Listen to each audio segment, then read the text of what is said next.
Board Game Bard, thank you so much for letting me know. I really need to program that in. But first time chatter, Board Game Bard, thank you so much for showing up. I now feel stupid for forgetting to turn the mic on. I really need to program that. And it's like seriously a simple thing for me to do. I just keep forgetting to do it because I'm always adding to this thing. Oh god. Okay, so where do I begin? Welcome to the stream. The TNT tabletop. I'm Tony. So what you're seeing is I've added a few more things. Well, not a few more things. I've added one thing to the stream, or changed one thing to the stream, and that's the initiative marker at the bottom. And all around it are basically the redeems from the stream that affect dice rolling and card drawing as well. So it's not yet programmed. It's just there to show you that it's on the way. I probably should put a under construction thing on it. But eventually what's going to happen is that as you spend these redeems, you'll see it light up. And we kind of can hold on to them until it triggers.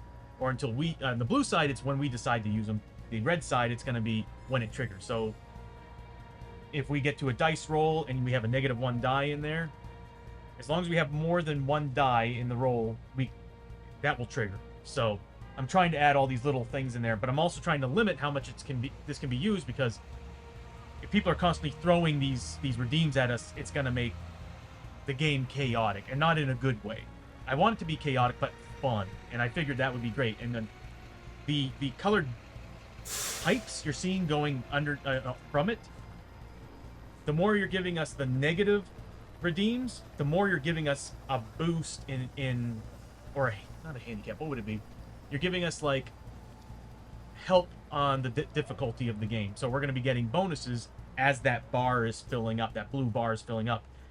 As you're giving us bonus redeems or positive redeems, you're going to see that red side filling up, and that's going to be making the game more difficult. So it's like as you're throwing these at us, they're kind of countering each other all at the same time. And then when they reach the end, big bad event happens, or big good event happens. So it could be an entire like team healing to full and getting a grit or full grit, or something could be like the final one on the blue side, and on the red side it could be epic boss fight. So, or whatever. I built this specifically so that board games that I present on the stream, it's universal, and I can just build assets that play along with that bar. It's gonna take me a little while to set it up and get it rolling, specifically designing the animations, but I'm excited to get it rolling. One of these days it's going to be fully functional. I'm hoping to spend as much time as I can tomorrow to get most of it done, at least the redeems part of it.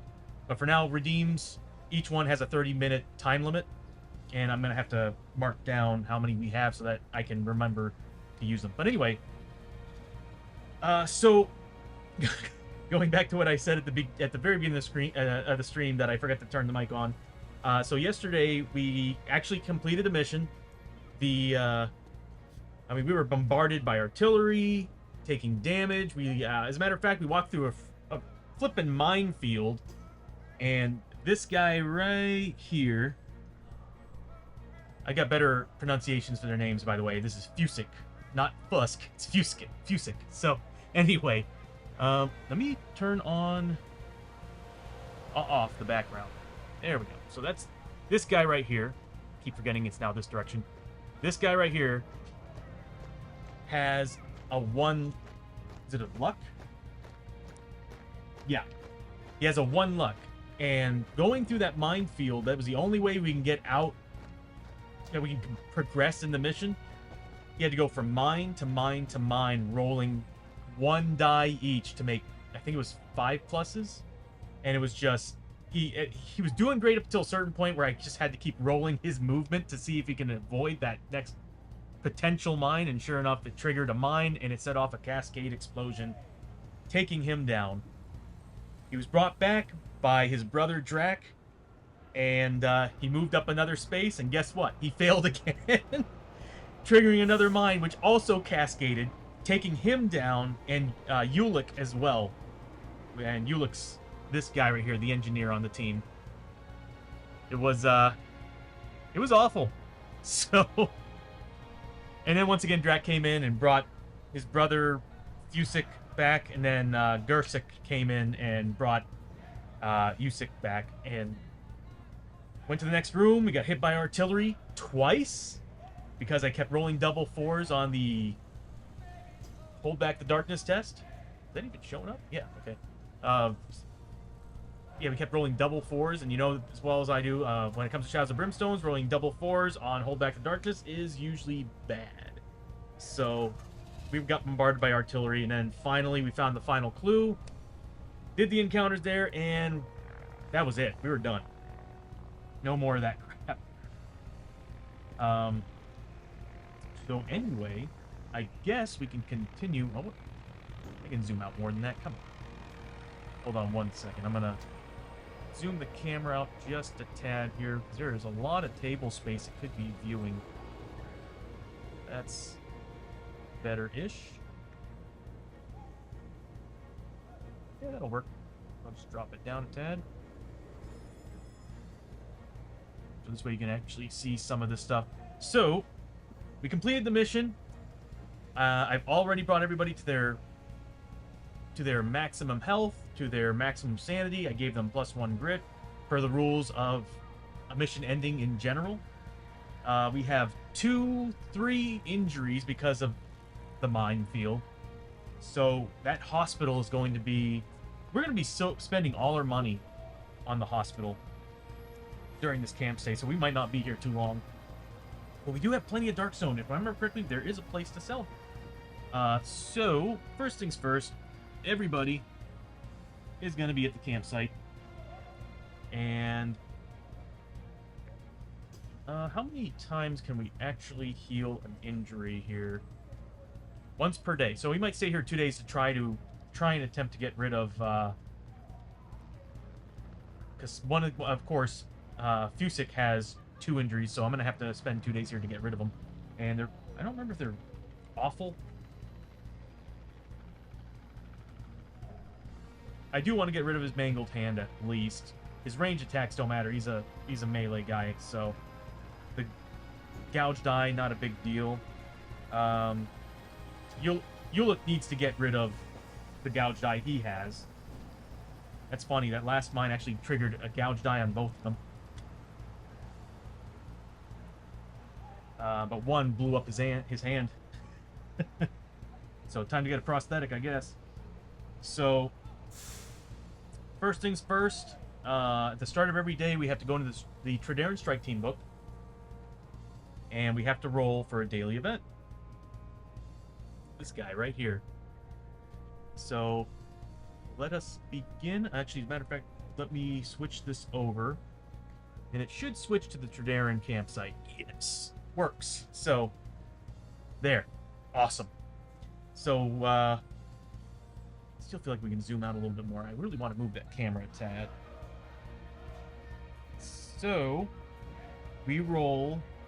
I'll use the dice roller here. As much as I love using my custom dice, I want you all to... It's just so much better for you all to see the actual dice on the screen. So I'm going to go ahead and roll the D36 die. We got a 22. And a 22 reads, Gremlin Mischief. So gremlins are basically gremlins. Attracted by the power of the Darkstone that permeates the dim corners of the world, these tiny demons love nothing more than to wreak havoc from the shadows. Every hero must immediately roll once on the Trederran Daily Depth Event chart.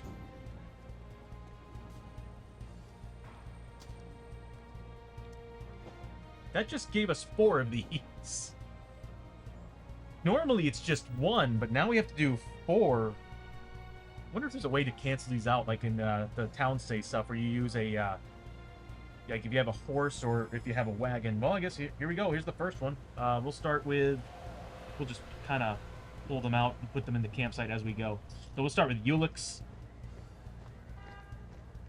Let's see what happens. Get a 14. Comms blackout. It has been a radio silence from Strategic Command for days. The operators are met with only static as they repeatedly attempt to confirm orders and get an update from command. The command post location may not be visited.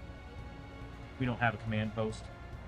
May not be visited for the rest of the camp stay, as they are on lockdown trying to confirm orders. If the command post has not been built, instead, camp locations may not be unlocked or have their basic upgrades Okay, so it doesn't really affect us right now. We don't have any unlocks. Let me use this. I like using this better. We don't have any unlocks on either one of these two. I just feel kind of fancy, you know? So we don't have any unlocks in these two locations. We don't even have any upgrades on these guys yet, because we are dirt poor. We failed the first mission. We finally beat a mission. We're rich in Darkstone, but we have no money. Well, we do have money, but enough to just get some... We need to pay some hospital bills. So next is Fusick. Fusick is going to get... Ooh! 16. Fallout Auroras. Brilliant colored lights ebb and glow across the war-weary sky. It is a sign of good fortune for soldiers on their ground. Every hero may roll a d6 for each injury. Ooh, each injury and madness they currently have on a 6+. Remove it. God, this would be amazing. So, we'll start with Ulick. Is it Ulick? Yeah, Ulick. He's got a gouged eye. We get a 6+, it's gone. Nope. And then we'll roll 2d6 for Fusick, because he's got gouged eye and the broken limb. Or actually, I should have rolled those separately now that I'm thinking about it. I'll just... You know what? We failed either way. I was going to re-roll it one by one, but I failed twice. I'm going to stick with that. So, that's a shame. So, nothing there. And then we've got... who's next? Drac. Fusick's brother. And he's got a 52. That's up there on the chart. Usually the lower it is, the worse it gets. Dock in training. I really wish they chose a different color for the fluff part of it, because it's very light. For my vision, it's not the greatest to read. Dock in training. The main surgeon at the field hospital was killed last night in an artillery strike. Now the only doctor available is the fresh replacement with little experience. His hands shake. Oh, God, as he looks over your wound. Okay, this doesn't seem too bad, I think. Let's get started, yeah? He says. All attempts at the battlefield surgery at the field hospital during a campsite stay are now -1s to roll. I guess we're going to keep those injuries. Because I'm not paying $250 for death. So, here's the next roll for... Man, those gremlins, dude. Those little demons. So, next we have Gersick. And Gersick's going to roll a 24. Fluttering flags, flapping in the wind. Oh, I think we've read this one before. Flapping in the wind, the colorful flags of your nation, the Union, fly high over the camp. You can't help but be inspired by the rich history of sacrifice and honor it represents. Duty brings victory. Victory brings life. Every hero may recover 1 grit. Everybody is now officially at max grit. That is pretty amazing. Don't tell me that it's running slow again.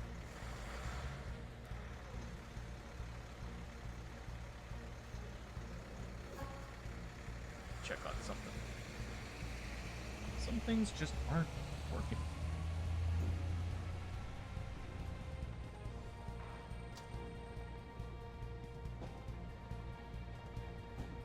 Okay. I really need a reset button for the variable that I use.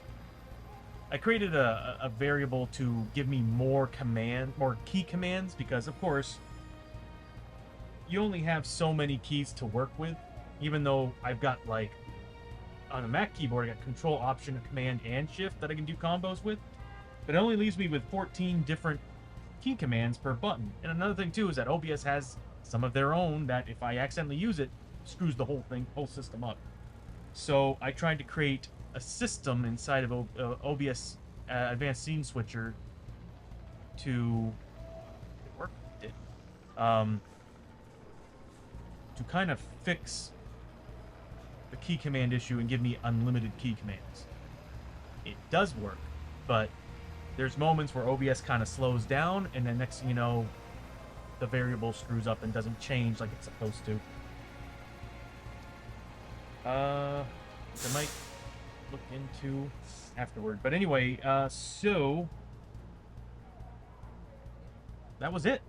That was it for the we have to do that daily, but the first day we did 5 of them. That's insane. 5 of the campsite location, the campsite chart, event chart.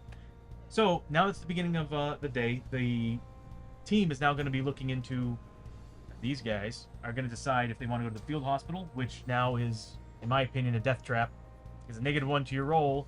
That is, you need a 5+ on a dice roll to succeed. Now, we do have a lot of grit. It's just, let me take a look and see how bad it would be if I got anything below it. So, we've got, let's see, battlefield surgery, it's 250 bucks.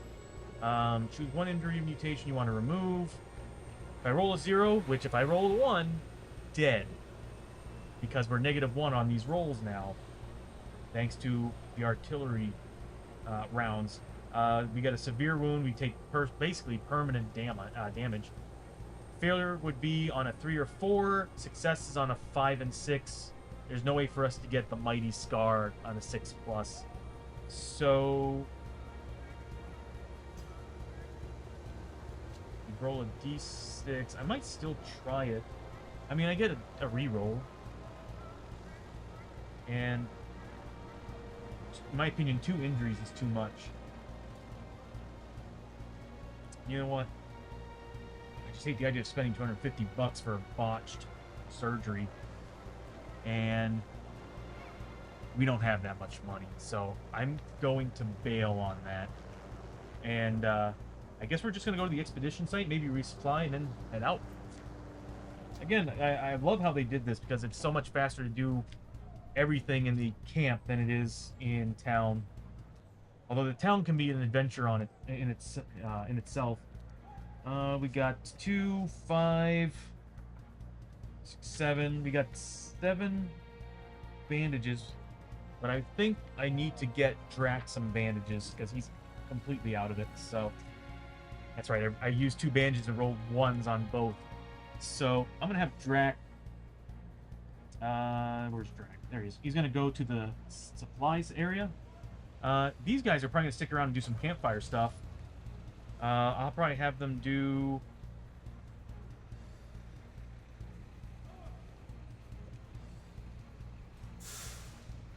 Might have them all tell a war story.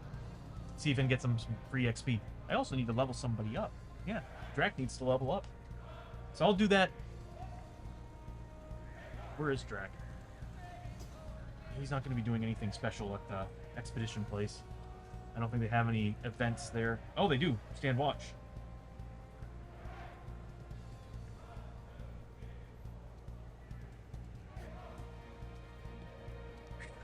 Okay. Yeah, I might do that. I might have him stand watch, see if he gets anything, but main thing is he needs some bandages. So I'll have Drac go there. Everybody else is going to stay there, and they're all going to tell war stories and see if they get some free XP out of it. Is it a lore test?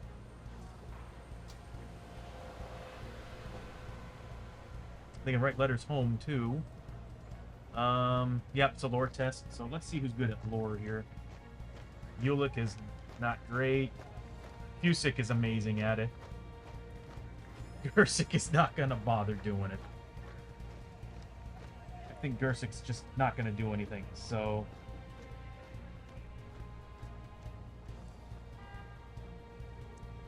Alright, so... We're going to buy Drac. How many bandages? They're 50 bucks a pop. So Drac...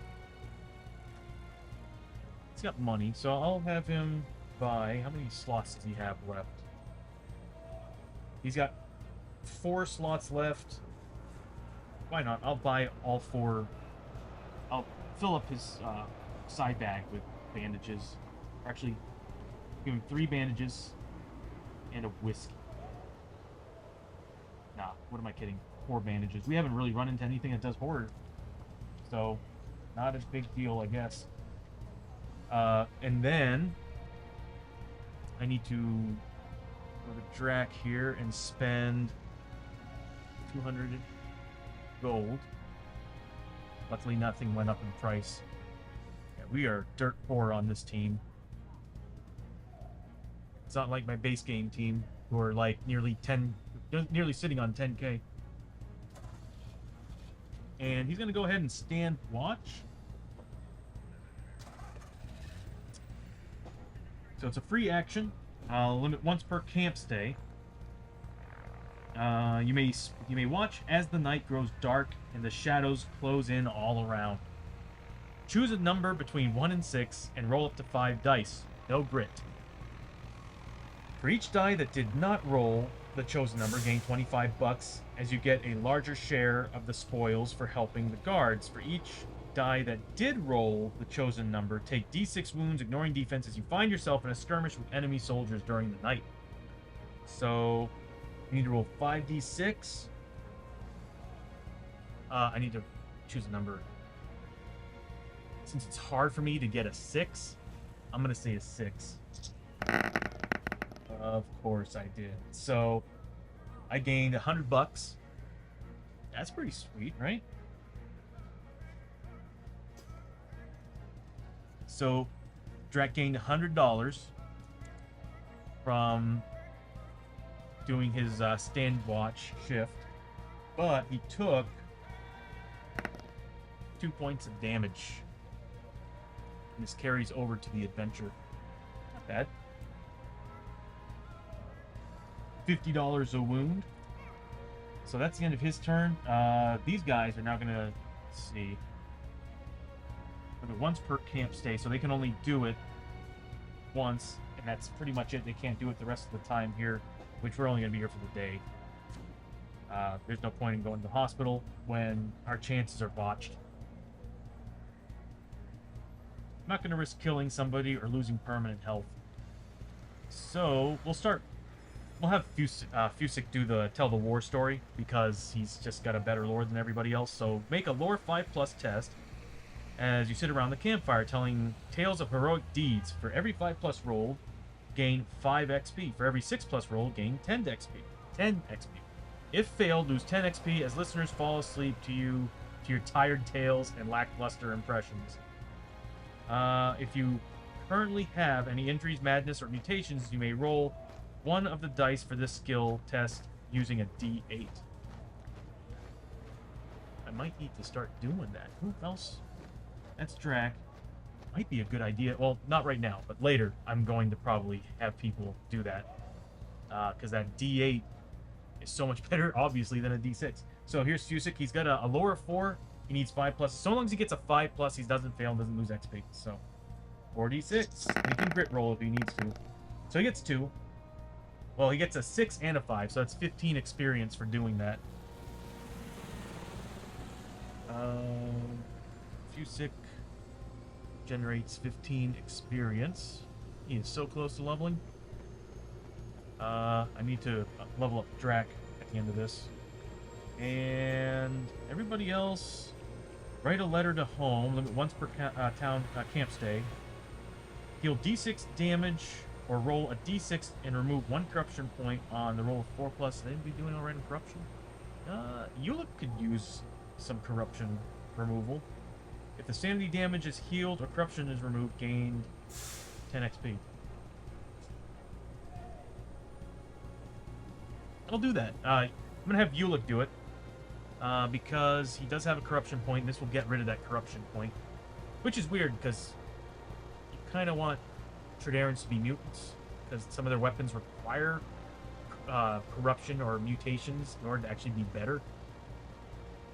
I haven't run into them yet, but they do exist. So we'll write a letter with Ulick so that this way he can get rid of that corruption point. So we need a 4+, so we gotta roll a d6. Did not get it.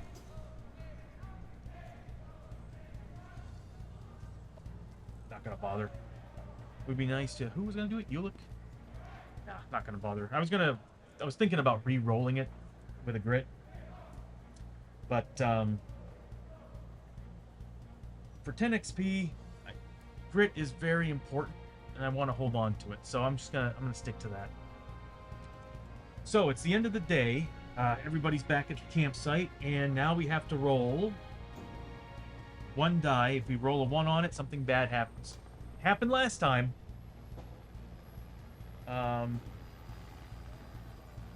see. No, we're good. So it's the beginning of the day. If we wanted to, we can stick around, but not going to do that. We're just going to continue with the campaign.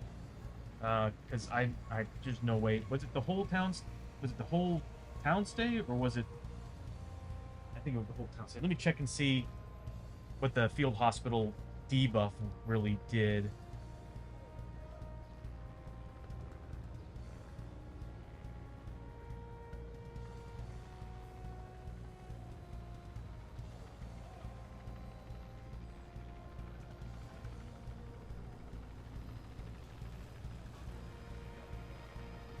Yeah, it's the whole camp stay. That sucks. Okay, so we'll go ahead and call it there at the camp stay. And we're going to go ahead and move on.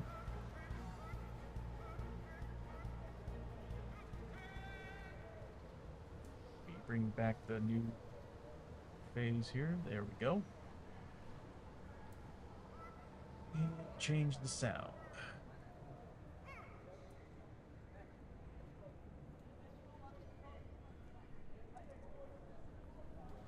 It's right in front of me.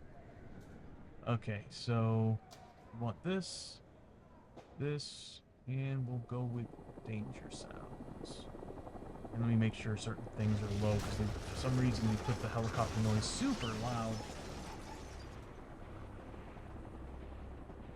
There we go.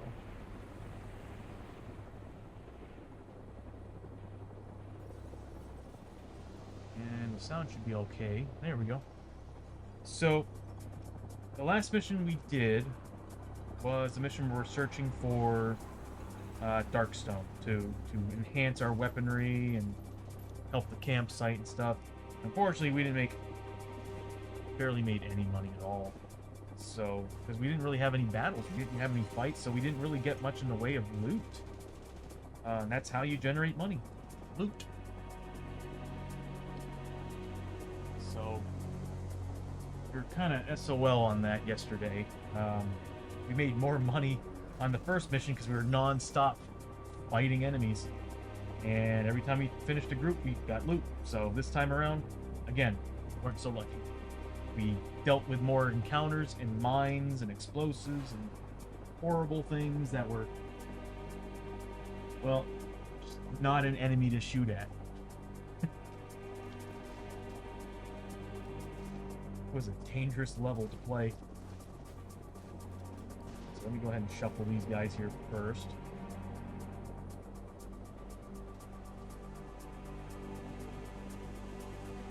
Then we'll pick a mission. Actually, we won't pick. We'll just be doing the next one. So I'm actually going to try following the campaign missions and see how that turns out. And that'll help me decide whether or not I want to continue and maybe eventually do a Viking campaign. See if I can find a group of people interested in playing a Viking campaign in this. And of course, I'll have to build some overlays for it to represent a Viking campsite and a Conquistador campsite.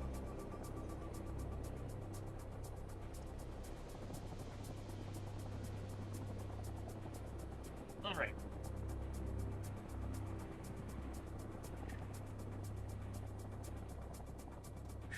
Oh, that's right. I should level somebody up.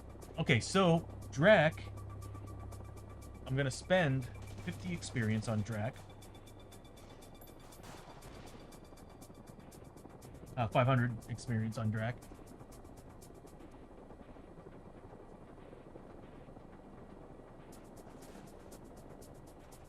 Oh, okay. Sorry, my sound just cut. And I'm going to level him up to level 2.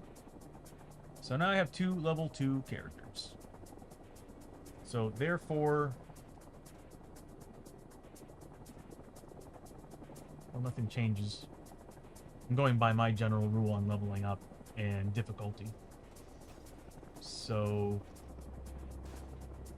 yeah, we'll be taking on elites at 2, and then we'll be taking on medium on 3, and at 3.5 we'll be taking on, meaning that half the characters are level 4. We'll be taking on medium with elites, and then at 4 we'll be taking on. Actually, I should probably do it the other way. I'll look more into my leveling system, because fighting high difficulty at level 4 might be a lot of an ask. So,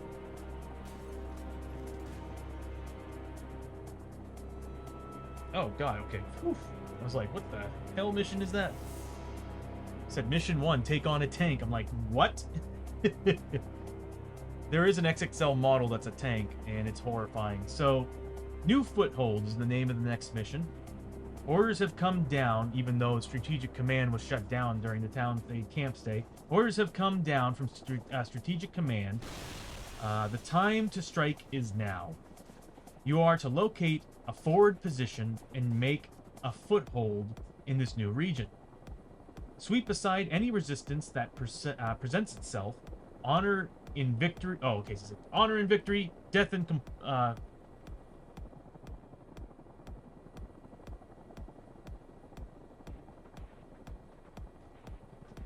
Sorry, having a hard time seeing that line.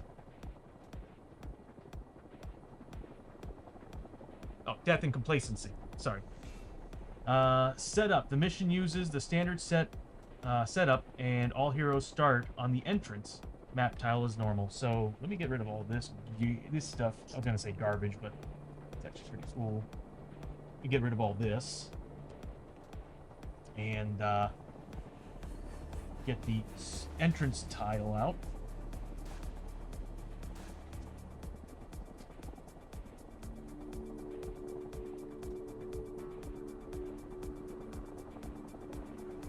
There we go.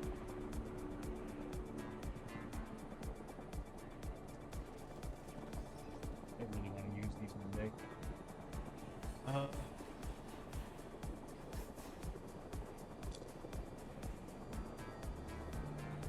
was I thinking?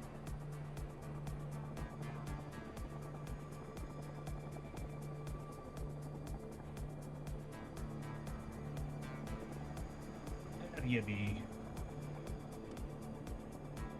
so there we go. There's the entrance tile, and now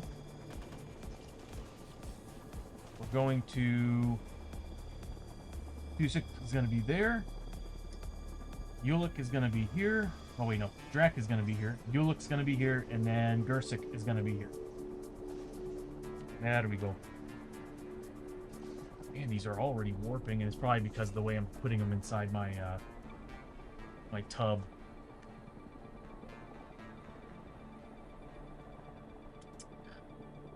Alrighty. So let's begin. I really want to move that. I'm half tempted to have it over here facing downward. As much as I like it being on the other side, the angle's freaking me out because it's still kind of looking down at it like this, just kind of flipping it.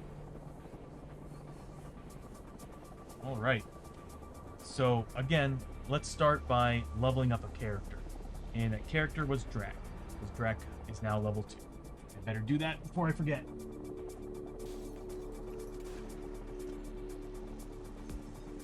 So, in order to level up a character, we go to the character section. We're looking for the Team Heroes spot, which is located in this part of the book. So, again, if you're just following and you're not sure how Shadows of Brimstone works, if you play an actual campaign character where you actually get experience and you continue playing that character every adventure, every single book has this section right here, and you'll have, of course, the free upgrade that they call it, the free upgrade that you roll 2d6 on. You get that, and then you get to go to the skill tree and decide which skill tree you want to go down. Now, the thing is,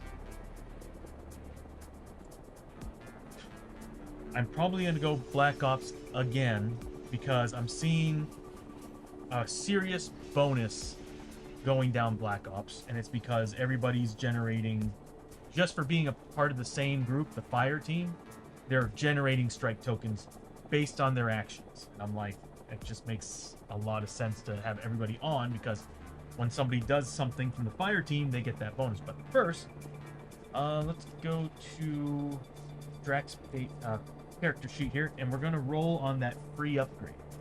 So I rolled 2d6, add them together. Oh, wow! So once per... Okay, so he gets Veteran Soldier. Double sixes and double ones are usually the best ones you can roll, but I think double ones give you the typical... Yeah, so double ones, and this is pretty much for like almost every class. When you roll double ones, it's something where you choose a keyword, an enemy keyword, like demon or myth, and you usually get either extra experience on kills or shots, or you get extra, get extra damage to them. Like, that's usually what a double ones is. A double six is usually very class specific to bonuses, and sure enough, probably get the best one. So even though it's nice to have extra health and all this other bonuses, I am so happy to get Veteran Soldier. And Drac is actually pretty good on health anyway. I mean, 11 and 11 is a good thing. So Veteran Soldier, once per turn, when a new enemy group is placed on the board, gain D3 strike tokens. That is sick. So imagine getting that twice on a character and rolling 2d3 at the beginning of every once per turn when a new enemy group is placed. Okay, that's awesome though. So I'm gonna write down level 2,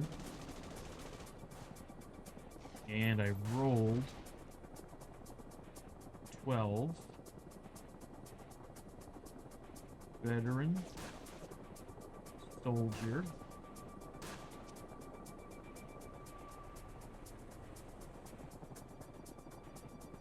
Once per turn, D3 strike.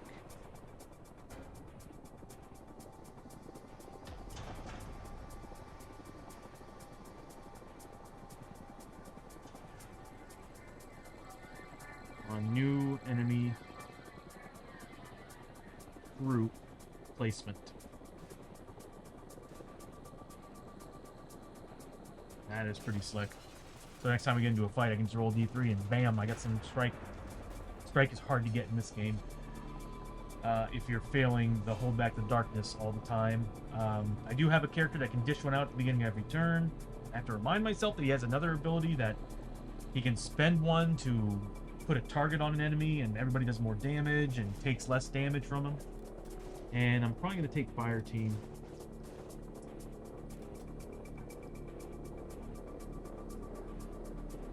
Scouting's pretty sweet. So, nice thing about scouting is that if Drac ever gets up to a map tile, an entranceway on a map tile, and he looks into the other room, he can then just move 2 into that room. That's actually pretty sweet. Then we got, what else? Fire Team, Aggression. Your gun hits and combat hits are +1 damage when assigned to an unwounded enemy. +1 initiative. I'd bring him up to a 4. Might actually be good, but I think Fire Team is where I'm going to go. Because I like the idea that they kind of are working together to give each other grit. Not grit, strike. So, how Fire Team works is, once per fight, use 3 strike to add +1 shot to a gun, unless keyword explosive. When triggered, all other heroes with Fire Team may gain 1 strike. Just beginning to realize it's actually not that great, but the max strike bonus is pretty sweet. He's at 5.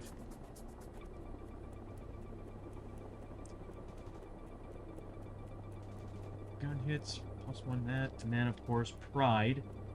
When you add a team ability to the pool, you may always choose for it to be common or from the faction. Whatever team ability is placed and discarded, gain 1. Is he the one that gets it?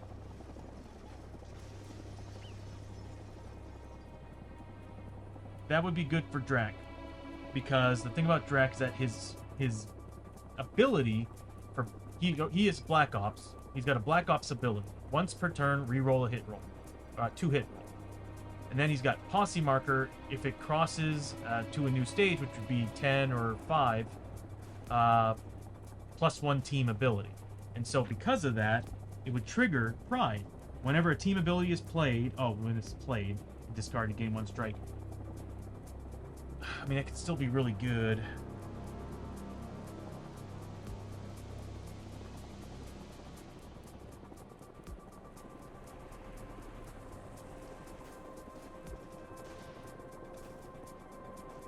The fire team is pretty decent, but he's got a carbine that, I guess if I save up enough strike, I can do like a lot of shots with it. That is pretty cool. But I need to generate strike. Strike's important.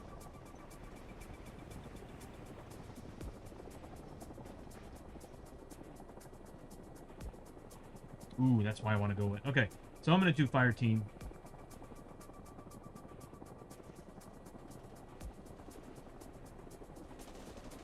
Yeah, I might as well. So I'm going to take fire team. Fire team. And so once per fight, use 3 strike to add +1 shot.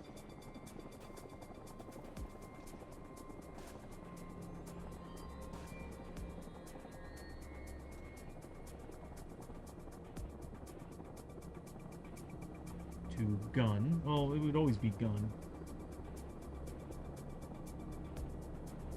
I'll just write it just the same. To gun. When triggered,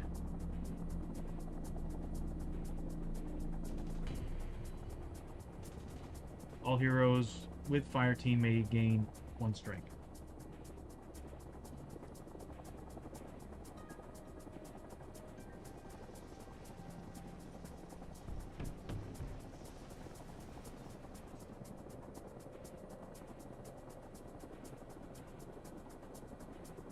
And then gets +1 to max strike. That's going to be helpful for this, because he has to spend 3 to actually get this triggered.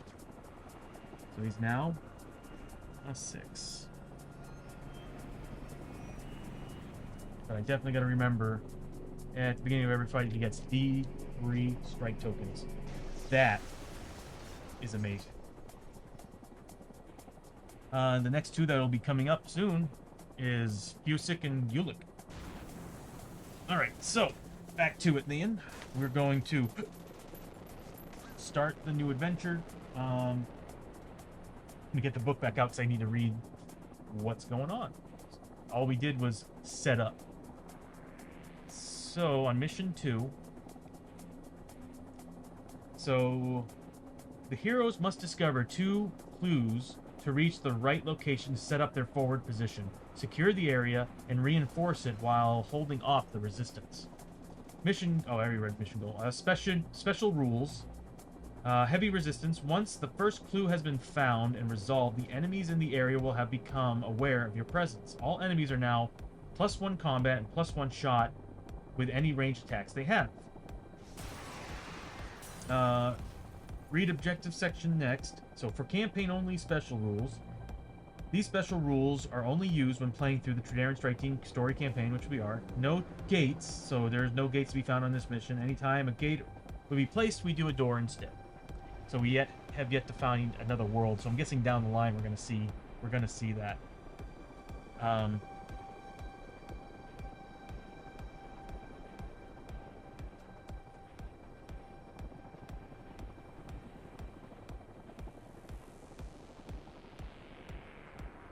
So, breakthrough attack is an objective. Once the area around the forward position is fully secure, so once we complete the fight or whatever happens there.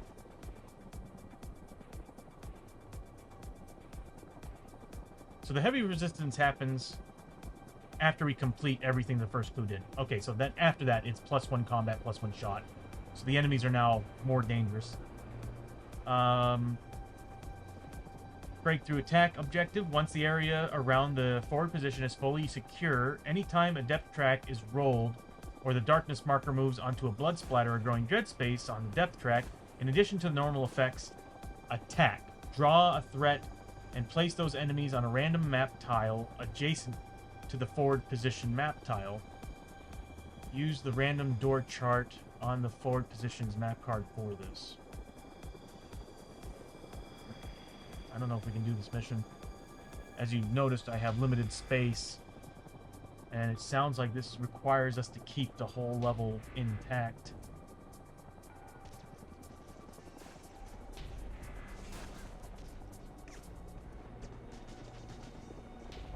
Although it only requires 2 clue tokens. I think we're fine. So... Wow, really?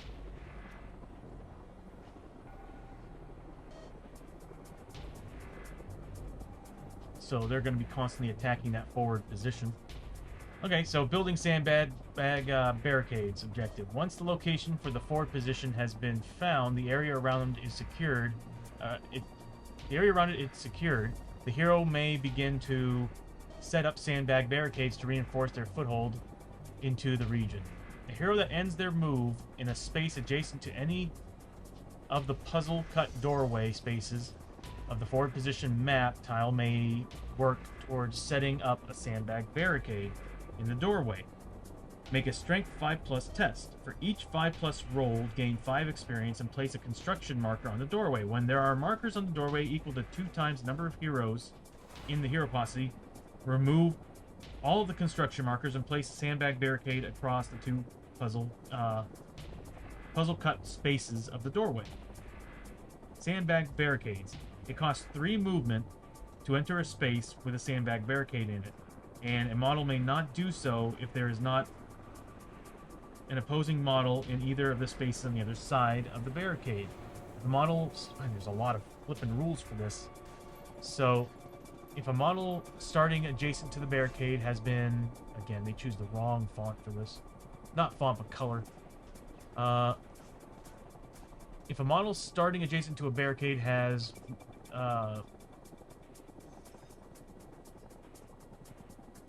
less than 3 move, it may still move onto the barricade space on the d6 roll of 4+, if not prevented by a model on the other side.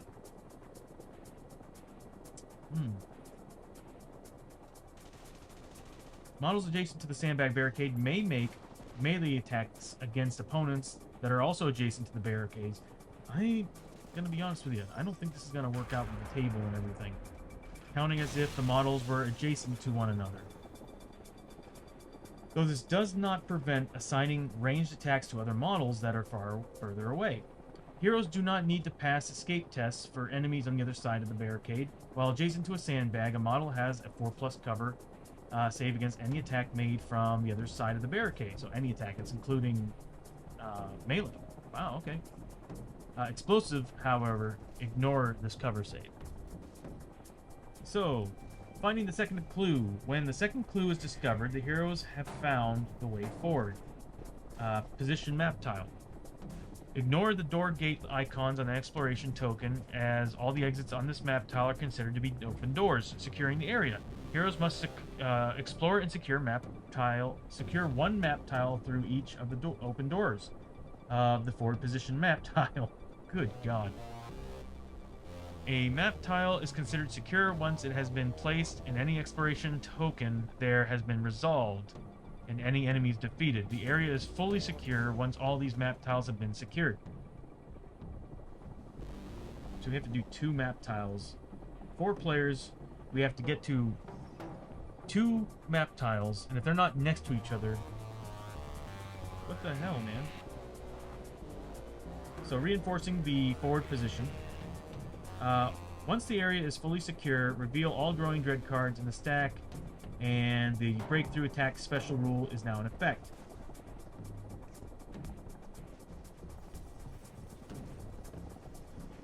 It's the breakthrough. Oh, it's right there. I'll have to reread it. To complete the mission, the heroes must reinforce the forward position map tile by building a sandbag barricade door across each of the open doorways. So we have to do that to 2 separate map tiles.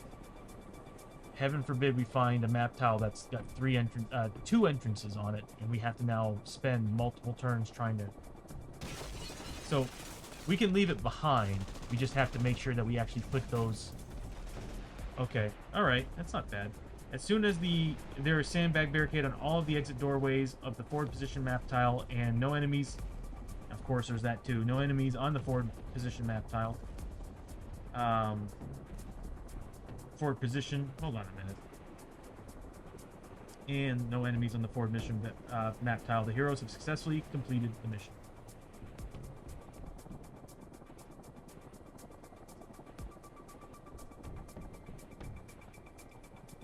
Huh.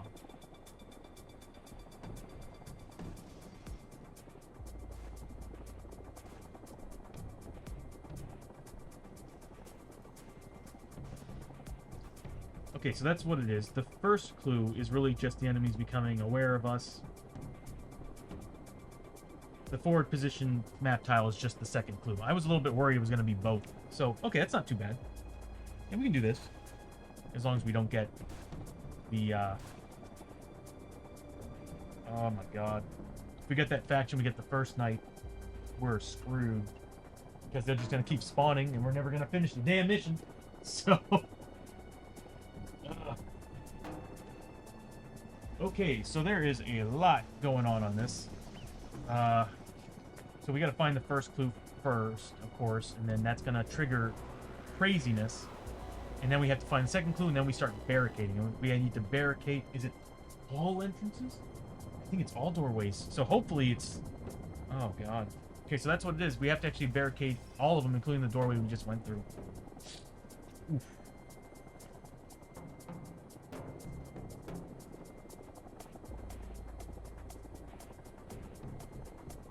Not including the entrance door. So it's just going to be, if we've got unlocked 2 doorways, it's just 2 doorways.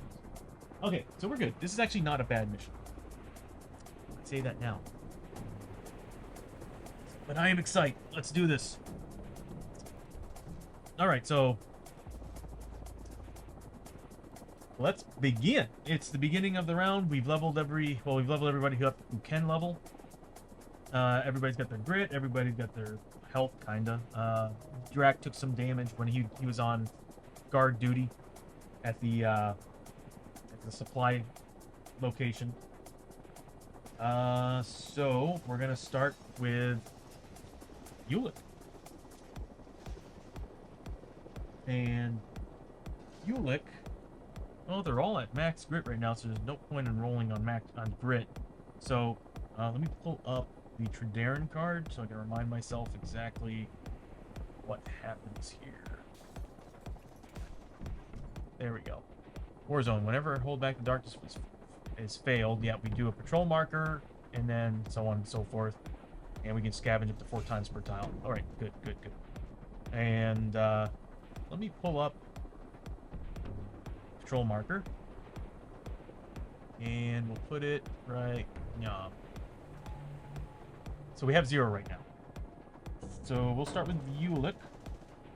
He's just going to move up his 1, 2, 3, 4. And he's going to attempt to scavenge the room. He gets 3 dice on this.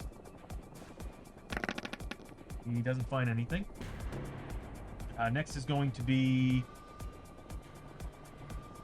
let me move down the track here. Next is going to be Fusick. Fusick is going to move up 1, 2, 3, 4. And he's going to roll... Oh, actually, he's going to search the next room. So, he finds the command bunker.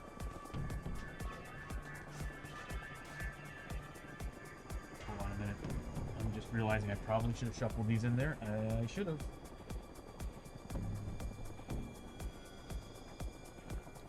So, just totally forgot about my discard deck.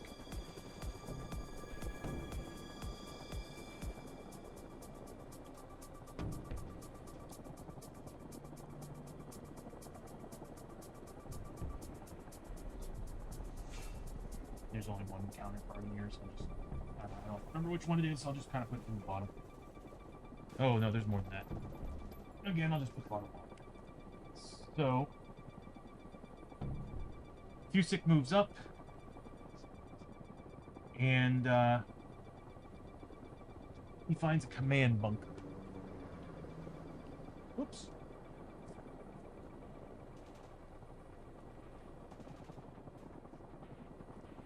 The entrance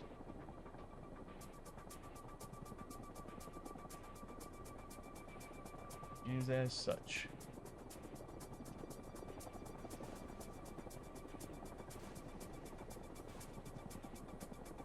Okay, and we'll put an exploration token on there at the end of the turn. Next is going to be Drac. Drac is going to move up 1, 2, 3, 4. And he's also going to scavenge the prior room. Doesn't find anything. And then finally, Gersic is going to move up 1, 2, 3, 4. Ooh, that reminds me. He would have put something on somebody, and he would have put it on probably Gersic. And moves up 4, and Gersic's going to scavenge the room. Doesn't find a thing. With it being the end of the round, let's go ahead and flip an exploration token. So oh god, more encounters. So 2 encounters and 2 doorways. It would have been nice if this was the bunker, one of the bunker room. Well, it wouldn't be a bunker room. It would just be the first clue room. But we get 2 encounters, and this is a door. And this right here is a doorway. So let's go ahead and pull out those encounters. If I remember correctly, there is an advanced encounter in here. It's called Battle Plans.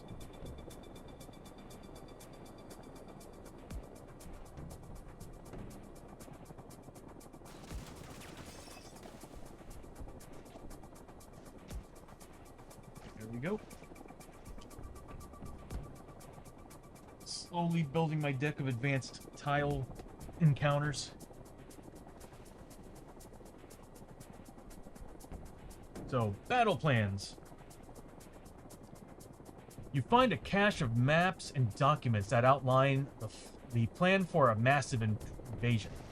Whatever is going to happen, it's going to happen big. I need to choose a character to do a cunning 6+. It's gonna be Ulick. He's got a 4. And he's got grit, so I can re-roll these. So he's got to do a cunning 6+. If successful, gain 25 XP and an extra 25 for each patrol marker currently on the depth track. We have 0 right now. You may then remove 1 patrol marker from the depth track for each 6+ you rolled. It's early in the game, we don't have any. If failed, add D3 growing dread cards to the stack. We need to pass this. So Ulick is going to do a 46 roll on this. He's going to grit roll that. He gets 2 6s. We could have removed 2 patrols, but not so much. But he does gain. Ulick gains 25 XP. Good job, Ulick. 25 XP. See, it's running so much smoother now that I've reset the OBS. We don't have to worry about that. Next, we're going to do 2 encounters for this room. I'll just pull out 2 cards from here. Ooh, you know what I need? There's actually a few things I forgot to do. Being the campaign and all, I needed to choose a strike team item that is unlocked. So obviously, I'm still going to choose...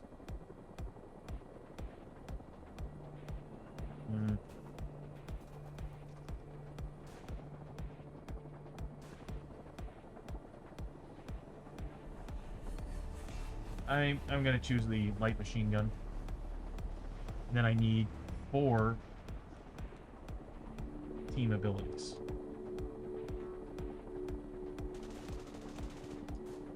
Until I get that special rule, I can't choose Union.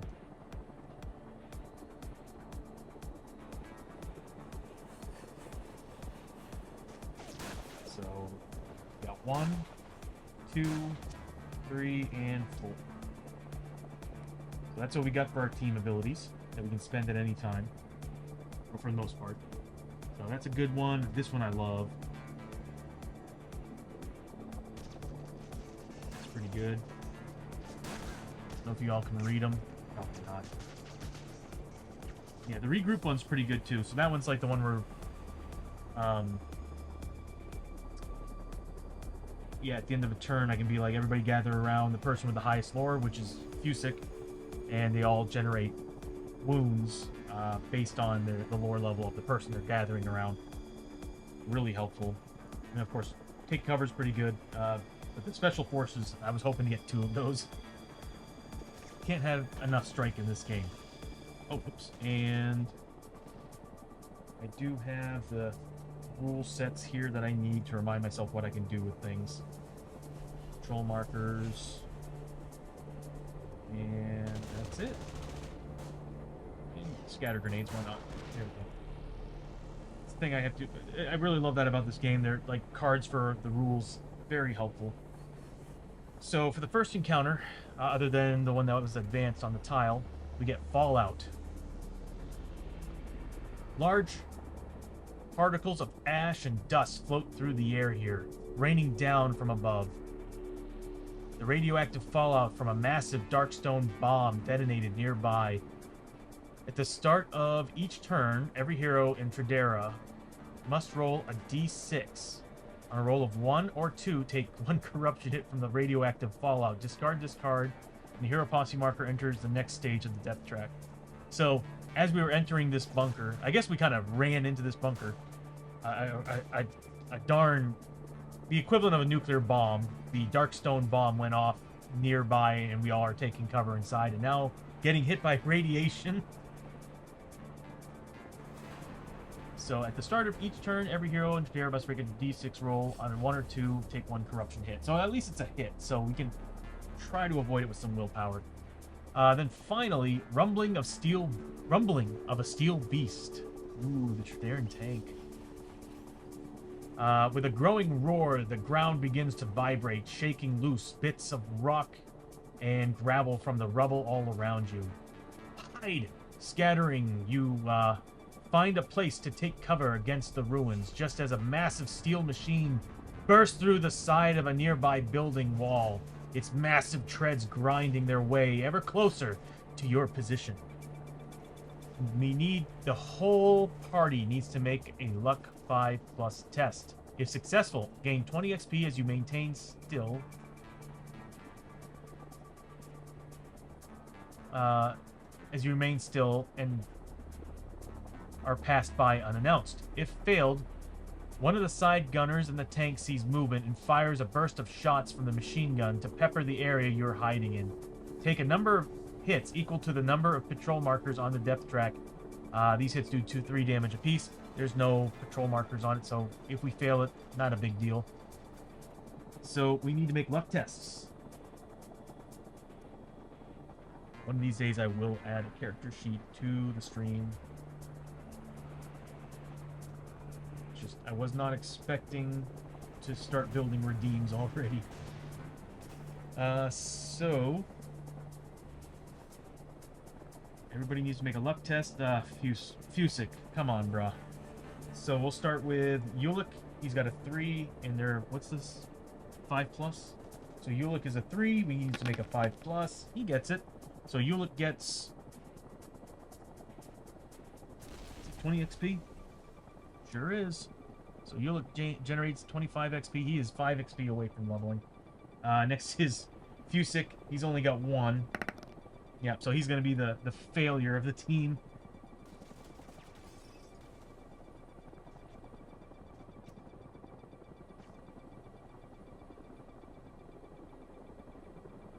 Yeah, see, we don't have any patrol markers, so he's not really getting hit by anything. Drac has a 2 luck, so we luckily got this at the beginning. He gets it, so Drac generated 20 XP as well. And then finally, Gersic. He's actually got a 4 luck. Either way, he didn't get it, but again, doesn't matter. We have no patrol markers yet, so no attacks have been resolved at all. So that's it for the Rumbling of Steel.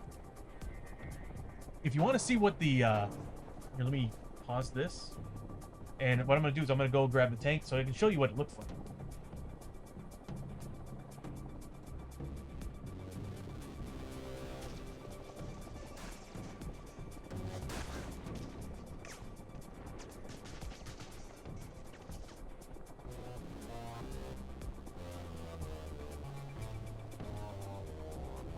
So yeah, this came out in the latest Kickstarter that released. New Kickstarter. We should be getting the pledge manager here pretty soon.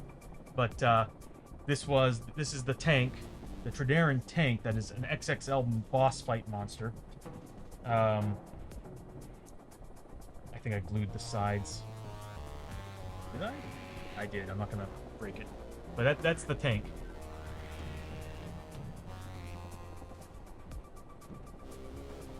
So these guys came in, and perhaps like from here you see a tank just kind of, and then basically this side-mounted machine gun spots them moving around and just start blasting fire at them as it goes through, and then drives on through. Obviously didn't see a strike team of soldiers and decided, oh, you know what? Pretty nasty. The card has stupid amounts of rules on it, but what I'll do is I'll leave it over here just to kind of remind you how cool and big and scary that boss fight tank is. And I think it might be a boss fight at the end of the campaign. I think love the models in this game. So that was the final encounter. We didn't get any clue tokens. This happens to right here is a doorway. And we are now going to call it the end of the... seeing the new interface at the bottom freaks me out sometimes, but I think it looks so much better now. And it makes me want to do more with the surrounding elements. I can't help it. I see stuff and I'm like, maybe I should do this with this. So we'll go ahead and get the end of the turn rolling here. God, that looks cool. So yeah, it looks so much cooler now. So we need to make a 7+ test. And actually, we went down the track. Hello, went down the track. We need to roll a 7+ on this. We got it. So we passed. For now. It's the beginning of the round, and since we passed, strike for everybody. I really need to find the darn strike tokens. Actually, what I'd love to do, I don't think I can do it. No. I'm gonna have to add it to the player plates. I still have them logged. I can still rebuild them and set them up the way I need to. But I really want to add one more for Fury, whatever. And I figured I can create like an animation to represent it when I choose whatever. I might actually have to be like, use a keyword character class for every character. So this way it can be like, oh, you're using Fury, so it changes it to Fury. Oh, you're using Strike, changes it to Strike. I'm going to have to do that because I don't want to manually do any of that work. So let the computer do it all, right? So at the beginning of the round, everybody generated a token. As a matter of fact, somebody should have gotten more than one. Was it Drac that got it? I think it was Drac. No, it was Gersic. And since it's the beginning of the round, Fusic gets to choose somebody with an additional strike. And again, these aren't strike markers, these are radiation markers. But I'm using them as strike markers until I can find the tokens. And I'm probably going to give it to Drac. This way, the two gunners have more chances of getting more attacks. Because those guys need strike. Kind of wish I did two specialists. Specialists are sick. But this is a pretty well-balanced team. So, at the beginning of the round, we have Yulik. And Yulik, I don't think anybody's used Grit yet. So, yes, Yulik did. Let me do that. I had to have him re-roll that 4, if I remember correctly. So, Ulick did actually use a grit. I forgot about that. So I'm going to have him roll for it. Needs a 6. Does not get it. So Ulick is going to move up. And he's going to move up 1, 2, 3, 4. And he's going to... I guess he can scavenge. He's got a 3. Man, we're not doing good on these scavenge deals here. Next is going to be Fusick. Fusick is going to move up his 1, 2, 3, 4. And he's already at full grit. There's no grit rules right now. So I'm just going to have him scavenge that room. Nothing. Next is going to be Drac. Drac is going to move up 4 as well. He's going to move up right next to his brother. I need to keep these together. He's going to end up going there. And he's going to do a scavenge as well. Nothing. And then finally Gersic. 1, 2, 3, 4. And he's going to also scavenge. Which he rolls a 4 and a 3. So nothing. These guys, I guess, are paranoid about that tank that just drove by and took some shots at them. Riled them up. So, it being the end of the round. We don't have any exploration tokens. We don't have any game effects. So, therefore, we have to do a Hold Back the Darkness. So, let's roll 2d6.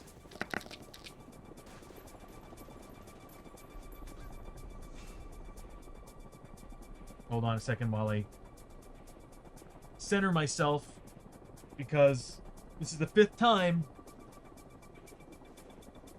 5th time already. I've been rolling double 4s nonstop this entire campaign, and we already know what it is. I'm not going to bother reading it. It's called Incoming, and what's happening is that I'm guessing the tank gave the location of these guys to artillery. That's why they only kind of pepper sprayed us and went by, because now, all of a sudden, artillery strikes. We're hearing the sounds and the whistling of the bombardments coming of the projectiles coming down and destroying this building, and the debris flying all over the place, hitting the target, hitting everybody. Remember correctly, it's 2d6 hits each.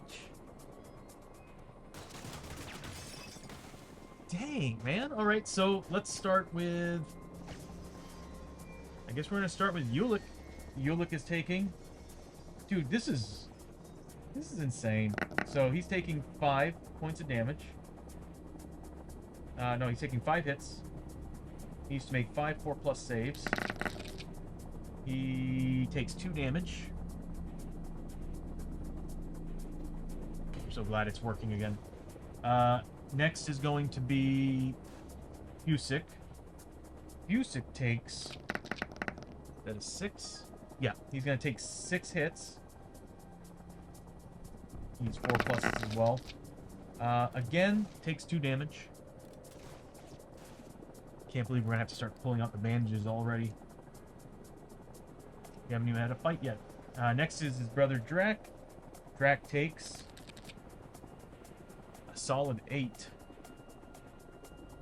He's got to make 8 4+ saves. He takes 1, 2, 3, 4, 5 points of damage. I gotta get these guys armor. Yeah, he's bloodied already. And then Gersic takes 4.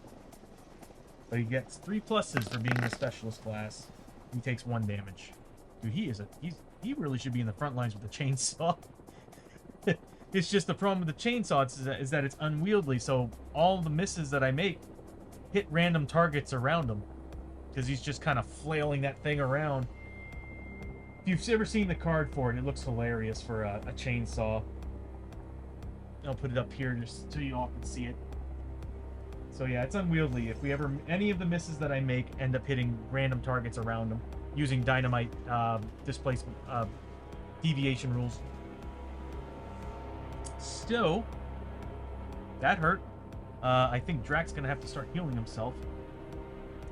Or actually, if I can level... I might have Ulick do it so we can level him up. So we didn't technically pass that pull back the darkness. So that means Posse marker doesn't go down, the darkness doesn't go anywhere. We just took a lot of damage, and now it's the beginning of the turn. So Fusick is going to spend that. He's going to go ahead and put a token on somebody, and let's even it out. Let's put it on Ulick. And we'll start with Ulick. Ulick is right next to Drac, and I kind of want him to level, so let's go ahead. How much does Ulick have? He does have 2 bandages.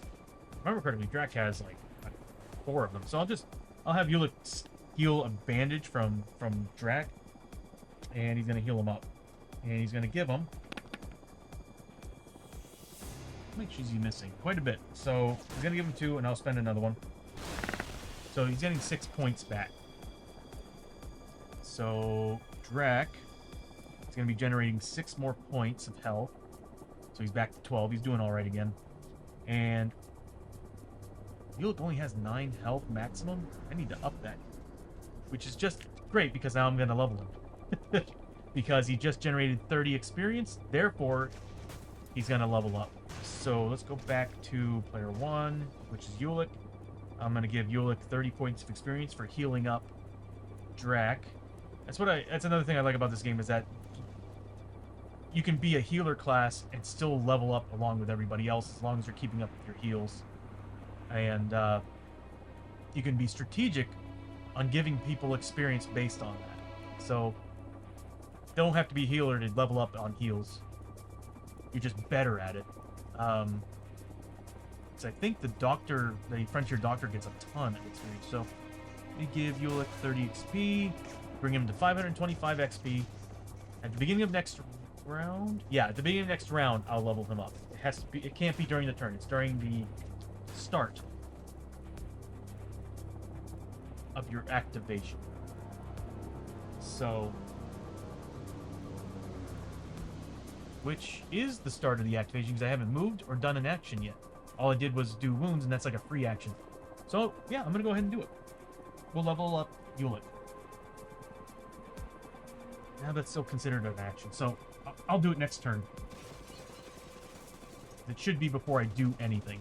So, Ulick, he's going to roll for grit. He needs a 6. Doesn't get it. He rolls a 5.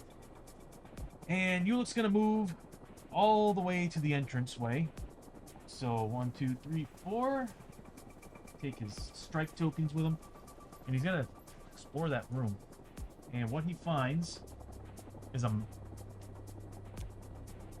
the love of God, if this kills the team again, I'm just gonna get so pissed.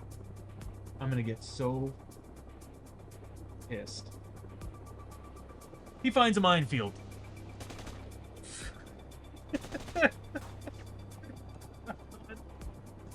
Alright. Wonderful.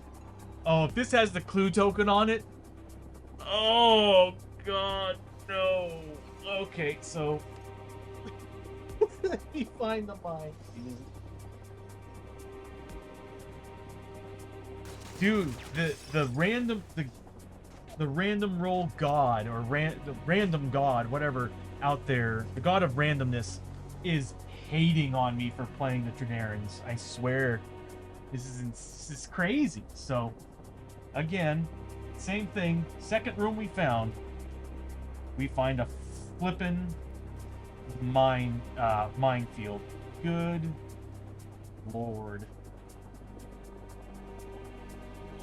Oh no. Oh, man, this is just sad. Okay.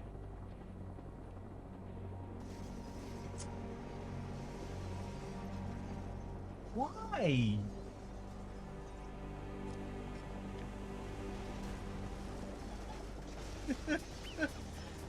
One of these days I'm thinking about, like, ignoring the advanced rule cards. But it is pretty damn funny. Makes for great content. So anyway, Another minefield. It's like,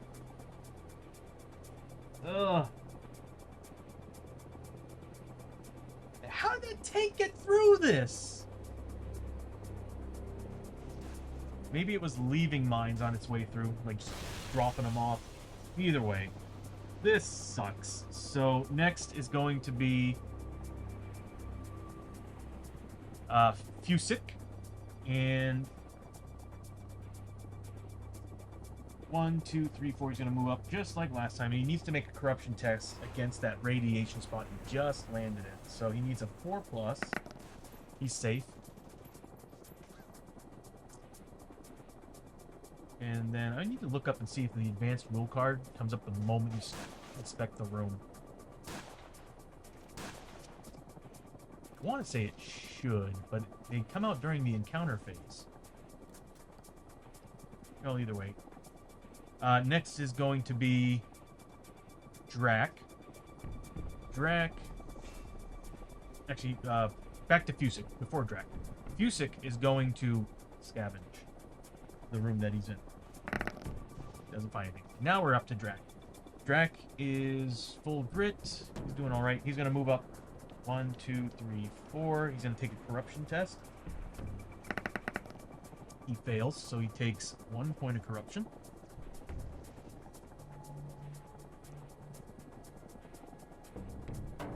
And he's going to also scavenge. So 2d6.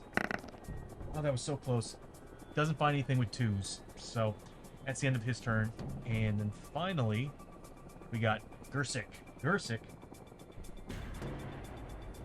Make sure I get these right. And Gersic is going to move up 1, 2, 3, 4. I'm with Zestef. I need to paint these guys. He's not full grit, so there's no point in rolling for grit, but I'm going to make him scavenge the prior room. Again, nothing. Wow, these guys cannot find anything. This is Trederran. We should be finding scavenge all over the place. It's ruins, and there's just people leave ammo and gear and weapons all over the place. I'd love another flamethrower. Please. If you're going to throw minefields at me, give me a flamethrower at least. Or some money. I could use some money. Or the team could use some money. With that being the end of the turn, we now get to pull out another exploration token. The double of the last one, I gotta reroll thing. Oh god. Darkness and an encounter. And both are doorways. And we found the first clue. So guess what? My greatest fear happened. The minefield... Oh wait, no, this isn't the... Okay, no, we're good. That's right. The bunker... The place that we're setting up as a forward outpost is the next clue. Okay. Still sweating bullets here because a minefield sucks. So... Fusic is gonna trip the mines again, I just know it. They need to add more tiles to the Trederran set because I am running into the minefields too often. So, we gotta do one darkness. Both are doorways. Let me try to get that in here a little bit more for you.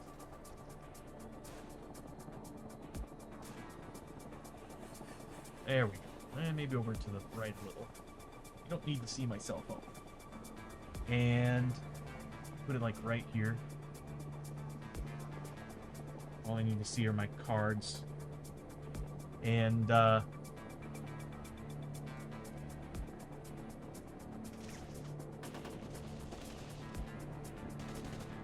love using these tokens, but at the same time, I still kind of want to use the tokens that are in the stream. But, what we're going to do is we're first going to... We'll do the famous minefield card first.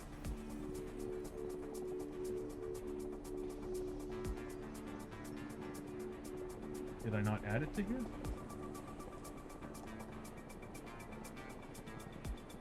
I think I put it back in. Yeah, I sure did.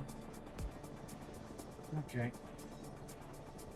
Give me a second to dive through the encounters. I accidentally put the minefield back inside the... Oh, there it is. Is it landmines or minefield?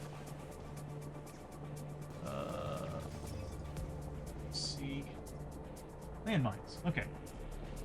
Very first card I found. That's right, I put them at the bottom of the deck. Oh, so the very first thing we run into, or the team runs into, is once again, the second tile, the first thing they run into is once again the same thing as last time, mines. So, a small battered sign here indicates what you can only assume is that you have stumbled into a minefield. Oh, I guess it's this sign? Is it this one right here? This guy? Can we just, I don't know, turn around and leave? Cusick is probably sweating. Oh my god, he probably shat himself the moment he saw this tile. Why? Place a random landmine marker face down on every tile, except the puzzle piece edges. Oh god. Here we go again. Alright. I need to get all these guys over here, and I need to shuffle them, randomize them, and gleefully place them on their spaces. Oh god. I mean, we still won the last mission, but I mean, ouch. Landmines suck. Oh god. Cusick might die. If he gets the same injury he's already got, which he has a high probability of getting, he is going to die. One of the Toth brothers is going to die. No, I have faith in him. Although he only gets one dice roll. Oh my god. Let's see. You have to make... What was the rules on that again? I have it over here somewhere. That's right, I think it's in the book, because I couldn't find the card. I know you have to use movement, or you can use movement.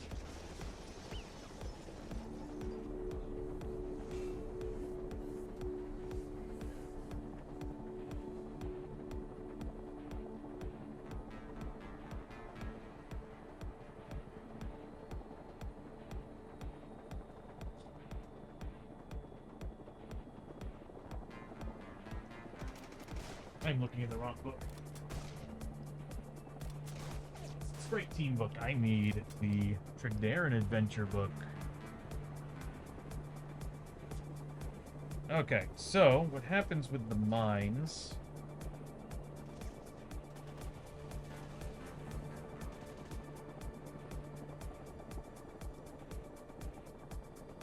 And the landmines need to be placed on a map tile. Take all 36 landmine markers and mix them face down or in a cup. Then place one of those markers face down.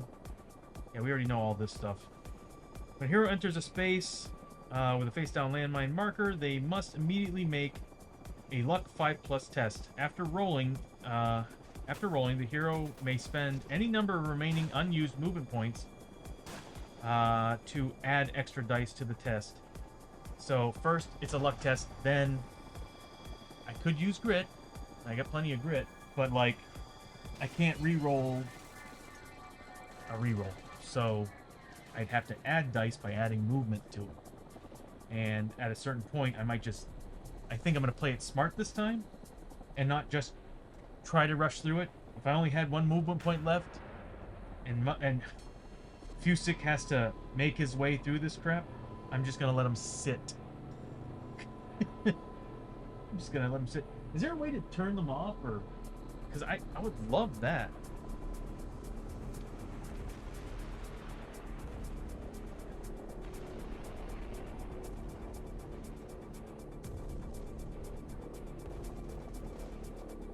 No, there's no way to...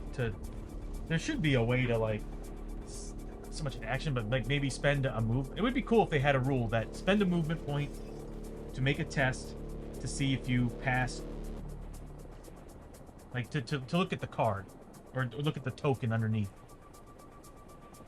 or maybe adjacent tokens. You know, use an action to do that, a skill test. That'd be pretty cool. But nope. Well, Flying Frog decided to be very unforgiving with these. Which is fine, I guess. So every spot that is at least a half... Whoops! That is at least a half spot gets one of these bad boys. Yep, you're one. Great, so radiation and... Oh, wait. We have to do that fallout, too. So... I'll do this after I set everything up. But everybody needs to take a fallout test.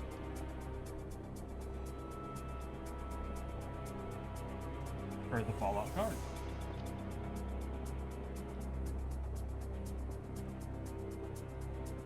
At the start of each turn, every hero in Trederran must roll a d6. On a roll of 1 or 2, take 1 corruption hit from radiation. So everybody needs to do that.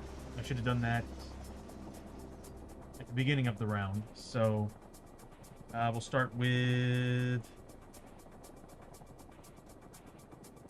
we'll start with Ulick. He's fine. Well, next is Fusick. He's fine. Drac. He's gonna make a willpower save of 4+. At 5, he gets it. And then Gersic. He's fine. Oh, yeah, he's fine. Now we can continue. That all over there. Some of them flipped over to side I didn't want to see. Oh boy. So that's done. Gotta remember the Fallout card. The mines are set up. And we're now moving on to darkness. We have to roll a d6. Oh my god! Okay, man, they are just pummeling us with artillery fire. So, here we go again. Can't re-roll this. Ulick takes 8 hits. He needs to make a 4+. Oh god. Ulick. 1, 2, 3, 4, 5, 6 points of damage. He's almost dead. So 7 points of damage. Dude. Trederran sucks, man. Oh, whoops, that's a 6, sorry, not a 7. We add 1. Next is going to be Fusick. Fusick takes 8 also. He needs a 4+. He takes 1, 2, 3, 4, 5 points of damage. The artillery alone is killing the team. And now we're going into another minefield. How is this game fair?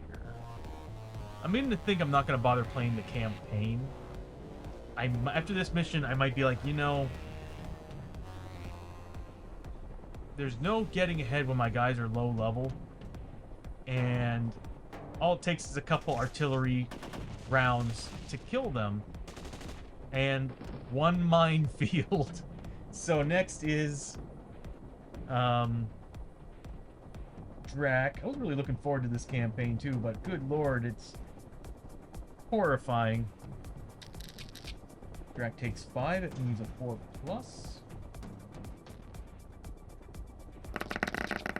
Takes 1, 2 points of damage. And that's Drac. Dude, these guys are doing all right. And then Gersic is going to take 10 hits, but he's got a 3+.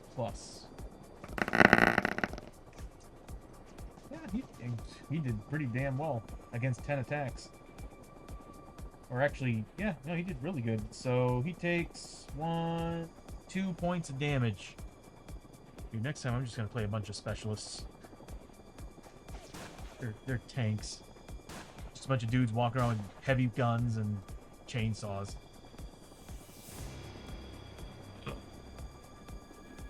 Man, it's Ulick and Fusick who are always getting pummeled. So that was the depth event. Or the... Oh, wait, it's a darkness. I need to learn to read.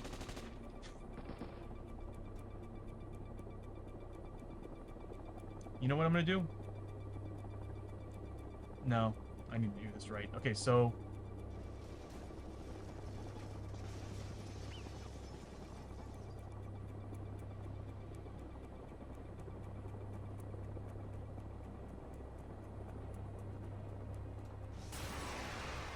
yeah, I screwed up. So, it wasn't a depth event, it was a darkness encounter. So, let's see. They took 2. He took 6, so I'll give him back a 6. And Cusick took... he took a lot, if I remember correctly. I think he was at 9 out of 11, so... what was he at? 7? We rolled that.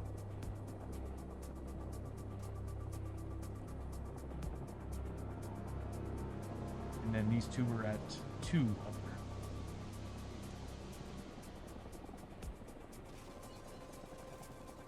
There we go. So it's a darkness card is what it was this whole time. Okay, so darkness card. There it is. Tentacles from the void. Massive tentacles erupt from the floor, savagely lashing out at the heroes. Ambush attack. Tentacles. So... excuse me. So normally, we're supposed to be pulling Trederrans out on this. Let me read the rules on this mission. Or, if I remember correctly, campaign missions are supposed to have beyond the campaign.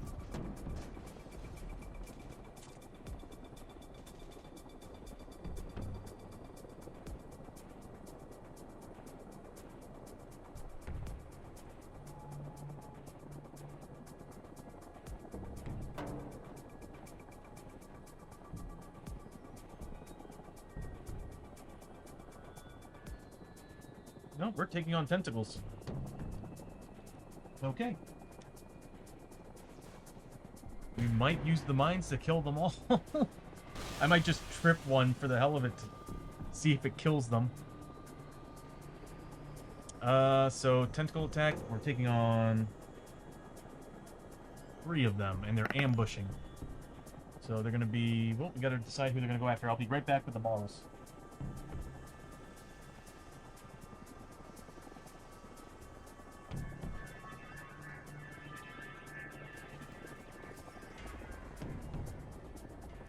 So we got these 3 tentacles. We gotta roll and see who they're going after. This guy's going after... that would be Drac. This one's going after... that would be Gersic. And then finally... Drac as well. So these 2 are on Drac. That one's on him. So it's an ambush attack. Let me pull up their card.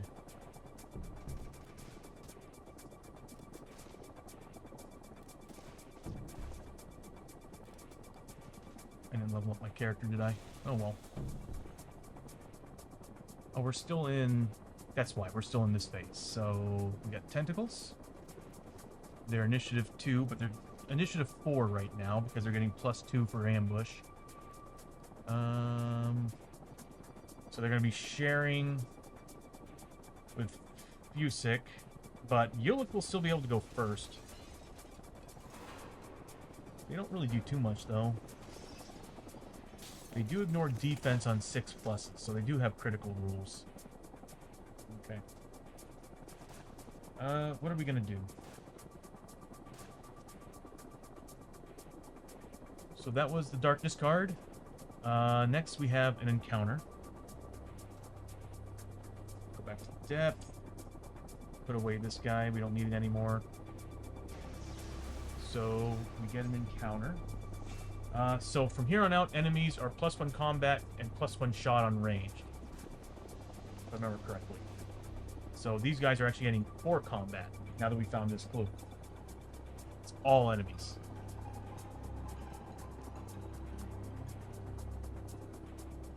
It makes sense though. I mean, Trederrans are mostly they're mutants. So these tentacles could be from some mutated Trederran. Or from a warp portal. So we get the tentacles out. We get the tentacle stuff out. Let me pull up the battle music.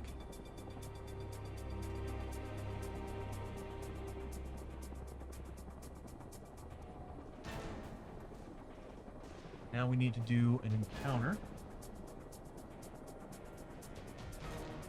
Moving front. The borders between the nations of Trederran are constantly moving. The fighting ebbs back and forth. Oh, as the fighting ebbs back and forth, like the tides of a massive ocean of war. Draw a Trederran faction card. Yay! Oh, these are usually pretty awful.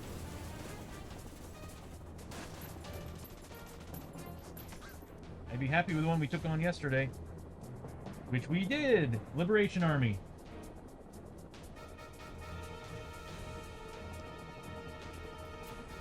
So draw a Trederran faction card to see the nation's territory you have crossed into, replacing the faction card already in play.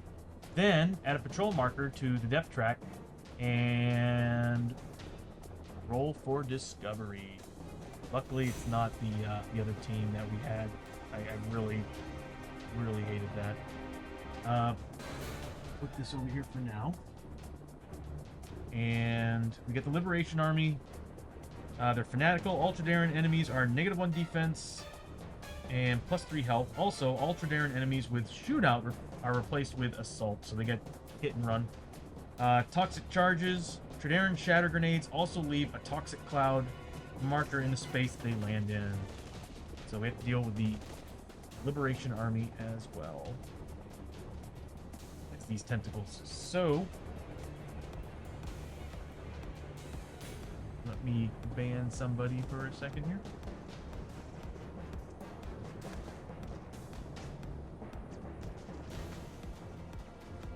Of course, they came in, said their piece.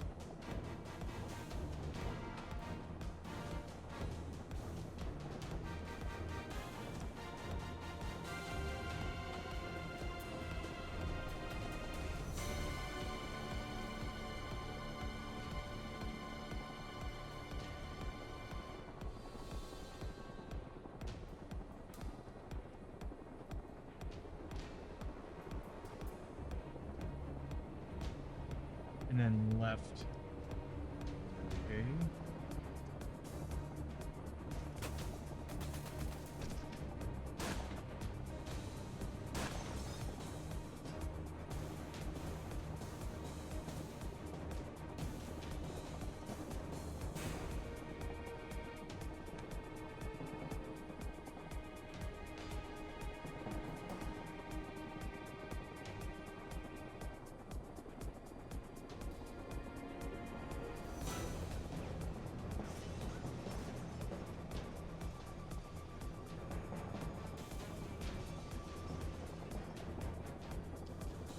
Usually, it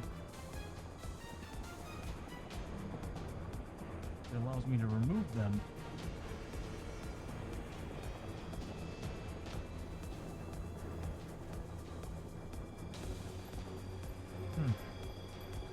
Okay, well, anyway. We'll go ahead and do encounter. Did we already do encounter here? We did. We did the Liberation Army thing. And, so part of that deck. And we have to, remember correctly, we had to do something with,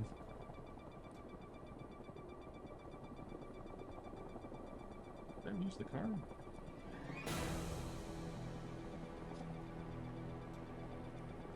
It's the mauling.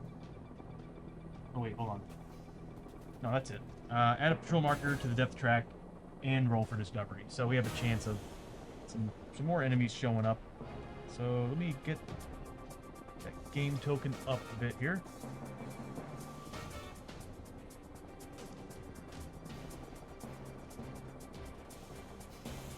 There we go. So now we got one. So we have to make 5 pluses on discovery. So let's roll for that discovery.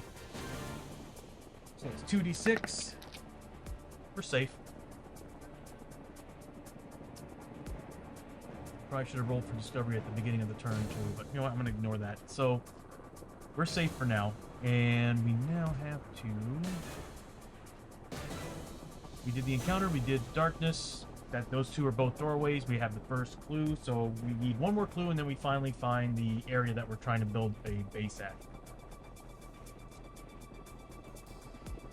Cardboard Games, with a raid. Thank you so much and welcome, Raiders, to TNT Tabletop.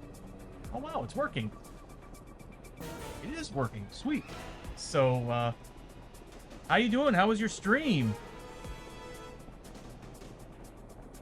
For anybody new to the stream, it's TNT Tabletop. I'm Tony, the host of the stream, and it's currently dedicated to playing Shadows of Brimstone, which is a dungeon crawling game that features the Old West, feudal Japan, a whole bunch of different types of mythology, and then basically Lovecraftian horror. So all the things that you love in sci-fi, you're basically taking on as, like, you know, pistol-wielding gunslingers. And in this case, I'm actually playing something different. I'm playing as the Trederrans, which is basically, if you're familiar with Killzone on PlayStation, they're basically similar to the Hellghast.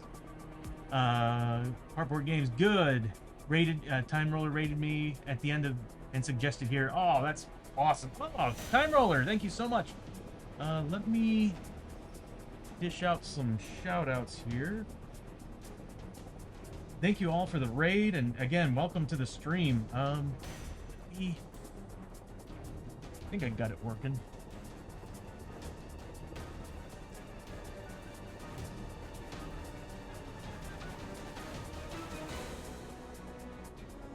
Apparently I've forgotten how to spell.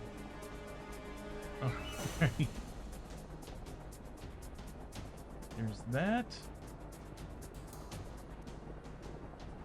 I don't have everything automated yet. I'm still having a problem with getting webhooks, so I kind of have to do these manually. But again, thank you all for showing up. Thank you for the raid. Oh, that's awesome. So, what did you all play? If you don't mind me asking.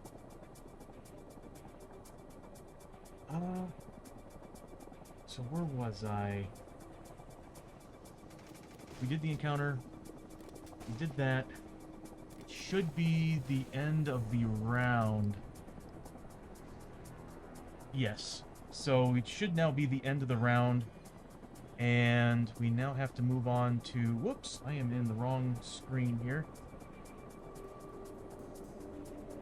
And we're now going to move on to yet another Hold Back the Darkness. So I need to make 2d6 roll on a 7+, which we did not. That was almost a double ones. That would have sucked. So we failed. So that means that the darkness is slowly creeping out of Trederran. And we are also... What are we dealing with? We add a patrol marker. New follower. Grip Dog, thank you so much for the follow. So we're going to add +1 to that marker. If I can navigate my stream deck here. So, +1. So now we're at Patrol 2, meaning that now we have to do roll for discovery. So the special rules here in Trederran is Grip Dog, first time chat. And thank you again for the follow. How you doing? Good to see you. So we got to roll for discovery since we're in Trederran, and we failed that test. So we are a team of 4. We have to add 2 to that, so we have to roll a 6+ to avoid being spotted by the patrol, and we made it. Oh, thank God. I don't want to deal with a minefield, an ambush, and another ambush. So at the beginning of the round, we failed that, so we don't get our strike tokens, but Fusick is going to give... Fusick, which is this gentleman right here, is going to give a point to himself so that everybody's at 2 points of strike tokens. So this way we can do a little bit with everybody. And it's actually the beginning of the fight, so that means I get some special rules. Yes. I guess Special rules for fire team. Who was it that gets something? Hold on 1 second. There we go. Is it Ulick? Yes. Once per fight. Oh, that's the fire team special rule.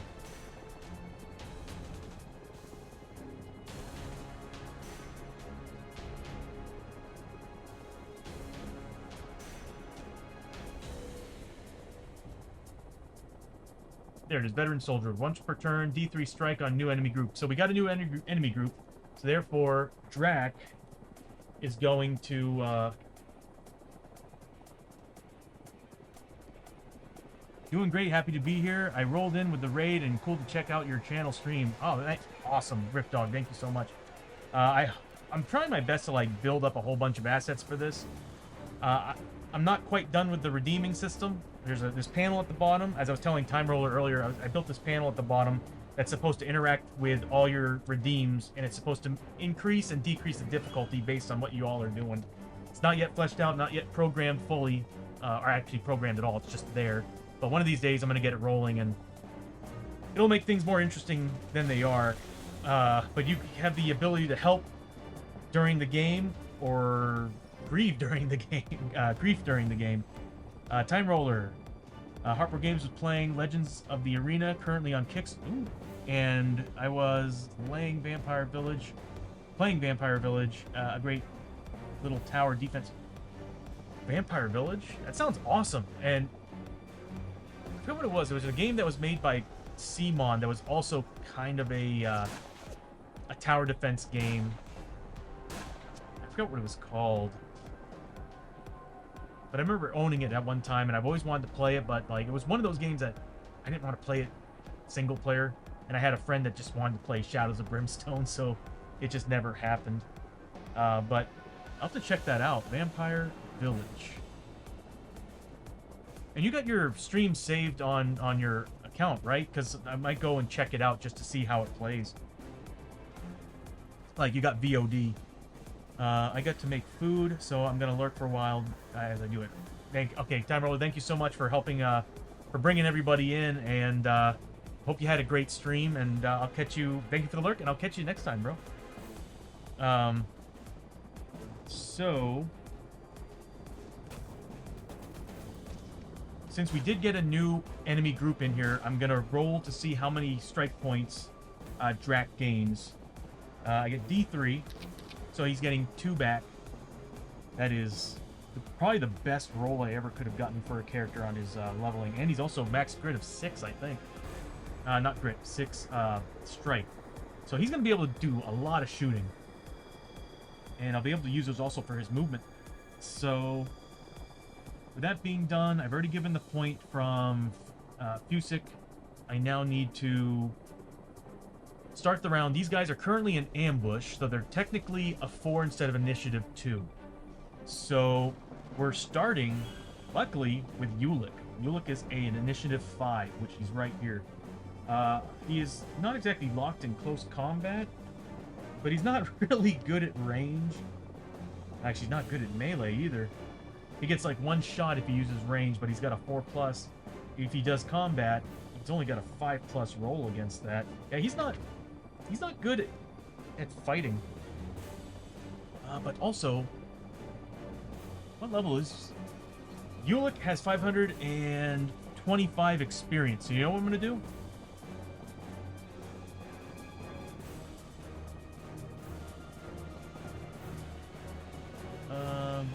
Bonds hang out for like a month or so, I believe. Yeah, I think you're right about that.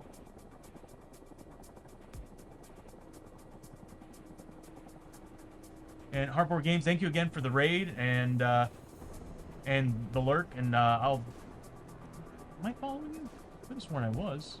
Yeah, I am. But again, thank you so much for the raid, the follow, everything. So I'll definitely be checking out. I think I've checked out your channel a couple of times. But I definitely am curious about games that you all are playing. Legends of the Arena. Yeah, I'm definitely gonna have to check that out. So we are going to start with Ulick.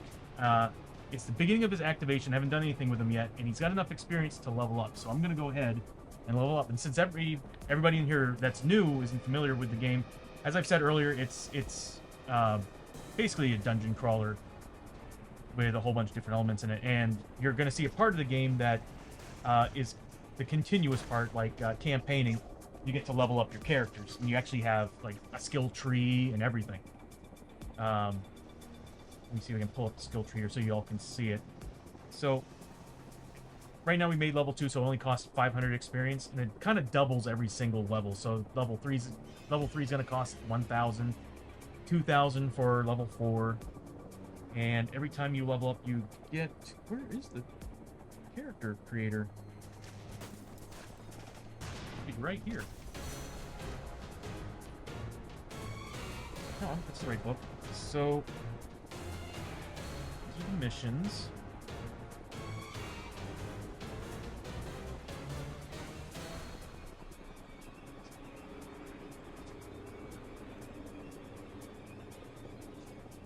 Well, this is strange. Is it in the very front of the book? It's usually in the back. Well, anyway, so right now, at the beginning of the activation of the character's activation, you can actually go ahead and spend their points and level them up. You can't. Originally, you could do it at any point, but now it's at the beginning of the character's activation. Maybe Siege of Rundar from Ludo Nova is a cool tower defense game. Box bottom becomes a castle. It is Nausea design. Oh, okay. Nizia, okay. Yeah, I'm gonna have to check that out. That sounds Siege of Rundar. I like the sound of that. Oh, there it is. Okay, so there's multiple cores to this. There's the base core games. There's 2 of them. There's the Feudal Japan part that has 2 core games, and there's all these other expansions. This is actually part of the latest one that released, I think, last year or 2 years ago. They got another one that's working on, that's new Kickstarter that they're working on right now. But inside the books, there's like a whole bunch of different classes to choose from, and each class actually has their own thing. I'm playing as a team-based game, so all the characters actually kind of share the same stats and share the same skill tree, but you would end up rolling here to see what you get as a free bonus, and then you actually choose down the skill tree. So per usual, if you choose something down recon, you can continue going down at every single level as a typical skill tree. So to start, I need to roll 2d6 to see what the free ability is going to be on Ulick, and I'll go ahead and remove some experience from Ulick. I need to get out of the chat room. So I'm going to be spending 500 from Ulick, and it's going to make him level... I really should automate this. Level 2. There we go. So Ulick is now level 2. He's got 25 experience left over for the next level. So I'm going to roll 2d6 for his ability. He rolls a 6. So he gets +1 spirit or +1 luck. Let's see what he's weak at. He is very weak at spirit, so I'm thinking spirit would make a lot of sense. So he's now a 2 spirit instead of a 1. So how skill checks and everything work out in this game is... These are actually custom sheets made by Klutz on Board Game Geek. But how they work is... It actually might be easier to read here. So you have all these ability scores, and whenever you do a skill test, like, let's say you get an encounter card and said you need to make an agility 5+, you actually take, like, that number, like, let's say it's a luck 5+. You take that number, that's how many dice you're rolling, and that's how many times you have a chance of getting a 5+. And as long as you get one 5+, you pass the skill test.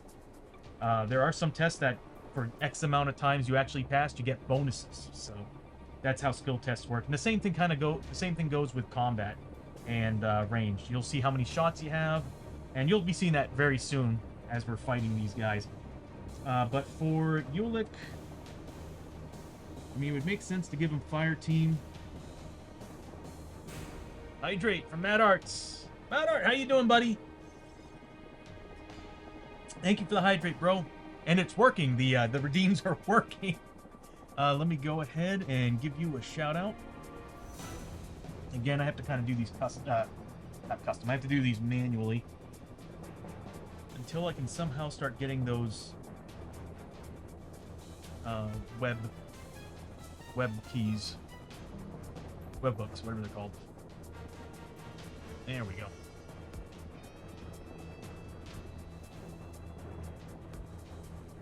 Good, just getting ready for some D&D. Oh, nice, man. What are you playing as? So first things first, Ulick gained +1 spirit. So level 2, getting +1 spirit. And then he's also generating, from the look of it, some health or sanity, any mix. So D3, full 3. So I get to dump some of that. He's going to put it all in his health. He desperately needs that. So he's going to get +3 health. Because now he's going to go from max health of 9 to maybe 12. There you go. You should see down at the bottom it's actually working. And I'll go ahead and bump his health by 3 as well, because it's supposed to progress with it. It's my Dragonborn Paladin of the Grave, the one with... Oh yeah, I remember you telling me about that. Well, man, have fun, man. D&D, I miss playing D&D. +1 spirit, plus that in health, and then I'm going to start choosing stuff down the skill tree. So, everybody so far has Fire Team. I'll bring this out here so you can kind of see it. So, everybody on the team, not everybody on the team, 2 characters on the team has Fire Team, which the good thing about it is I need strike tokens to get more bonus attacks and rerolls and stuff. Every time people use that ability, everybody's generating strike tokens, which is great. But he's not really good at fighting. So, but this would actually make him useful. So I'm going to go ahead and give him the Fire Team.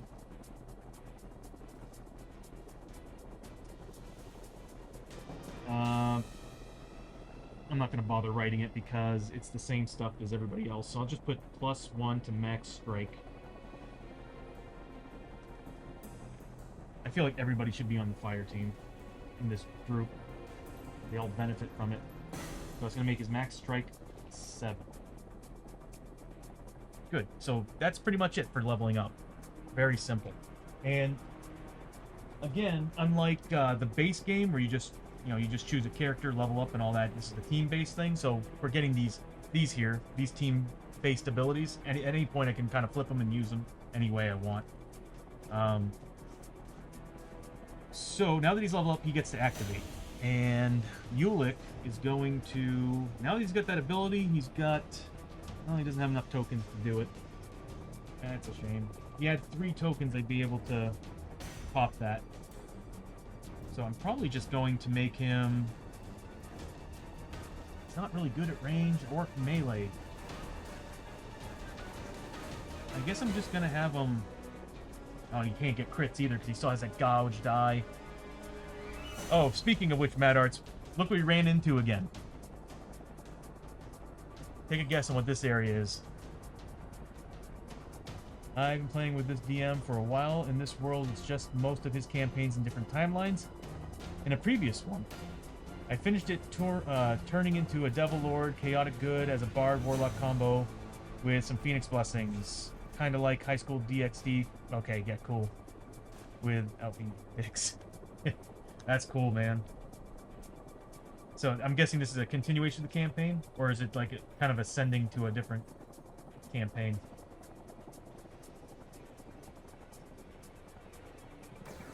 Sounds like as if it's a different one. So he's going to take some shots. I only get 1, because all he's got is his arc pistol. And it only does 1 shot, but it does perils damage, which is good. That would probably kill them. Unfortunately, he doesn't get any crits because of that gouged eye. Went back to town, and what happened? Artillery strike, as it's been destroying us here. hit the campsite and killed the doctor. So we got a newbie who is a -1 on all his rolls. So we were kind of stuck with the not the mutation, the injuries. So he's gonna take a shot. And I get to choose who this goes on after that. That's the beautiful thing about this game, is that you just roll for your hits, and then you start doing damage with each hit until you kill somebody, then you can move those hits to another target. I wish he could crit. So he does +1 damage with peril die, so he can't roll any lower than a 3. So he's, no matter what, going to deal some damage to these guys. So we'll just say it's -2 to the roll, because the tentacles have a defense of 2. And I'm getting +1 damage to this weapon. So we'll just say defense 2. So -2 to what I roll on the peril dice. If I roll a 5+, it's dead. There we go. I rolled a 6. So 6 - 1 is 5 damage. They only have 4 health. Obviously, I was going to choose the guy right next to Ulick. So he's gone, and Ulick generates 30 points of experience. At least that's 1 tentacle down. XP. It's back over here. So he generated 30 XP. It's good to see that everything's still working. Now that it's the end of Ulick's turn, we're going to move down initiative. And now it's... Technically, the tentacles are a 4 because of ambush for the first round. But Fusick and the tentacles are matching on their initiative, so tentacles are, yeah, like I said earlier, going first. Monsters always go first whenever they tie with a player. That is... Oh, and they're +1 combat. Because of the rules of the mission, any enemy is +1 combat and shots now that we found the clue token in this location. As you can see on the top of the screen right there, we found a clue token. So they're gonna do some damage. We're already kind of hurting. Well, actually, we're doing all right. So it's 2 of them, and they are both going after... When we rolled, they were both going after Drac. So that's going to be 8 attacks at 3 damage a pop. So 1, 2, 3. And criticals ignore defense. Drac might drop. That is 1 crit. So 1 gets through, so he's already getting 3 damage. And it's a 4+ melee, so 1, 2... Oh, only 2 get through, so he needs to make 2... Drac is a 4+ on his defense, so he's getting 2 4+ saves against those. 1 gets through, so it does 6 points of damage. They both do 6 points of damage to Drac. That is going to hurt him quite a bit, which makes him bloodied. As you can see, he's now lighting up right there. But well, that's their turn. Now we got Fusick. Fusick is going to start. Fusick's right here. He's really good at close combat, but the problem is he also has a gouge die from... So, a little bit of history. This is a minefield. Yesterday, we ran into a minefield, and Fusick, that very guy who's up right now, tried to tippy-toe through the damn thing, and he ended up failing, setting off 1 mine that sent the rest of them into a cascading explosion, taking him down. And he tried to walk, when he was raised, he tried to walk again over here, and again, set another one off, took him down again, and took down Ulick, and the other 2 members had to go over and res them again, so they both have injuries because of those explosions. Fusick has a broken arm and gouged eye, or actually a mangled hand. So Fusick is still really good at close combat, though. The problem is that he's -1 hand, so he's only getting 2 combat instead of 3. Because the Sergeant Saber would normally give him an additional... No, the pickaxe would give him an additional attack. But he's still getting +1 damage because of the Saber. And anything else he's getting? Nothing else. He's getting 3+ on these, so two combat rolls at 3+. I think he gets a reroll.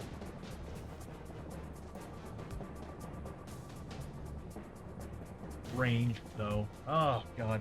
So at the beginning of character creation, you find a personal item. Personal item I gave him was the worst for him. It's for ranged, and he's a close combat guy.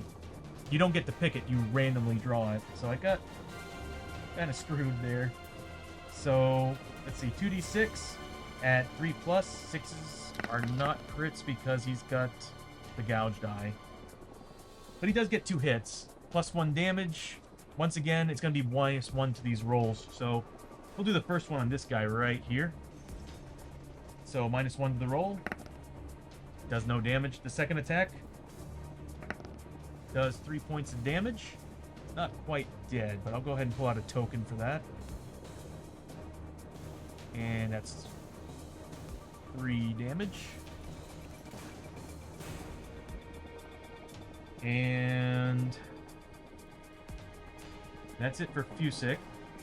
Didn't kill anybody, so he didn't get any XP. There's some monsters that generate XP just for shooting at or hitting them and wounding them. So next is going to be Drac. Drac is right here. Doesn't really... Yeah, he's just going to use his carbine. And he's got how many tokens on him? He's got 2.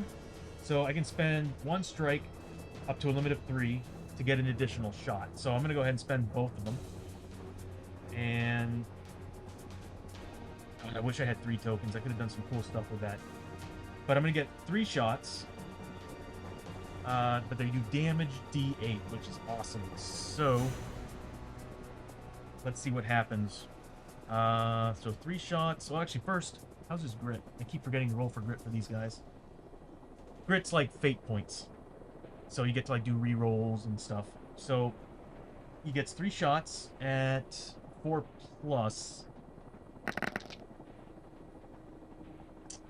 He does have a grit, so I'm going to go ahead and spend that grit to re-roll.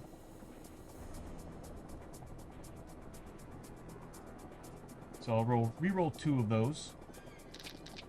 There we go. He gets a crit and a hit from that last roll. So, if I put the crit on this guy, he's straight up dead, but I don't think I want to waste it. So, it's a D8. So I'll just put the regular hit on this guy first. And it's a D8 this time.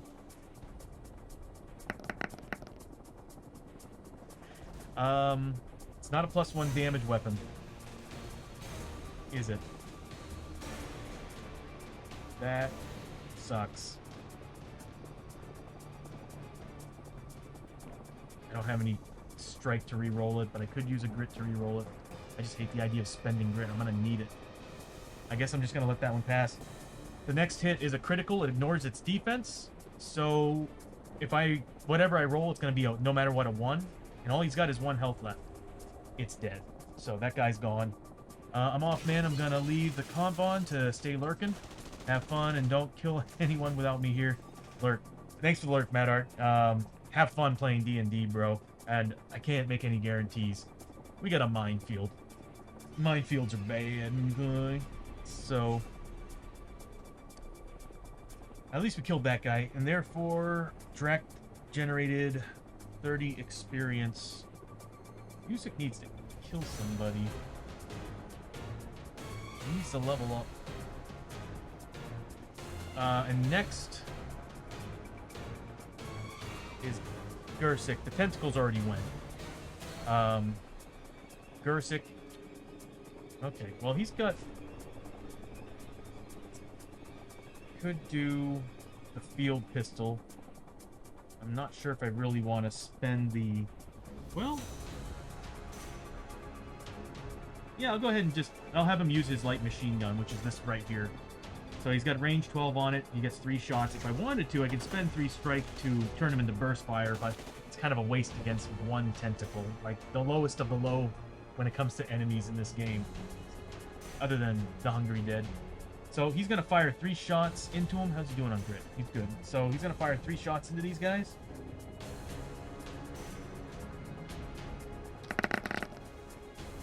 What's his range? 4? It's not a... doesn't have any bonus damage on it.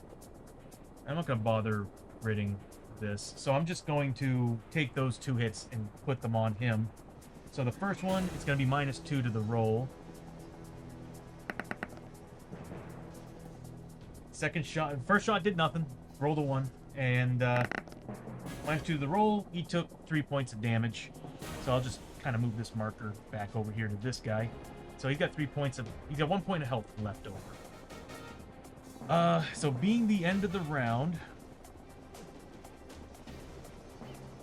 what was that? Anyway, being the end of the round, there's no maintenance to be done, so we're just gonna go ahead and close it out. And now we have to do a hold back the darkness test of 7+. So we roll 2d6, try to hold back the darkness. It's an 8, good. So we rolled an 8, we passed it. Good thing about that is that on a pass, we all generate a strike token a pop. He's got 5, so let me check on everybody's strike here for a second. So Gersik can have 5, so he's got 5, he's good. The lowest is 4, so I think we're good on capitalizing on our strike tokens. And since we have a sergeant on the team, which is Fusik, I'm gonna go ahead and give him, let him give a strike token to somebody who's already spent all his brother Drac. And so we passed it, we generated the tokens. It's now the beginning of the turn. And why not? I feel like it's a waste. He doesn't have much health left. So Fusik has the ability to put a marker on an enemy, and we get bonus damage and all this stuff. I just don't. I want to hold on to that. You know what? I'll do it. Well, he's only got 1 health. No, I'm not going to bother. So we're going to start with Ulick. Ulick first is going to heal Drac.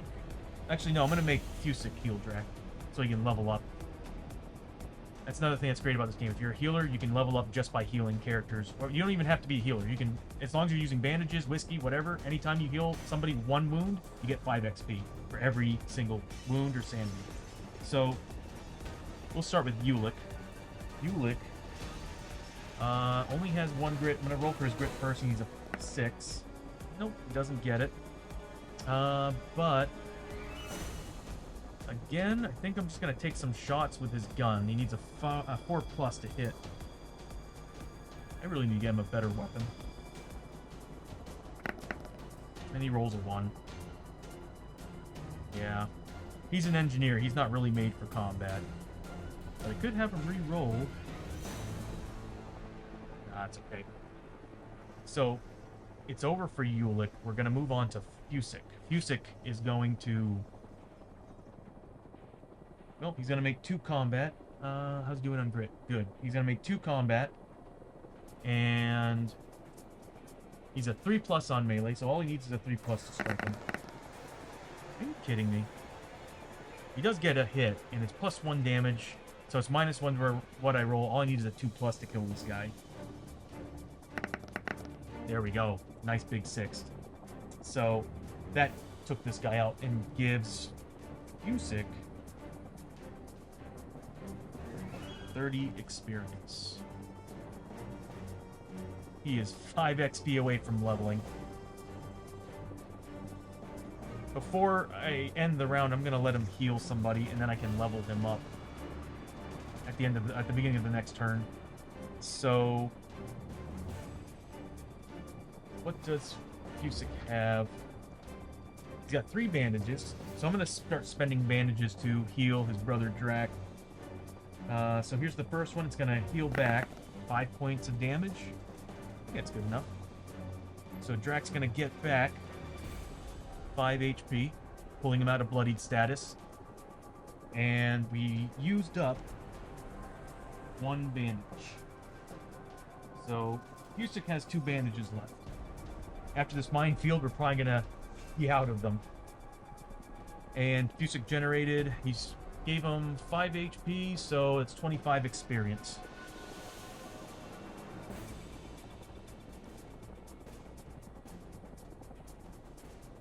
And there we go. He's now got enough XP to level up. Before we do that, we need to do everything else. So how end of the fight, end of the battle works for anybody who's new. Once you've completed the combat, you now go through what they call catch your breath phase, where everybody who's already activated only gains 1d3 health, sanity, any mix. Anybody who hasn't activated gains 1d6 back, or you get to choose a grit. So it's one of those two, and Drac might choose a grit, and I might... Well, I don't know, you could use some more health. Well, we'll get to that. So what I'm going to do first is I'm going to roll for Ulick. He's going to get 1d3 back. He's getting 1 point back, so I'm going to dump it into, of course, his health. Getting health back from Catch Your Breath or cards or anything like that doesn't generate any XP. You actually have to have a character healing another character. Or yourself. Then is Fusick. Fusick's going to get back... Same thing, 1. So Fusick is generating 1 health. Drac. Grit is hard to come by. So I think I'm going to give him a grit. Can always use bandages. And he's only got 2. Well, I guess... I'm going to go ahead and give him his D6. Yeah, perfect. So he's getting 2 more health back. Well, 6, but it only goes up to 13. And Gersic, there's no point of him rolling for grit. He's at max, so he's going to get 4, which brings his health back to 14.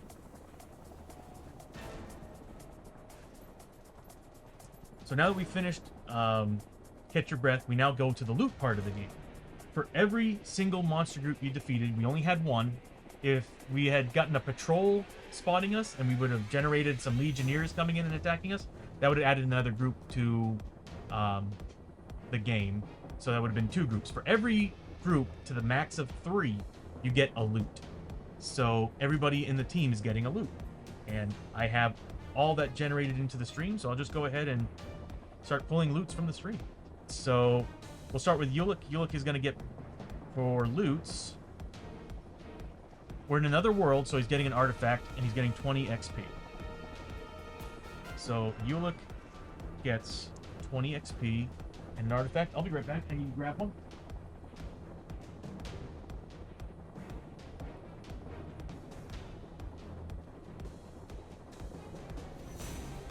Oh, nice.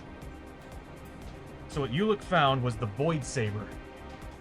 It's a Darkstone weapon, so at the end of every adventure we have to roll, and I forgot to do that last time, we have to roll for corruption from these Darkstone pieces. Darkstone is extremely valuable in the game of Shadows of Brimstone.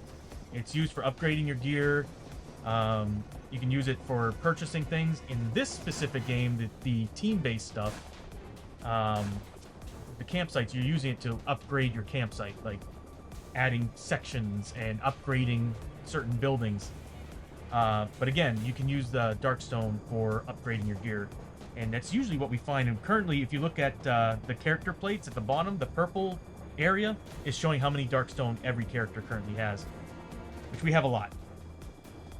So anyway, the Void Saber is a +1 combat, so I'm definitely going to give that to Fusick. For each 2-hit roll of 1, an enemy rolls against you with a melee attack, you may immediately cancel one of their 2-hit rolls. That is sick. It weighs 1, it's a one-handed weapon, and it's worth 750 gold. I'll put it over here so y'all can see it. So that's currently what you're seeing here. Let me get the hand. So what you're seeing here is what Fusick's currently wearing. So it is giving +1 combat, and it's giving extra Darkstone, but that is what I'm going to trade it with. That is definitely better. So next, we're going to get loot for Fusick. Finally, we're getting gold. So 20 XP and 100 gold. So we'll go to Fusick. He's getting $100. We desperately need money. and 20 XP. And then for Rack, we're gonna generate 50 bucks and 20 XP. So gold, 50 bucks, and 20 XP. And then finally, we've got Gersic, who's going to generate same thing, 50 bucks and 20 XP.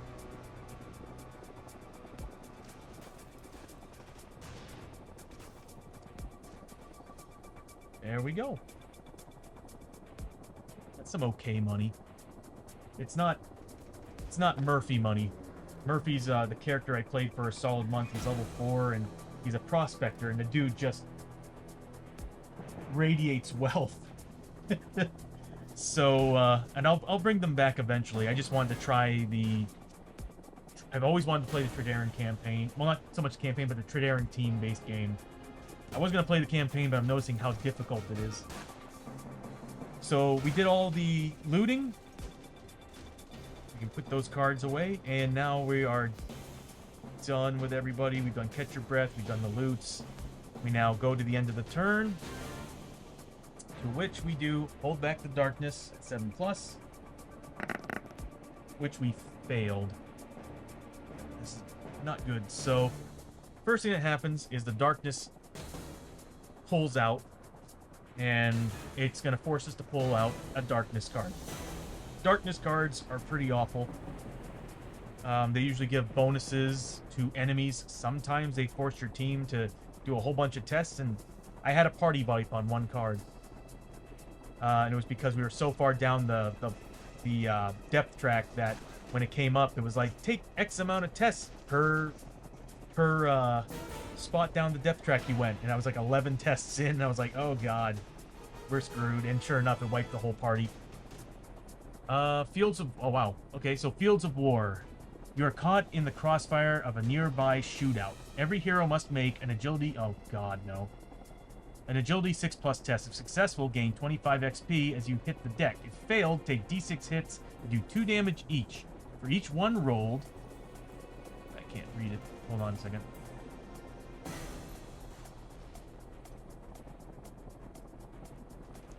For each one rolled on the skill test, you gain a bleeding marker.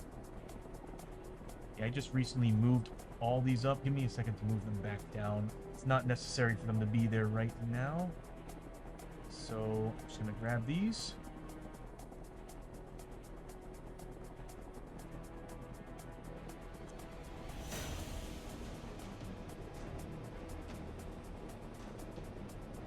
Okay, and we'll just push it back down a little bit. Used to be here. So I'll leave them there for now. Okay, so again, for each one rolled on the skill test, you gain a bleeding marker. Side effects, yeah, -3 health. Agility 6+. I mean, this is when having a low agility is actually a decent thing. Less chances of rolling a 1. So we'll start with Fusic. Man, all the artillery fire in this game has just been messing with me. So Fusic has agility 3. So for every 6+, we gain 25 XP.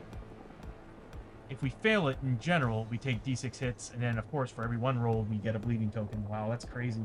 So 3d6. Are we allowed to use grit?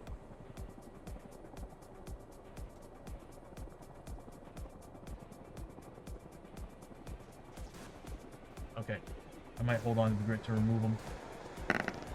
Of course I'd roll a 1. But I succeeded. Oh, I might have to spend a grit to get rid of that. So, who is this? Yulik. Yulik getting 25 XP. Because he got a 6. And he's also getting a bleeding marker. I'm just gonna spend a grit right now to get rid of it. I don't like having those. It's negative. It is not exactly permanent, but it's -1 to your max health. Those aren't fun. Next is Fusick. Fusick's gonna also... He's got 3, so he's gonna make 3 rolls again at... Gonna make those 6 pluses. No 1s, but it is a failure, so... D6 hits that do 2 damage a pop, so how much damage does it do? Oof. So D6 hits, so I get to roll defense against these. So I'll roll 4 pluses. 2 get through, that's a crazy roll. So, 4 points of damage gets through on Fusick. So -4 on that. Next is going to be... Who else? We've got Drak. Drak's got a 3 agility. He gets 25 XP and no bleeding. Good for him. So 25 XP for Drak. And then finally we have Gersic, who only has a 2 agility. He gets a bleeding token. I'm going to spend a grit to get rid of that. There. Alright. Not bad. That's it. That card can go away now. So as you see, darkness can suck. So we'll put that away.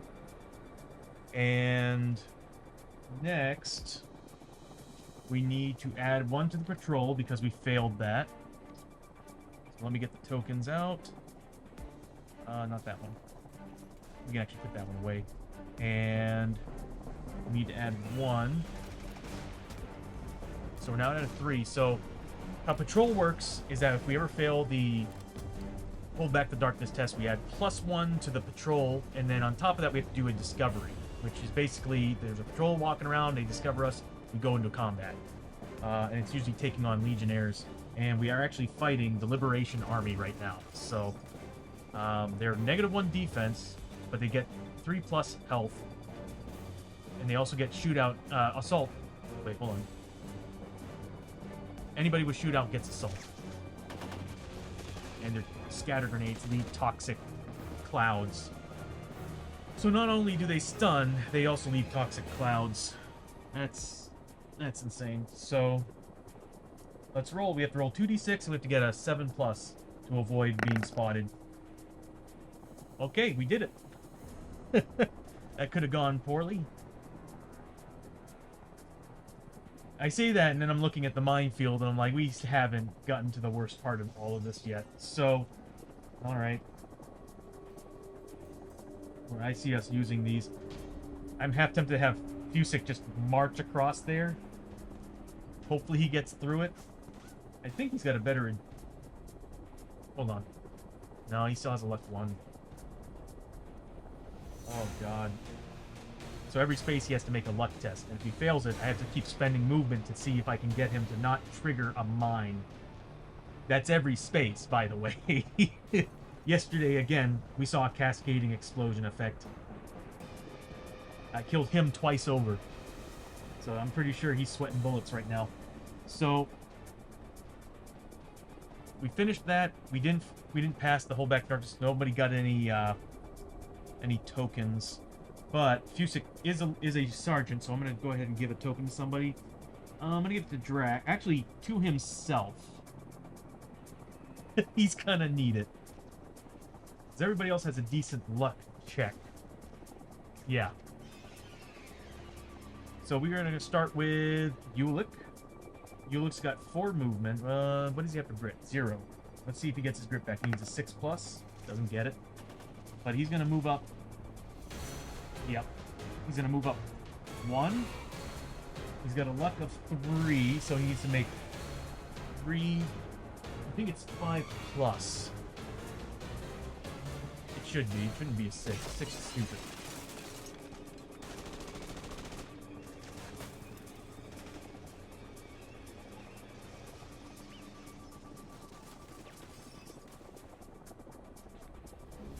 Deviation markers... I'm in the wrong book again.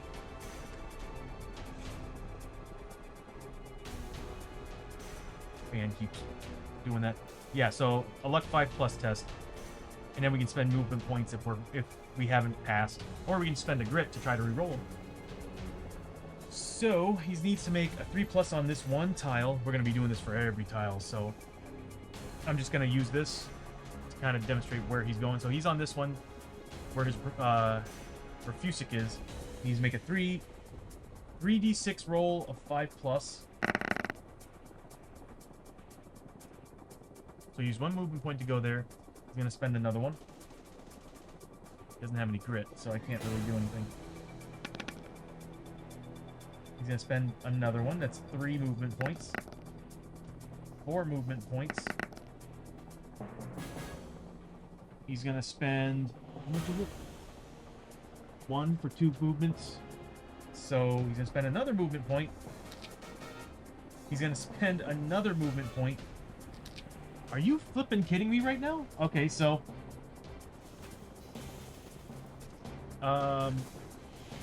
again.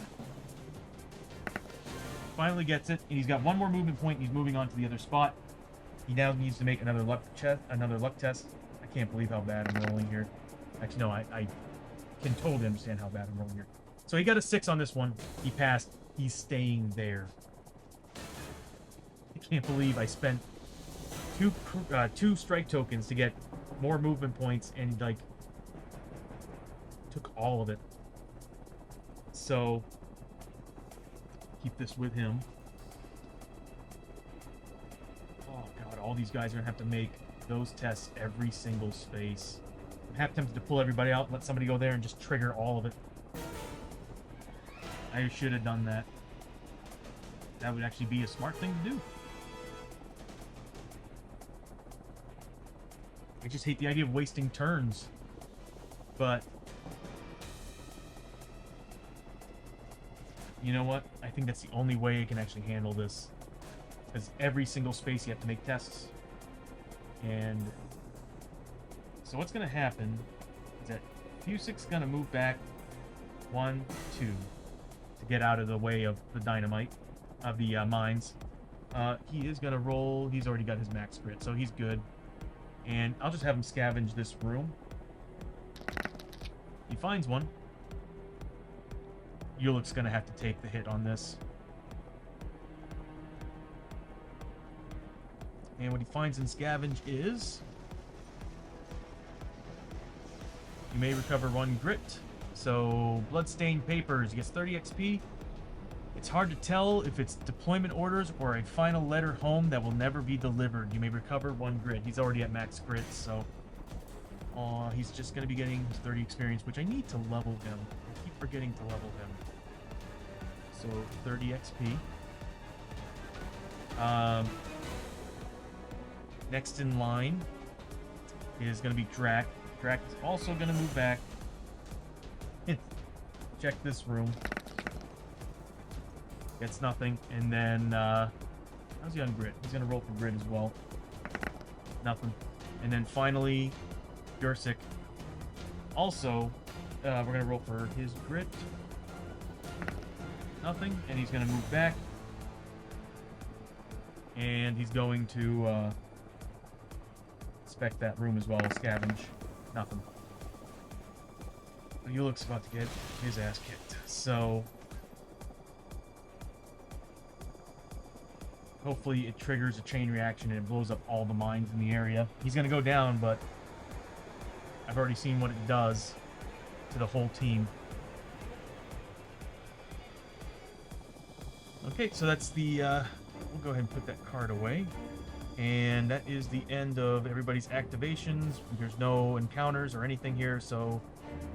once again, hold back the darkness. Go figure, the minefield is the thing that's keeping us from moving forward. 7+, we got it. So... we're going to generate a token. Fusic's going to give a token to...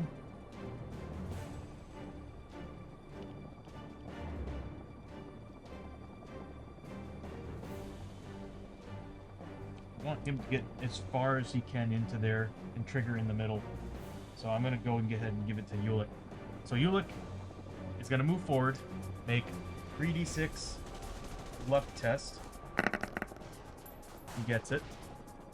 He's going to move forward this direction. Actually, as a matter of fact, he needed to take a corruption hit at that spot. I totally forgot about that. He fails, so he did take corruption. There's these little markers here that actually resemble radiation, and all those spots you have to do a corruption test. And the more corruption you get, the higher chances you have of getting mutations. And mutations can be good, they can be bad. The cool ones are like getting a Quado from Total Recall, like a little dude coming out of you. Gives you another hand, I think. So he generated a corruption from that. He landed on another spot that has corruption, so I have to roll for that as well. He got that, he's good. But now he has to roll a luck test on this. He's good. I actually kind of want him to fail now. So he's moving up again. It's not a radiation spot, so he's getting 3d6 again at 5+. He's all of a sudden making these. It's like everybody moved back to avoid this, and he's making it. So I guess it doesn't matter which direction we go at this point. We'll just keep going this direction. Again, 3+. I was hoping he was going to set them off. And again, 3+. Oh, which reminds me, I need to spend these guys to give him more movement points. He did not make that one, so he does have one movement point left. He didn't make it. He actually ended up triggering it. So this one triggers. Let's see what happens. All clear. So he's lucky. There's no mine on that spot. Go figure. I sent him in there hoping he's going to trigger all of them and let it explode, but little bastard made it through. So,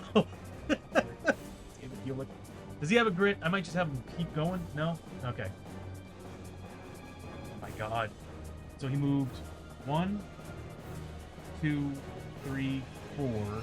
He spent 1 to re-roll. Oh, he still had 1 move left. So,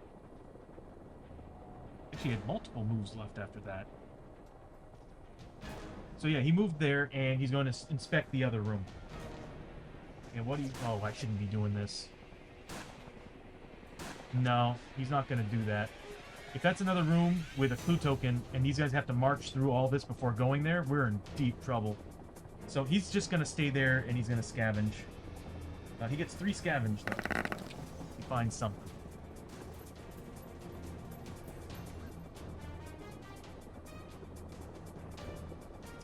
Ooh, 10 XP and 2d6 times 25. Okay, trinkets in the rubble. You find a simple item from an alien culture that can be sold in town. In this case, the campsite. So 2d6. So, what is that, 25? 125? 125 gold and 10 XP. That's pretty decent.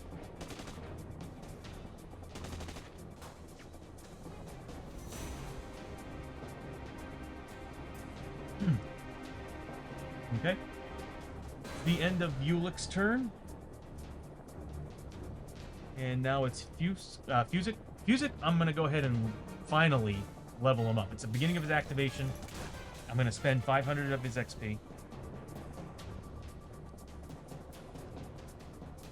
And it's going to level him up to 2. There we go. Everybody is now officially level 2.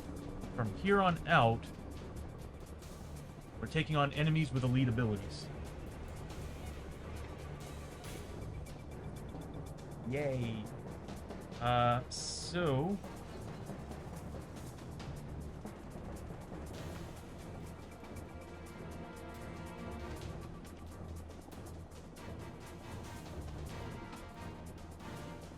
Again, we have to roll on Fusic's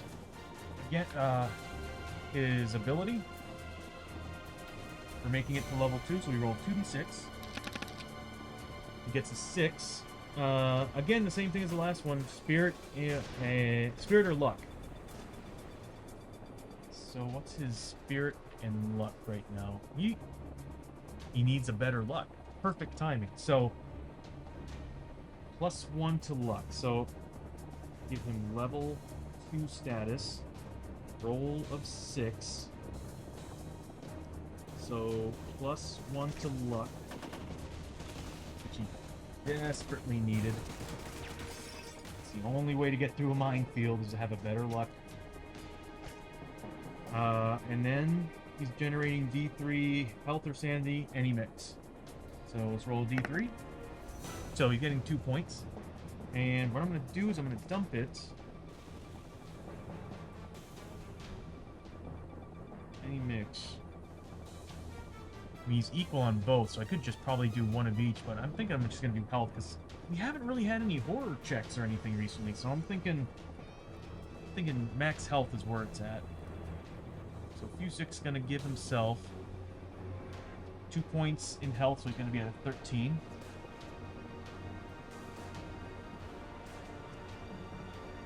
Right. I need to give him 2 points of health as well, because it goes up along with it, so... and then... So I gave him +2 health. It's going to be a while till we get to level 3. It takes some time to get to 1000 XP. Beginning to wonder if I should give him Fire Team as well. If I give everybody Fire Team, anytime I do this ability, everybody gets a strike team, a strike token, which it's just too good. Yeah, so I'm gonna go with Fire Team. Actually, who's this? It's Fusik.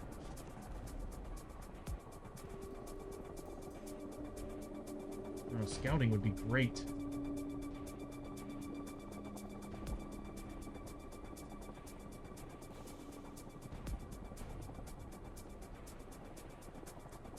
Oof.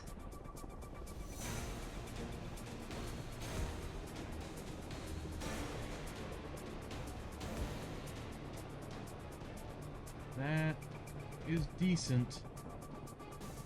I'm gonna continue with Fire Team.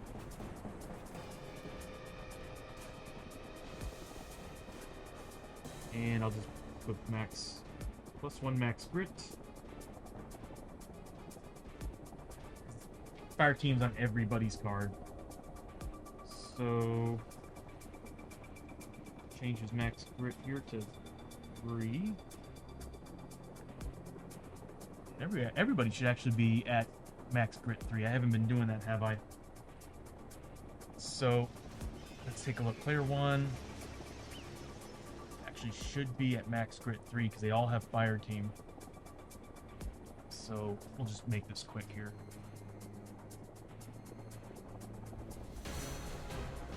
Three,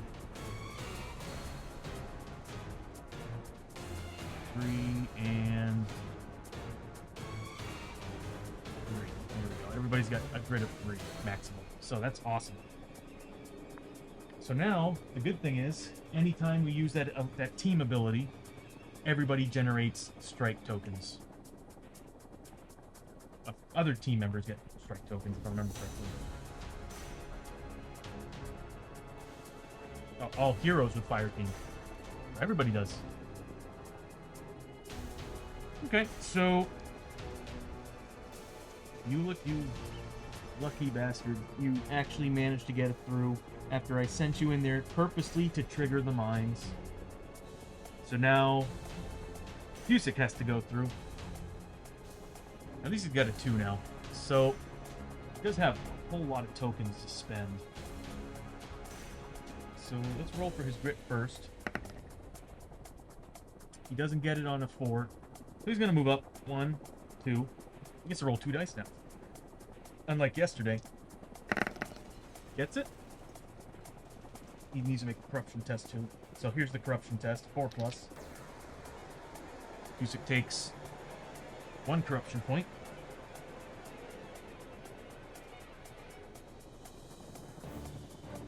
He moves up again. 1 more corruption hit. Again, takes a corruption point. And now he's making 2 D6 5+. Wow. He's next moving up.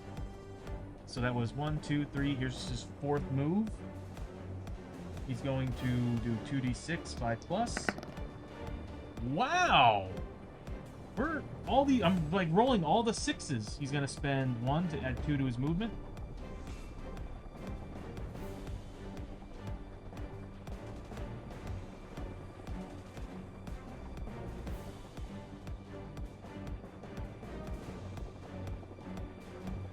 I can do this as many times as I want. So he's adding 2 to his movement, so he moved up again. He needs to make another 2d6. Doesn't make it, so I'm going to spend his extra movement point to try to get out of it. Nope. I'll, once again, get 2 movement. I'll spend the other movement point from that strike. Oh my god. Okay, so here's another one. First movement point from that. Second movement point from that. He gets it. He's going to stay right there. he's going to stay right there. So close to all clear. Is that a... It is. He's going to take a corruption hit. He's a 4 plus. What is up with that? So he takes yet another corruption damage. He is very close to becoming... to getting a mutation, which is fine. Trederrans get them. So, with that being Fusic's turn... let me go ahead and change the music while we're at it here. We're not in battle anymore, so we'll go with danger music.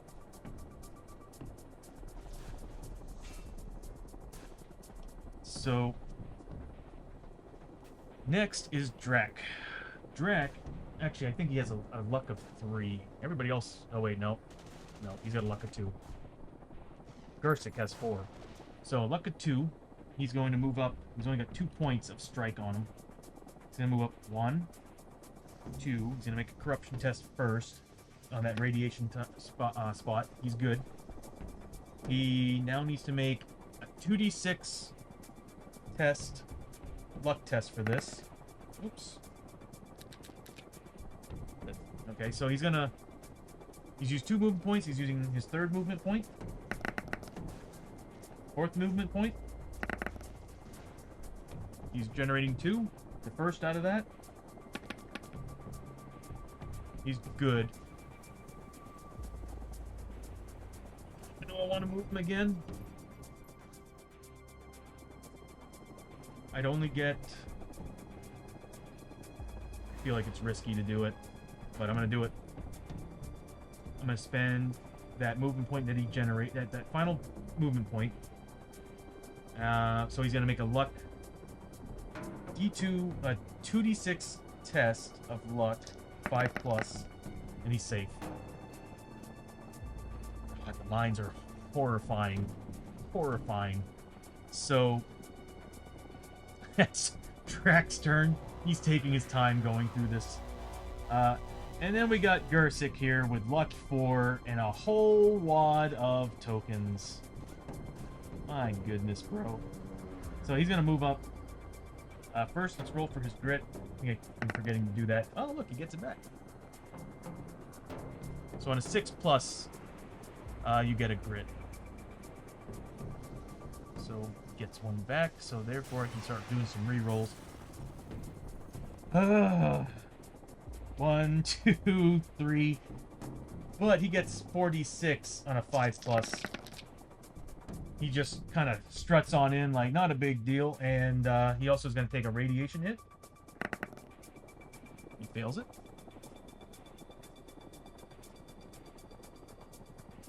Moves on to the next spot. So that was, let's see, he was here 1, 2. This is his 3rd movement, and he's making a 46. Oh, look, he gets it again. Just casually walking through.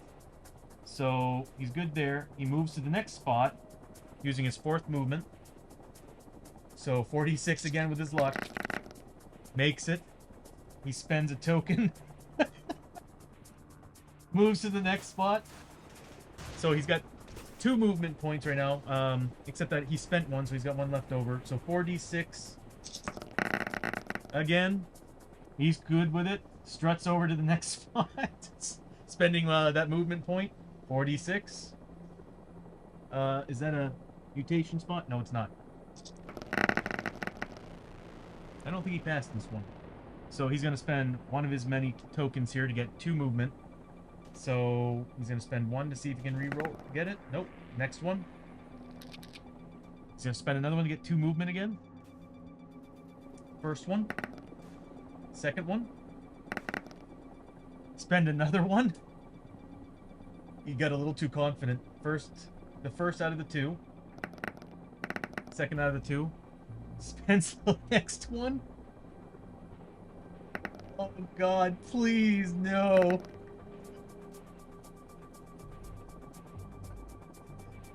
Oh, how did he fail all that? He rolled how many? So that's 4. How many? He spent like, what, 3 of these? So he failed like 10 attempts at avoiding this. Well, whatever's underneath, it triggered. Get ready. Oh, it's a mine. Okay, so yeah, he triggered the mine. What character who could have just traveled through all this, and my rolls just totally botched this? Wow, so the mine triggers and explodes, and it deals damage to everybody around it, including triggering these. Potentially triggering those. First, let's deal the damage. It ignores defense. So right now, Gersik is going to take a whole flipping 6 damage. Go figure. That one a-hole who had like the best chances of getting through this whole thing, just like the level of confidence going through that field ended up being his downfall. So he took 6. Next is you took 6. Oh no. I should have just let him sit at one point. Whoops. If I remember correctly, he was at 8, wasn't he?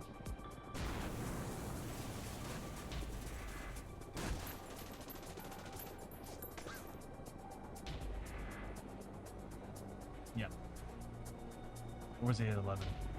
No, he was at 11.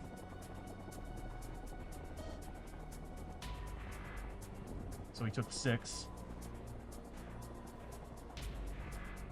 So he's bloodied. And, oh, now we have to trigger all of these. And if they trigger all of these. If they trigger all of these. So we know the routine. Zestev! Good to see you. How you doing? And redeem, draw, and choose. So I have to write that down, because anytime I draw a card, I can draw a second one and choose between the 2. I don't have it yet built into the system, but when I do, you're going to see at the bottom of the screen where the initiative marker is, you're going to see those little things light up showing how many we have in reserve that we can use. But thank you, we could use that. So, +1, draw, and choose. I gotta remember that we have that. Well, it's good to see you here, Zesta. Always a pleasure. We're again playing the Trederran campaign. We landed into a minefield, and it's a bad place. Trederra is a bad place. Every experience so far coming here has been awful. So, oh, we need to do the Fallout rules too. So, let's go. We need to roll d6s, and on 1s or 2s, it triggers whatever is there. So, let me get the dice roller rolling. You win or die. Yeah, we actually won yesterday's mission. We did all right. The first mission we did, no, we failed it miserably. So, this one right here, we need to roll on a 1 or 6, on 1 or 2, it goes off. Same thing here. Same thing here. Same thing here. And then the one on Fusic. Oh my god, if we can get these. and then this one. Oh! It didn't trigger any of them. Yesterday's stream, it triggered nearly the entire block. Talk about luck. Wow.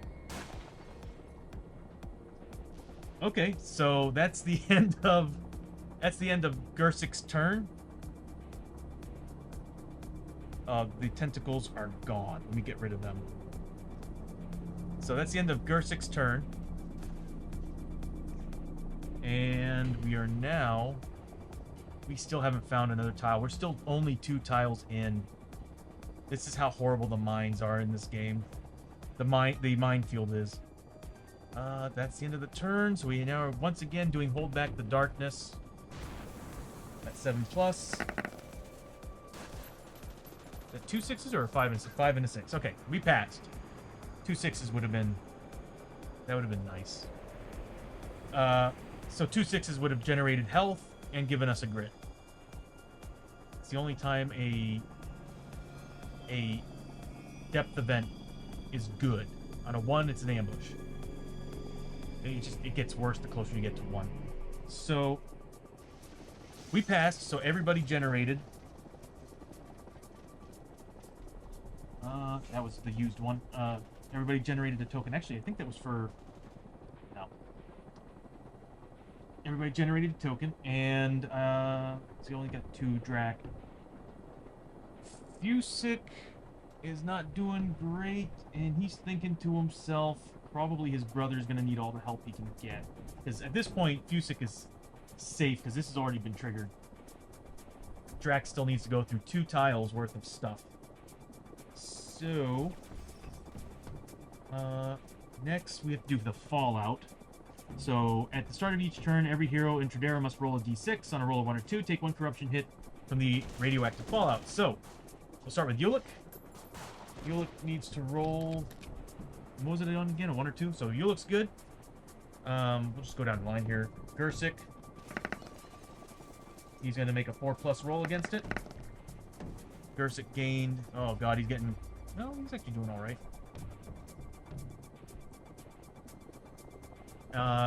Fusic gets 1, and he's going to do a roll against it. He's good.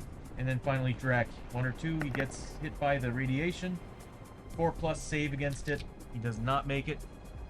So, therefore, Drac gets another corruption point. Yikes. I mean, we're doing all right, I guess. So, all right, so that's all done. We sent out the points. Everybody's already leveled up to level 2. We're good to go. Ulick's first. I'm still a little scared about checking the other room because these guys are still behind. But because if Drac goes down, we have to go back and get him. And I don't want to spend a turn doing that, but you know what? I think we need to advance the story. So, Ulick is going to inspect that room. For all we know, it's a hallway or a passageway. And what Ulick finds, a mid-passage.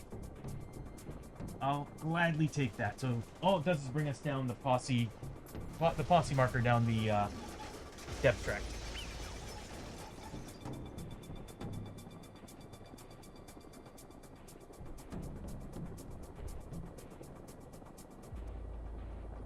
I gotta remember every time we draw a card, the next time we draw a card, I can spend what you gave me, Step, to redraw and, well, not redraw, but draw another card and decide which one I want to keep. That's gonna be extremely helpful, so thank you so much for that. The next time we get a darkness card, I'm gonna roll 2. I could save that for Growing Dread. Because I'm not really limiting it. It would be nice to use on Growing Dread in case we get hit by a bad Growing Dread card. Because there's some that will just straight up kill your team. So, he inspected that room. That was his turn. Next is going to be... I didn't roll for his grit. He got it back. Ulick got 1 grit back. Next is gonna be Fusick. He's probably gonna heal up a little bit before he moves. Probably him and Gersic. What does Fusick have? He has 2 bandages, so he's gonna spend one on himself, generating 4 points of health. It's good. So he's gonna get back 4 points of health. So he's no longer bloodied. I'll spend the other one on himself as well.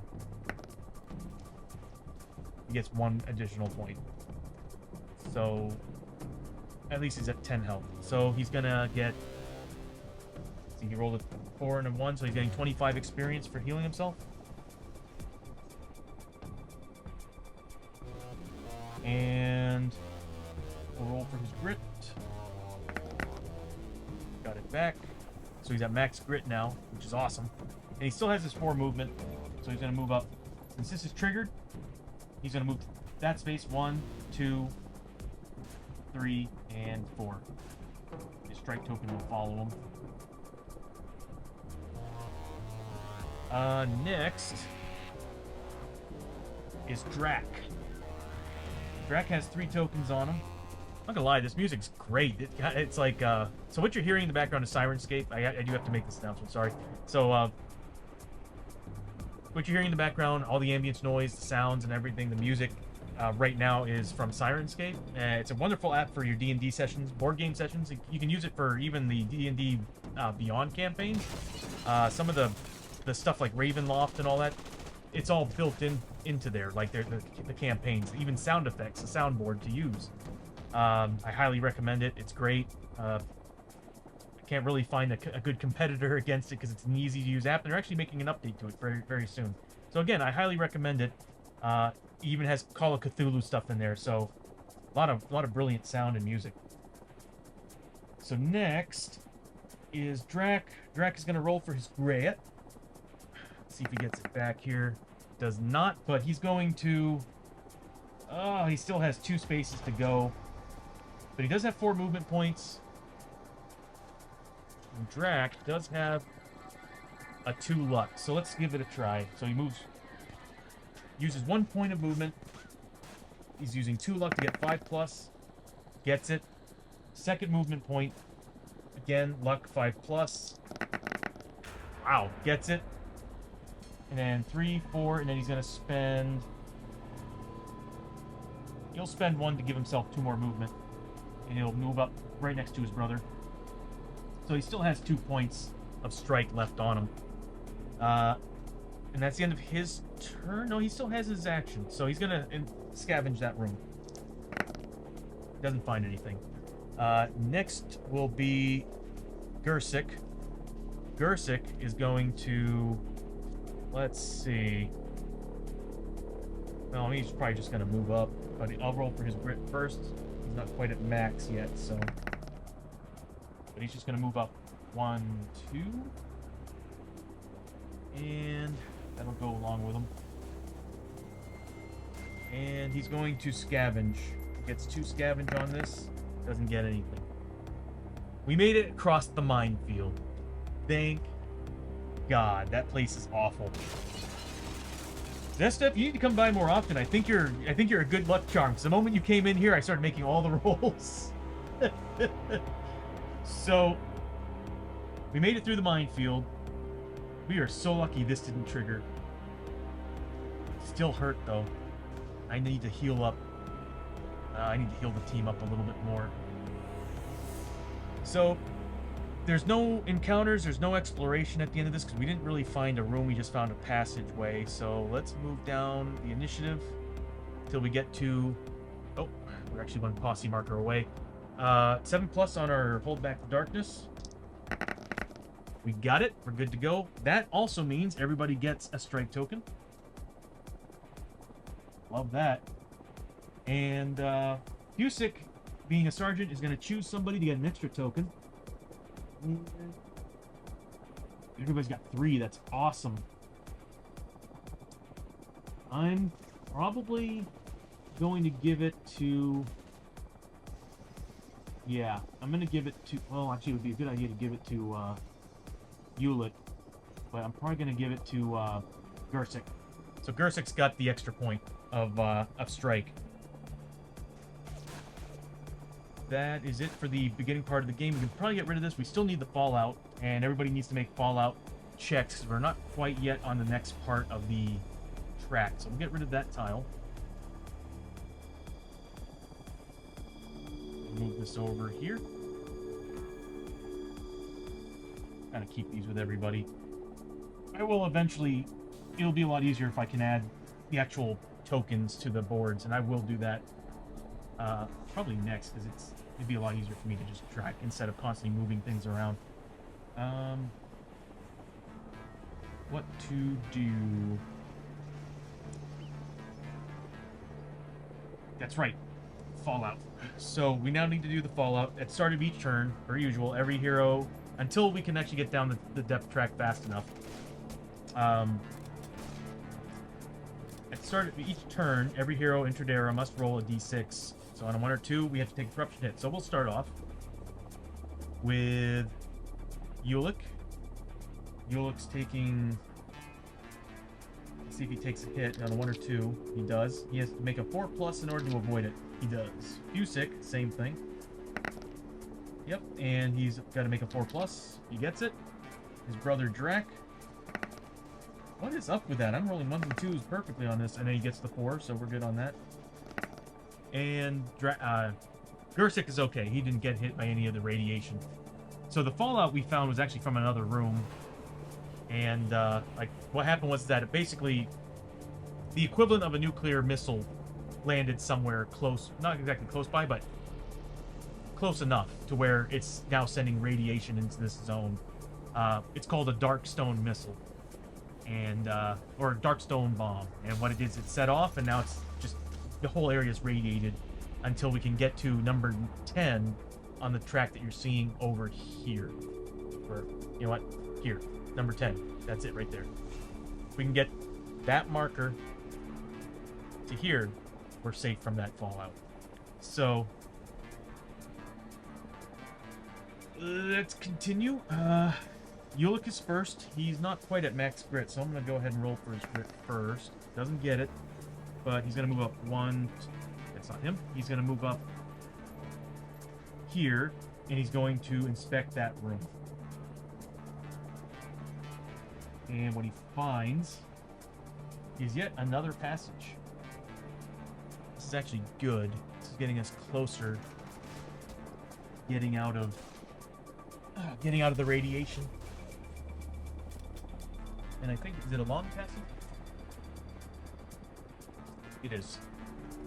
So it's this guy right here.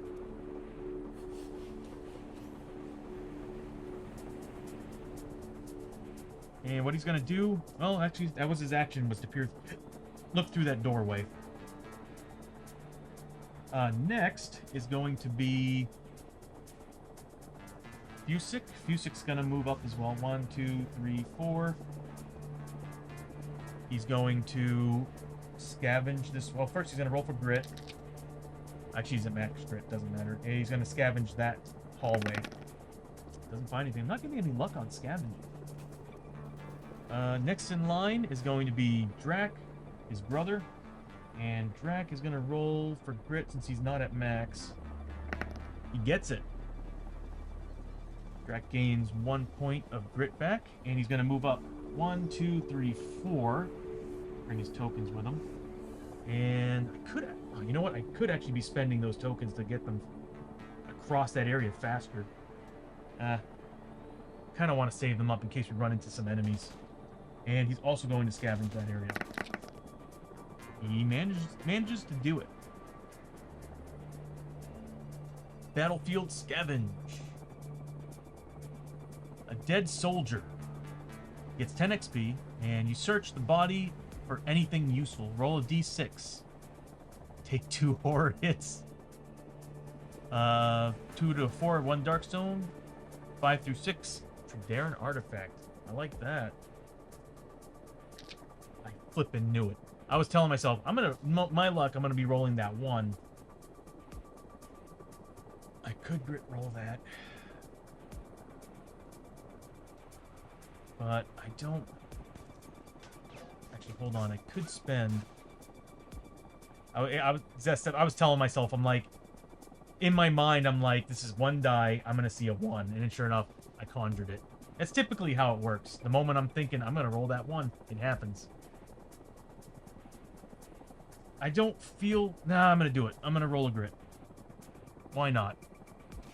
My buddy Hexa would tell me, do it. So I'm going to do it. I'm gonna channel my inner Hexcellence to re-roll this. So this is for Drac. So I'm gonna spend 1 grit from Drac.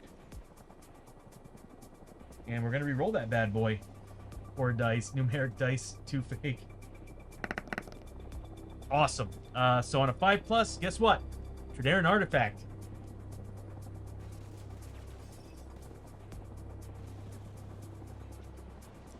Nice. And what we find, that is pretty cool. We find a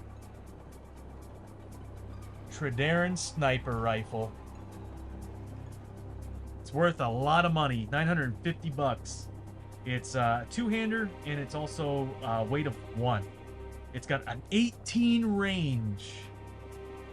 When would you use that? But it's got an 18 range, shots of 1. So that's kind of weak, but it doesn't have any upgrade slots. So it's got a minimum range of 4, so you can't do this in close combat. Any hit is a critical hit. Use the D8 for damage. 2 hit rolls of 6+ do double damage.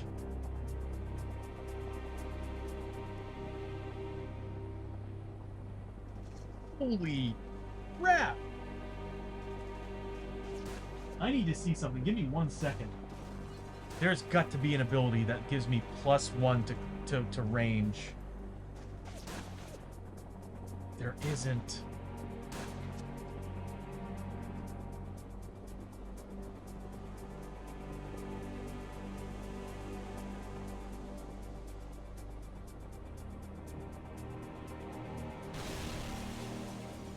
Man, if there was a way to turn that into a 2-shot weapon... Oh my god, that's amazing. I think I'm gonna give that to the engineer. This will make him useful. The only problem is that I'll have to keep him way in the back. But oh my god, every single hit's a critical. Actually, who has the best range?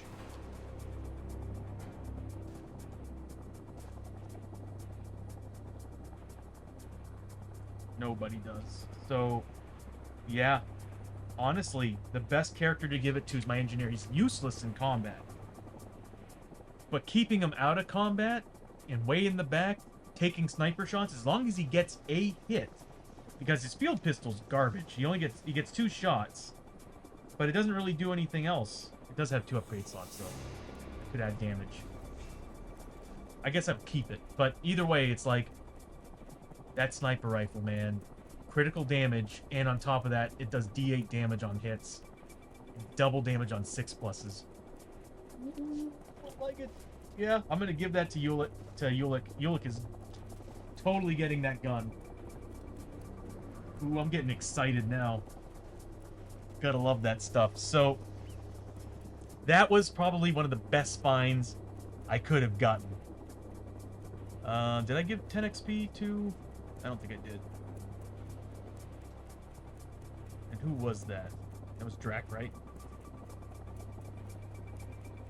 Yeah. So Drac got 10 XP on top of that.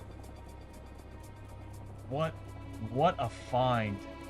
I'm so glad I re-rolled that. If it wasn't for my buddy Hexa ringing in my head about, just do it, bruh, I wouldn't have done it. So next is... He's going to have to give it to... Well, they're on the same tile. They're on the same tile. There's no enemies. So that means that I could actually give it to him.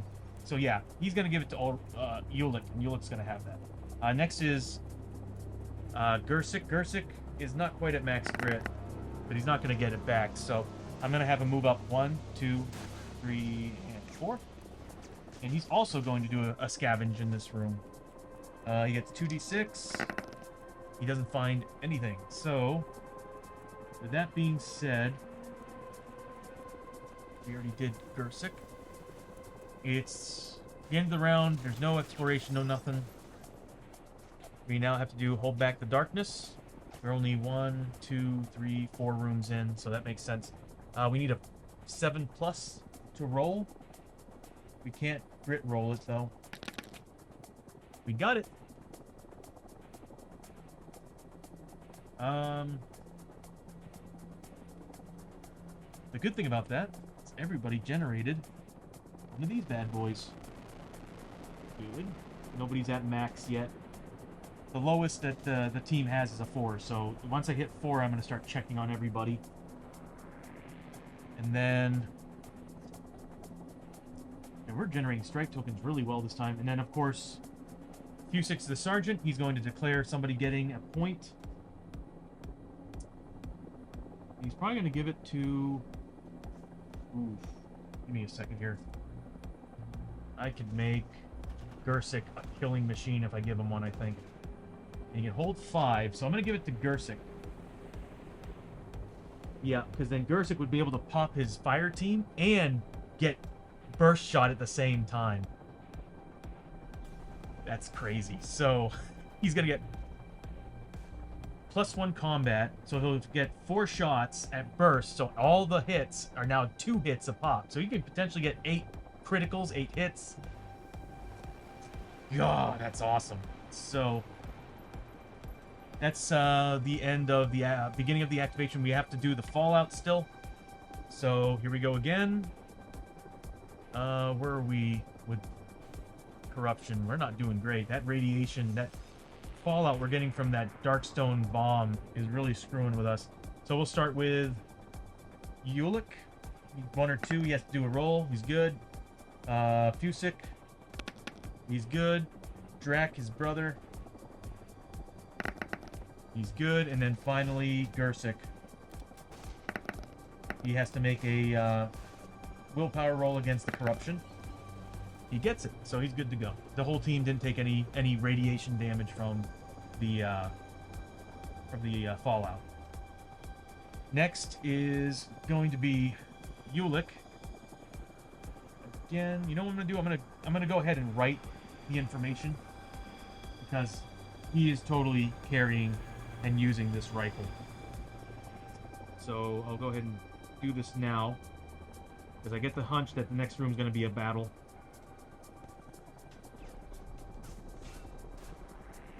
Or it might be the final clue token we need because we've already got 1 of each. So I think we're going to end up dealing with something. This rifle is so awesome. Holy crap, and it's expensive too. Range of 18. Shots 1.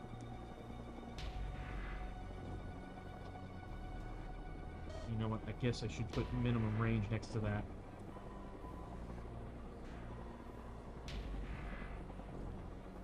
Shots 1.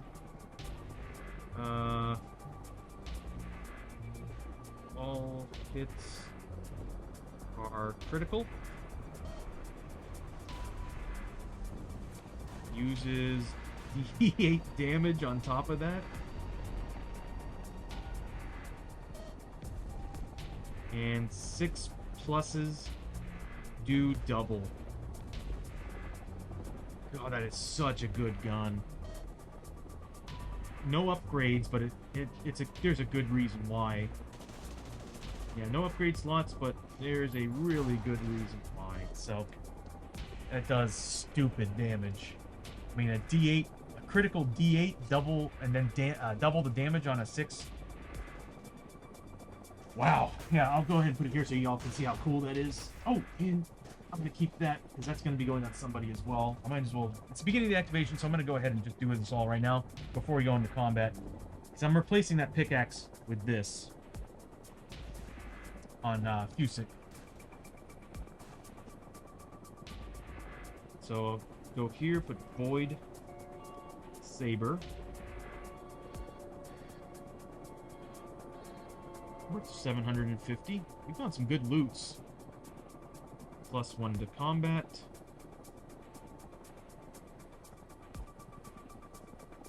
It's a weight of 1, one-handed. Oh.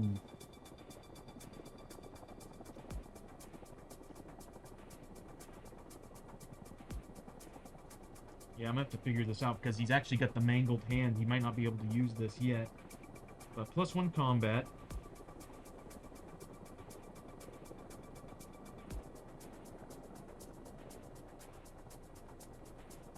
So for each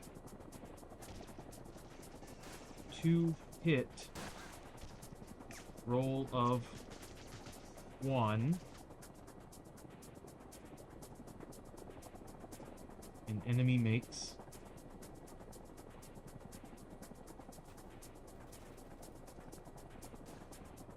you melee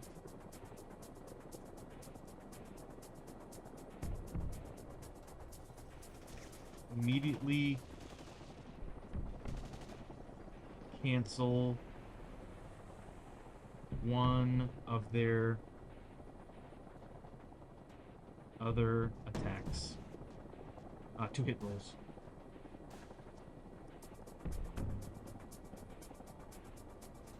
That I need to I really need to fix his mangled hand.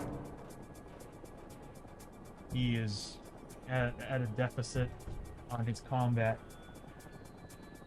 So I'm gonna have to pick and choose what I want to use. Although the saber is super good. So it's Ulick's turn. Let's go ahead and roll for his crit first. Gets it.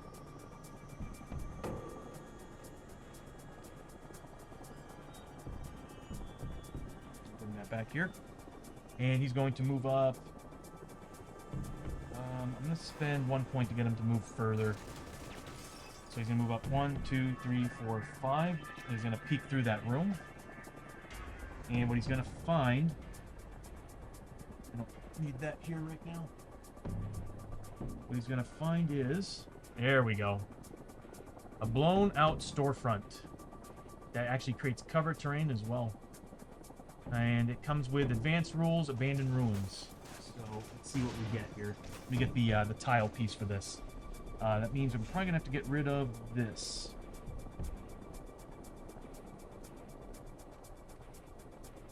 I'll just slide all these off.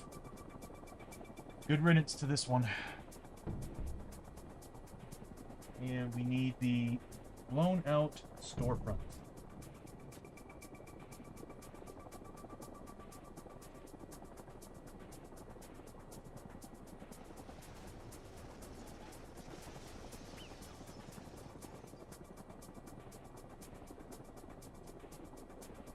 That'll be it. Okay. And it's coming in from this angle. So I'll just move everybody over here.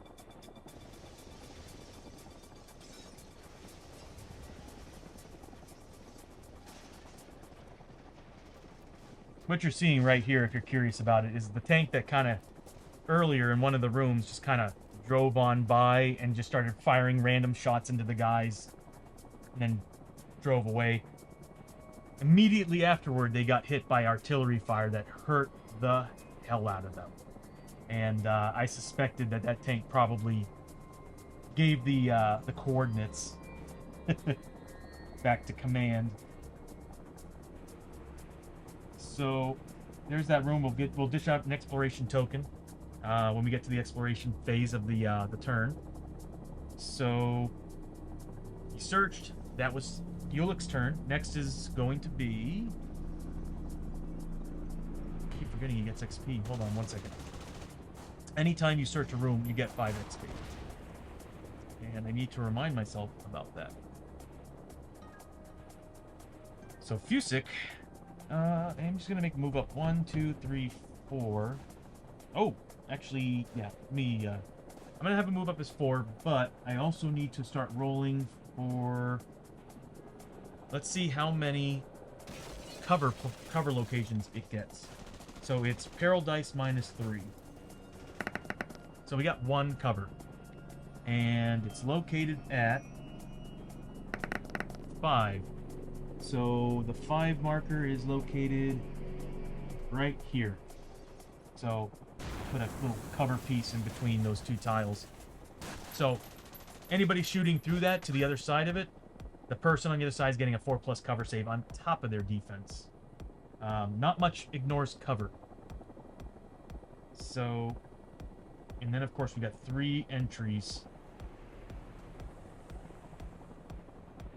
Hopefully, if it's a clue token next time, here's hoping it's only 1 doorway. Because if it's only 1 doorway, we only have to try to stop, and we only have to like set up the barriers on 1 doorway, and take on whatever we're fighting.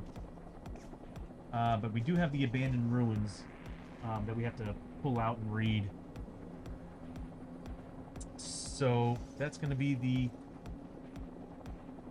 He's going to actually do a scavenge in there as well. Doesn't find anything. So next is going to be Drac. And Drac is going to move up 1, 2, 3, 4 as well. It's going to go up with him. And he's also going... Actually, we need to start healing up. Who's doing bad? Busick isn't doing great. Drac, I think, should have a ton. Yeah, he's got 4 on him. So he's going to spend 1 to try to heal up his brother, Busick. How much damage does he have? I'm not going to waste another... Alright, so... He's going to spend 1 to heal 1 wound from his brother. Did not do a great job at applying the bandages. That's a 3, not a 1. There we go.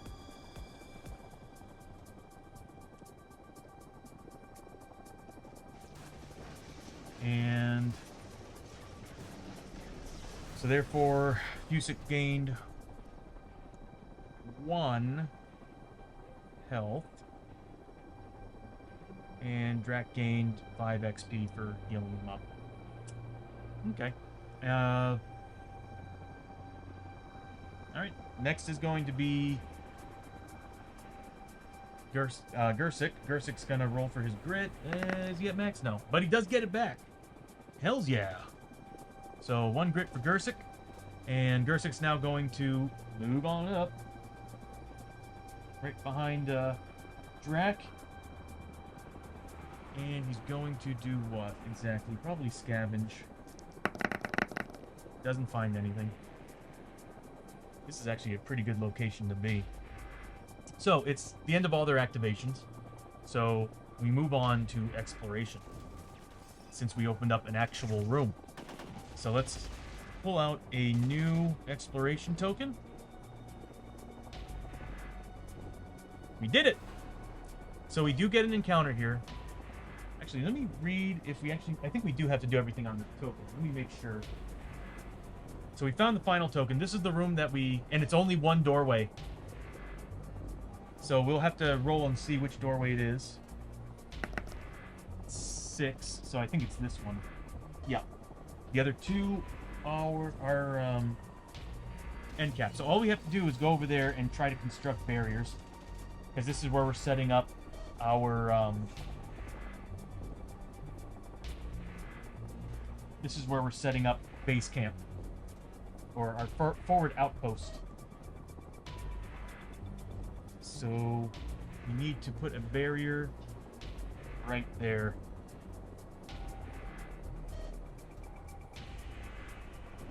There we go. This is actually a really good location to be, because the only way enemies can get in is from that and from here. Oh, they can go into ambush though, so. And they have a really good chance to do that with the patrol being at a 3. So we need to do an encounter, I think, but let me make sure. So when finding the second clue token, When the second clue token is discovered, the heroes have found the forward position map tile, which is this tile right here. Ignore the door gate icons on the... Oh, crap. On the exploration token as all the exits on this map tile. So it was the opposite. Every flippin' one of these needs to be closed. Oh, boy. Okay, so... Yep. Ignore door and gate icons on the exploration tokens as all the exits on this map tile are considered to be open doors. Securing the area. Heroes must explore and secure one map tile through each of the door of the open doors. Secure one map tile. What do you mean by secure?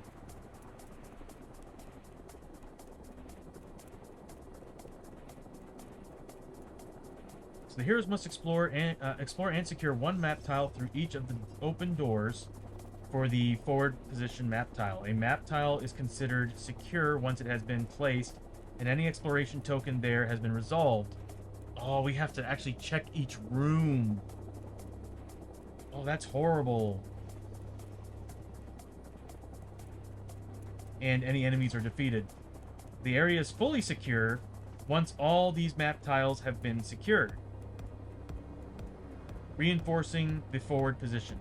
Once the area is fully secure, reveal all Growing Dread cards in the stack, and the Breakthrough Attack special rules is now in effect. So, Breakthrough Attack objective. Once the area around the forward position is fully secure, anytime a depth event is rolled or a darkness marker moves onto a blood splatter or Growing Dread space on the depth track, in addition to the normal effects, there's an attack. Draw a threat and place those enemies on a random map tile adjacent to the forward. Oh my god, it's like wave after wave. To complete the mission, the heroes must reinforce the forward position map tile by building sandbag barricade across each of the doorways. So we have 3 of them. Using the building sandbag barricade special rule. As soon as there is a sandbag barricade on all of the exit doorways of the position map tile and no enemies on the forward position map tile, the heroes have successfully completed the mission. Okay, we can actually do this. We just have to, like, I gotta split the team up to at least barricade these 2 and then bolt over here and barricade this. And as long as we can stop anybody from getting in here, it's over. But if people can climb over it, these barricades, if I remember correctly, count as 3 movement. 4 will get them on top of the barricade. But 3 movement, they need 3 movement to, like, get onto the damn thing. Oh, actually, hold on. Let me reread that. There's a lot to do.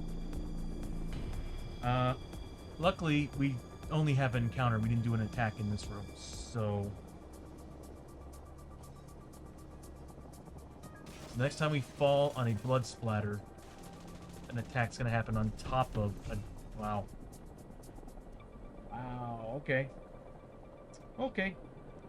Oh, and enemies are also +1 combat and +1 shot. On top of being Liberation Army. Not much health, not much defense, but they have a lot of health. Well, this is frightening. So we need to get everybody over here, and you need to start making strength tests to build these sandbags. So building the sandbag barricades. Once the location for the forward position has been found, and the area around is secured, the heroes may begin to set up. So basically it means is that no enemies are on the tile. Is secured. The heroes may begin to set up sandbag barricades to reinforce their foothold on the region. So luckily we don't have an attack, so we can hurry up and try to start building those sandbags, unless, of course, the encounter causes an attack. So let's see what the encounter does. Whew. Oh no. Air raid sirens. Loud sirens blare out across the ruins. The noise coming from the loudspeakers arise high up on the sides of the buildings and tall posts positioned throughout the city. You cover your ears to block out the piercing wails, but overhead you see dark shapes of aircraft in the sky as explosions begin to erupt all around. Everybody needs to make a Cunning 5+ test. If successful, gain 20 XP as you find a place to take cover from the firestorm. If failed, you are caught in the blast. Oof, take 2d6 wounds ignoring defense and gain d3 stun markers. That means for every stun marker, -1 defense. We still get it on 6s, but it can still be... Like, our defense can still get through on a 6. That's a lot of bad things. It's pretty hilarious, though. We found our forward base, and the first thing the enemy does is go, all right, we're going to start carpet bombing this area. But let's make those Cunning 5+ tests first. See how everybody has... You looks pretty good on it. Same thing with Fusick. Drac is going to get his ass kicked. So, let's see what happens. Yulik, we do have grit on people? Yeah, we're doing alright at grit. We can grit roll some of these. So, we'll start with Yulik. He's got a 4 Cunning. He should be able to make this, and it's, what, a 5+? Yeah, he's good. He gets it. So, therefore, he gets 20 XP. So, Yulik gets 20 XP. And then, next is Fusick. He gets 3. He gets it. So he also gets 20 XP and avoids the carpet bombing from the overhead bombers. Drac with his 1 Cunning.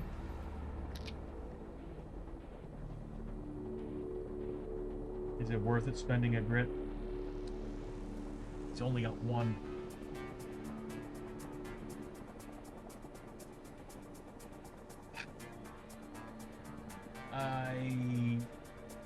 He takes 2d6 wounds, ignoring defense.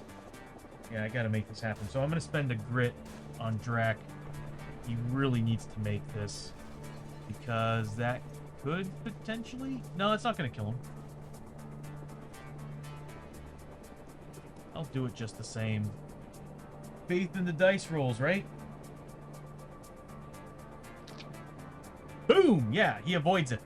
So, Drac, I bet you, like, Fusk saw him and was like, dragged his brother in and throws him into a, into cover. As he's just kind of sitting there drooling, staring at this guy. Gersic is going to make a 2 Cunning.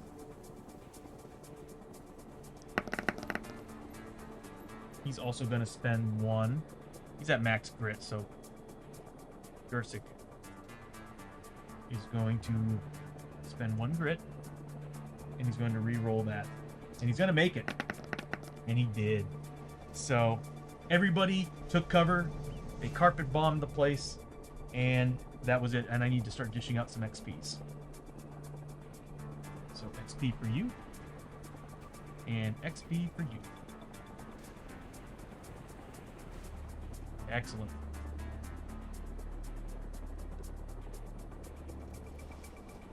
So that's the end of the exploration phase. We found the second clue token, which is the final clue token. So therefore, this is the forward base that we're trying to build, or the forward position that we're trying to build. And now we have to build 3 sandbag pits on each, one on each of those doors. Had to have been a 3-door room. At least it wasn't the minefield. If it was the minefield, that would suck. Zestef, nice dice. Yes. Very nice dice. We needed that. Because 2d6, ignoring defense, and then, of course, putting stun on characters. That's not a good start to the final round. So, luckily, there's no attack. No nothing. But attacks might happen if we hit blood splatter and growing dread spaces on death track with the... Hold on. The darkness marker. So the darkness marker is 1 away from falling on another blood splatter. So I want to say we're good as long as we're making those hold back the darkness rolls. And luckily, we actually should have gone down 1 more. Luckily, this is the last room, so we're still getting 7+ rolls on these. And we have plenty of strike. so we can spend them to run. We have to make strength tests on these. We still have Fallout, though. Yeah, we still have the Fallout, so we're stuck with that for a while. Although, we have to inspect the rooms next door. So we are going to fall to the next spot, but we will get rid of the Fallout in the next room we find.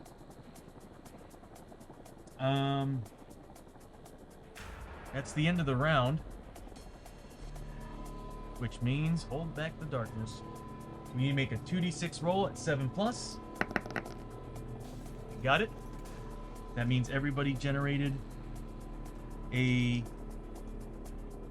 strike token, and we also get a free strike token from the sergeant. How many has everybody got right now? I'm pretty sure you're at max. Let me take a look. Here's the character sheets. So Ulick has a max of 7. So he definitely gets one. Yeah, he definitely gets one. Everybody has at least a minimum of 4. These two, Gersik has 5, so he's at cap. And then Drac is at 6. So he gets 1 more. Now we still get the 1 point from Fusik, the sergeant, so I'm probably going to drop that on Ulick so that everybody has a nice supply of, oh man, a nice supply of strike tokens. With that, we have Fallout, so let's see who gets hit by the Fallout from the Darkstone Bomb. First, it's Ulick. He's good. Fusik. He makes a willpower save against it. He gets it. Next is Drac. He's good. And then the same thing with Gersik. He's good as well. So we're safe from the Fallout right now. In the next room we get, Fallout's gone. So Ulick is first. I think we need to start healing some people. Yeah, Gersik needs some help. So Ulick have. He has 2 bandages, and he's going to drop one of them on Gersik, giving him 3. Let's say that's enough. So Gersik generated 3 points of health. So he's back up to 11, and that gives Ulick 15 experience. And he's going to roll for grit. He's a 6. Got it? Nice. So Ulick gained 1 grit. And he's going to... Where is he? It's right here. He can move 1, 2, 3, 4. And he can inspect that room and start building... Wow, we're not going to have much space for this. And we still haven't used all our abilities yet either. But then again, we haven't had any combats. Did we? No, we haven't had... I don't think we've had any combats yet. It's just been encounters and darkness and terrible things. Okay, so he's going to inspect that room. I need this out because I'm going to have to read the rules every once in a while. And what he's going to find is a bombed out street. Let me go ahead and grab the tile for that. It's a big tile too.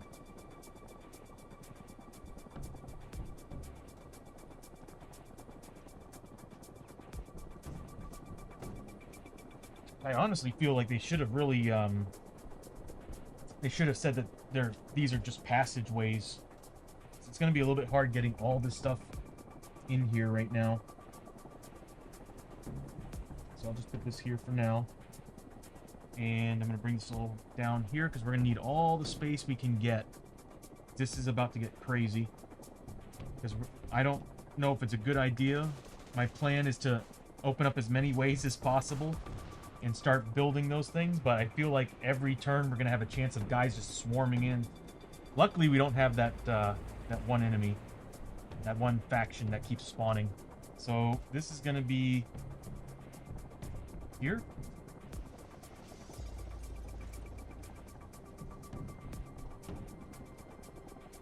does not fit well. We need to put a sandbag spot right here. There are tokens for it, but I think what I'm going to use... I think I'm just going to use these to represent them. These things right here. The cover. Oh, actually, I need to use these for this. Well, they're all coming this way, but either way, the cover's going to help us avoid them, stop them, probably slow them down. So we need to roll peril dice -3 on the cover for this room. So 2 cover, and they're going to be located at 1 and 2. So 1 is located here, 2 is located here. Alright, honestly, I'm gonna save those because the enemy are gonna spawn in this area. Well, they might spawn here. Hold on. 1, 2, 3. Yeah, that would actually help us. So that's gonna be there. No, I'll just use these tokens to represent where I'm building the sandbags. Might have more of those somewhere. So he spots that, he goes in there, inspects that room. We now need to start building the sandbags there. I probably should be using his V-Wave scanner. Probably make this a lot better for me. Yeah, I should have done that instead. I could have done it too.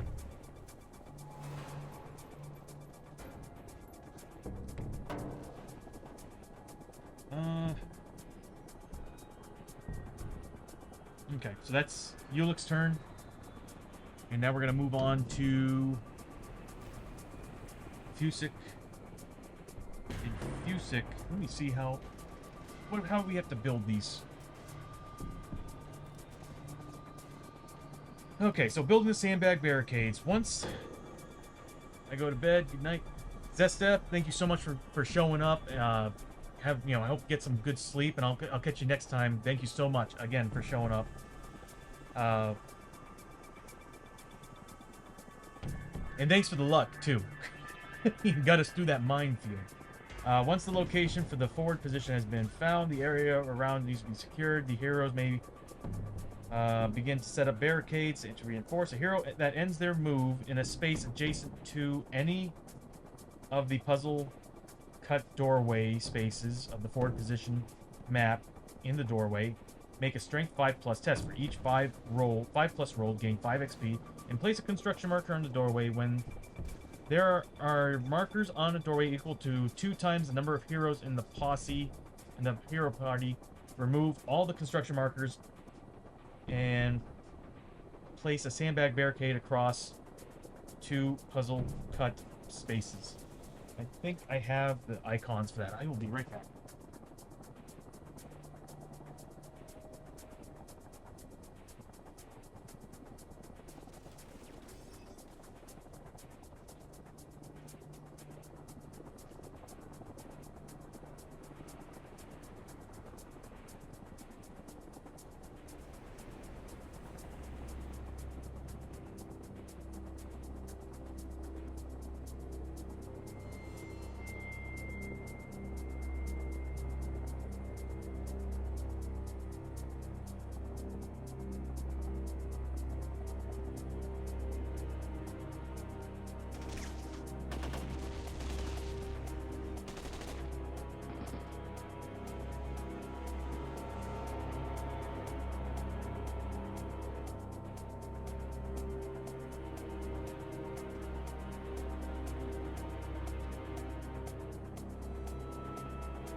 I don't, but I'm gonna proxy with some stuff.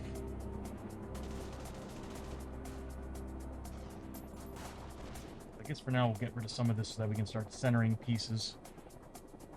It's a pretty rough mission. So that's gonna generate a token. I'm trying to think how I'm gonna do that. Okay, I got an idea. So unfortunately, he's on that spot. It actually doesn't matter. He can actually still do it. He just, okay. So, it's now Fusik's turn. Fusik is going to run over here. 1, 2, and he's going to start helping to build that. What's his strength? Oh my god. Drac is the strongest person on the team, so we really need to get everybody, like, on board to build these. So he's going to help, and he's going to help build. He's going to do the 2d6. Oh, he's got a 2 strength. Can I add to it using points? Roll an extra die on a skill test. So, I just so happen to have 4 tokens. I'm going to spend all 4 of them to give myself 2 additional die on the skill test. So I'm going from 2 to a 4. And I have grit to re-roll. So let's give this a try with Fusik. Fusik's going to roll 4d6. He needs 5 pluses. Gets all 4 of them. That is awesome. That is awesome. So let me get these construction tokens here. Spent all of these. Some of them are on the other side have the construction icon on them. So there's 2.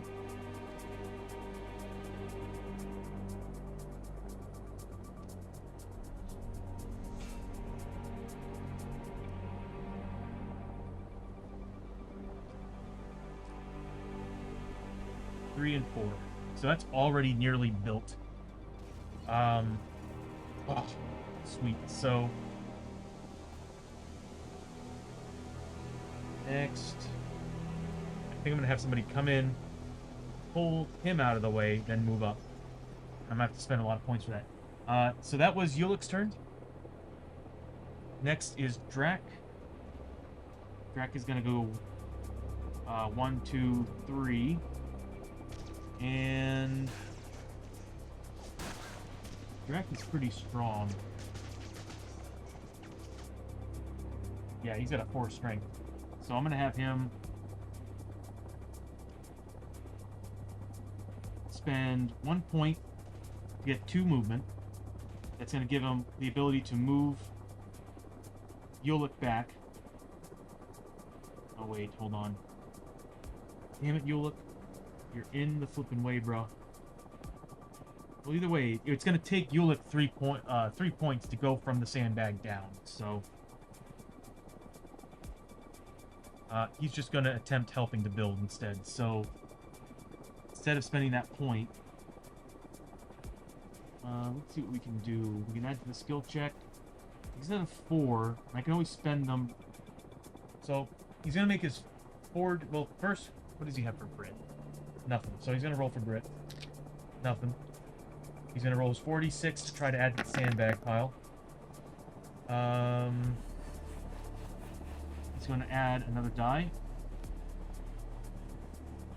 And he's going to add another die.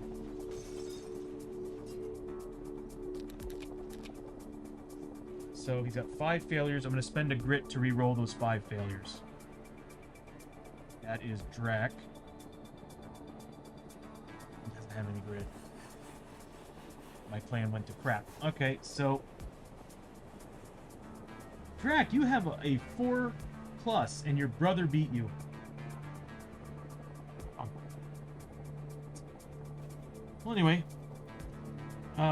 Gersik, he can get here and start helping to build. He's gonna move up 1, 2, 3, 4. He's still adjacent. He should have a 3. So he's going to make a 3d6 at 5+. Oh, he did add 1 if I remember correctly. Hold on a second. Where's all these tokens and you guys have them? Sure do. So I need 4 tokens.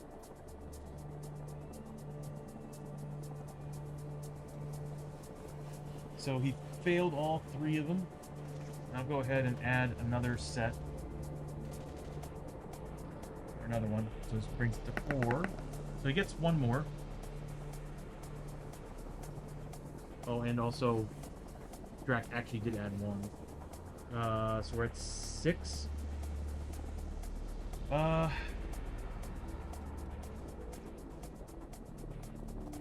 gonna go ahead and spend a grit on Gersic to re-roll.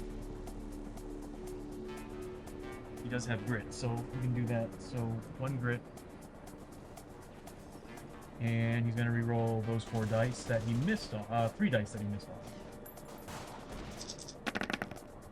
We got 2. Guess what? We built us. That goes away. And we now have.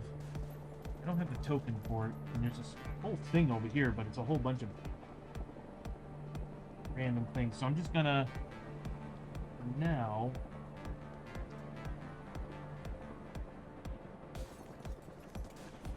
Such a mess. I'm gonna use these. So that represents that. And Ulick's gonna have to spend 3 points to get off of that. So, we barricaded 1 door, we have 2 more to go. It's terrifying and cool at the same time. Which the problem is, because we discovered that room, it brought us down 1 more. So, it's the end of everybody's activation. So therefore, we're in exploration phase.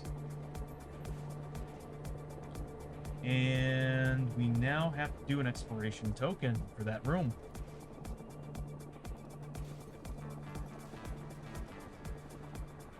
So 2 encounters and 1 door. Doesn't really matter. I'm not going to bother putting the and these are bending. I'm not going to bother putting the end caps because they're going to be spawning on the total opposite side, furthest away from the enemy, so it's going to be like from the player, so it's going to be like right here, total opposite side of the map. But there's no attack in that room, so I think we're good there. But we do have 2 encounters, and encounters in Trederran are a hell of a good time. So let's do them.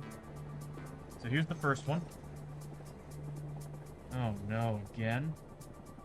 Air raid sirens. How is everybody on their grit? Okay, so again, here we go. Loud sirens blare out across the ruins. The noise coming from loudspeakers arise high up on the sides of buildings and tall posts positioned throughout the city. You cover your ears to block out the piercing wails, but overhead you see dark shapes of aircraft in the sky as explosions begin to erupt all around. Everybody once again needs to make some cunning tests. Dude, they are just constantly sending artillery strikes and air raids on us. This is like the 2nd time in 2 rounds. And this is gonna hurt if we fail these. So we'll start with Ulick, who's got a 4 cunning. He should make this. It's a 5+. Sure did. You get 20 XP for doing these. Fusick has a 3 cunning. What does he have for grit? I'm gonna spend a grit. I don't want to take any damage. It's a lot of damage. So he's gonna re-roll those 3. He gets it. Excuse me. Drac has a 1 cunning. No grit.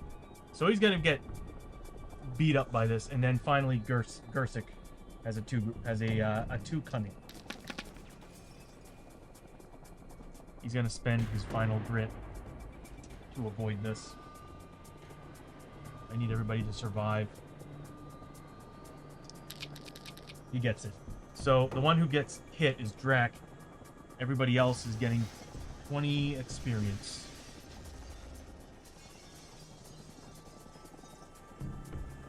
then Versik is also getting 20 experience.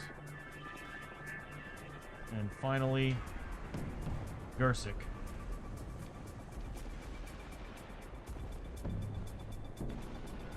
He's getting 20 experience. But Drac is getting hit by 2d6 wounds, ignoring defense. It's not going to kill him, but it's going to hurt. 6 points of damage. I hope that's all of those cards, man. So 6 points of damage. Not quite bloodied yet. And D3 stun. So he's -2 on defense. How am I going to do this? I guess I'll use a token. Game tokens. Go to... That one's being used. We'll turn this one on. And we'll set it to stunning. And he's got 2 on it.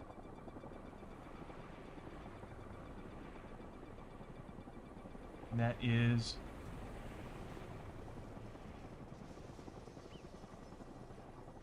Let me unlock those. This OBS likes to grab that stuff. Why is it not? So weird. Anyway, there we go. Drax got 2 stun tokens on himself. That's rough. And he's got 7. He's down to 7 health. We can heal that. Oh, so that's 1 encounter. These things are awful.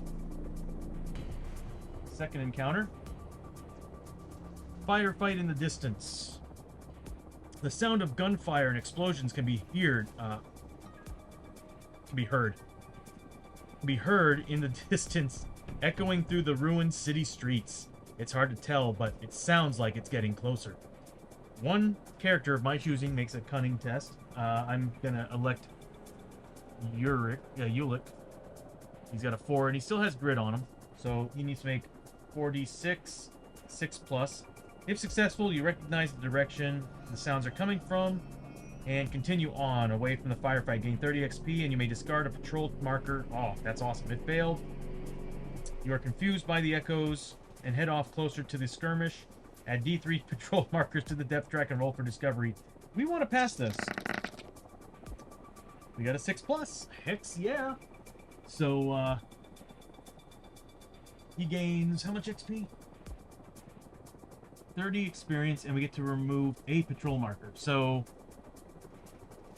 we'll remove 1 from the current patrol marker. -1. Badass, we're only down, now we're down to a 2. And who was it? Ulick? Ulick gets 30 XP. Good job, bud. Didn't even need his grit. Standing triumphantly on the barricade. It would make sense that he's the one that actually looked over there. He's standing on the barricade looking over the trenches. So we got 1 down. We did the encounter there.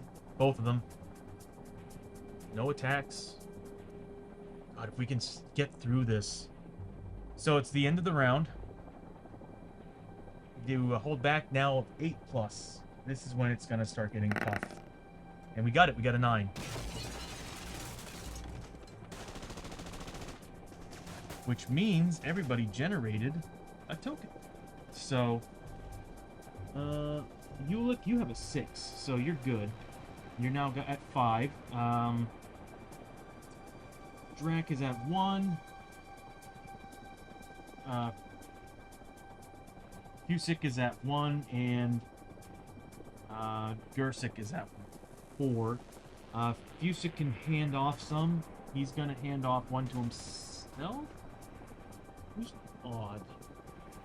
Who's got the most strength? Okay, so this doesn't really matter who I give it to. I'll give it to Fusick. just in case. He can kind of balance himself out.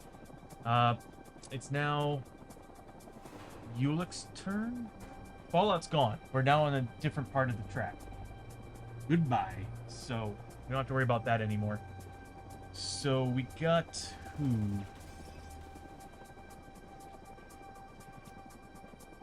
We got Ulick, who needs to spend multiple points to get down from there. Maybe I should have given him that. Well, it's going to cost him 3, so 3 and then 4. Hold on. 3, 4. We're going to try to do this one. Yeah, perfect. He spends a point to get 2 movement. 1, 2. Oh, he needs to check the room.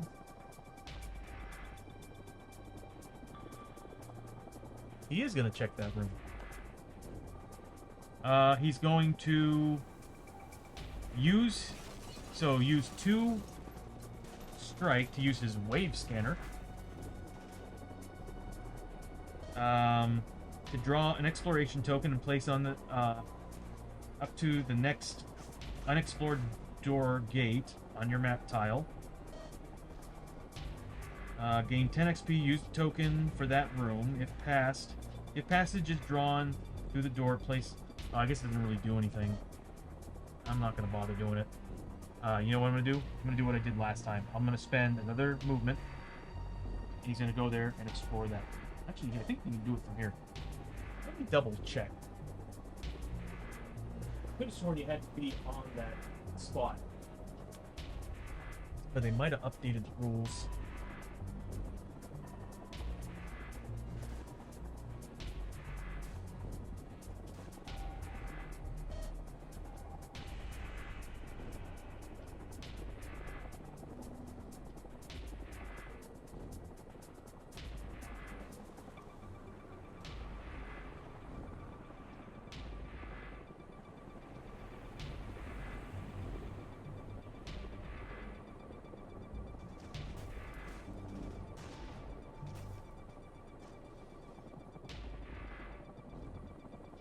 Here we go, exploration. There are 2 types of map tiles, passage and rooms. Passages are short passageways that simply connect different areas in the mine. Rooms, on the other hand, hold encounters and enemies that the heroes must face. There we go, looking through a door. Open-ended puzzle connections on a map tile are considered to be doors. Heroes that end their move on one of these open-ended puzzle connections, half spaces may search through the door. You have to be on the puzzle piece. So, yeah, I guess I spent the point to go on top of that and search through the room. And he finds a T-junction passage.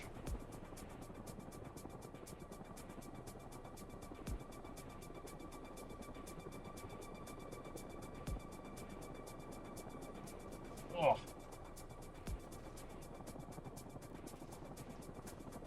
There we go. And that's his turn. Next is Fusick, and he's going to roll for his grit. He needs a 6. He gets it! Nice. So 1 grit for Fusick. And what's he gonna do? He's going to move over 1, 2, 3. And he's gonna start trying to build up that doorway. I'm gonna add an additional skill test, an additional die to this skill test. He needs to make 3 of them. I'm gonna spend that grit that he just got to re-roll those 2 dice. So he put 2 tokens on there. We need 6 more. It's the end of his turn. So now we're going to move on to, let's see, Drac. So Drac is going to, he's turning. Oh, wait, these are all his tokens. I need to give these to Ulick here. Drac is going to move on up. 1, 2, 3, 4. Actually, he can't go through that way. He's got 2 tokens on him. So he's got a high strength, if I remember correctly. He's got, it's a passageway, so there's no exploration token or anything. Drac has a strength of 4. I'm going to make it a 5 with 2 tokens. Does he have grit? I didn't roll for grit, did I? Doesn't get it, but I'm going to make it a 5d6 roll. He gets 3 more tokens added to that.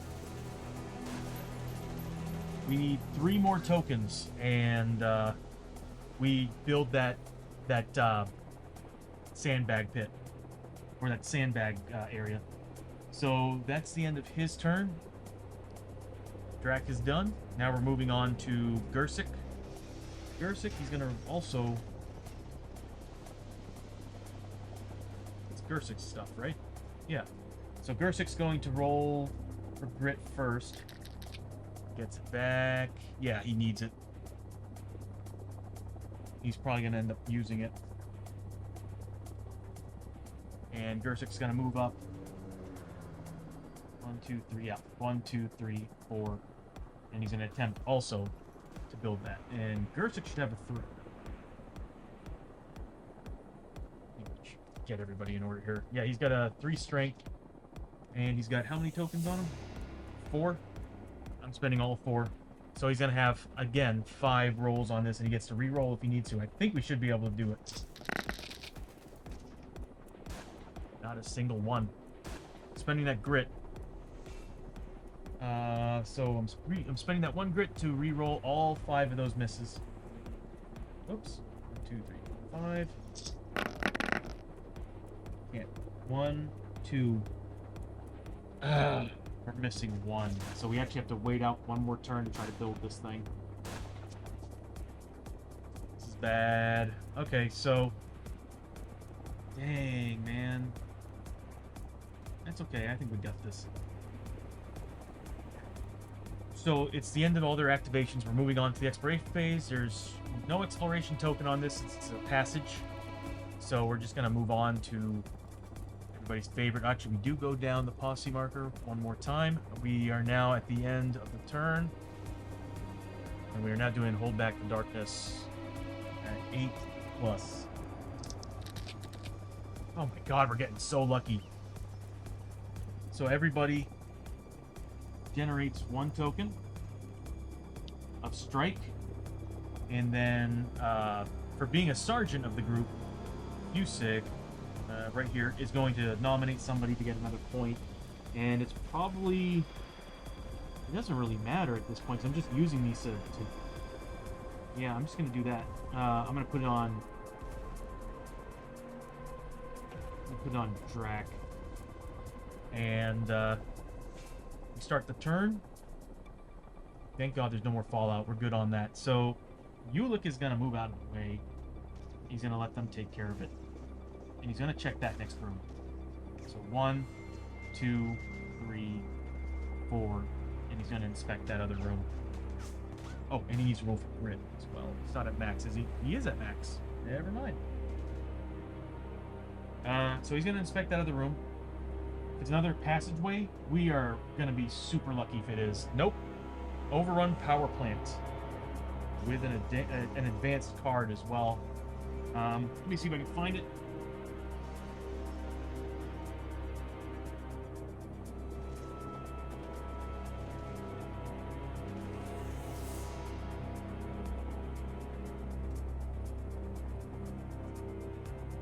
Cool looking tile. And its entrance is right here.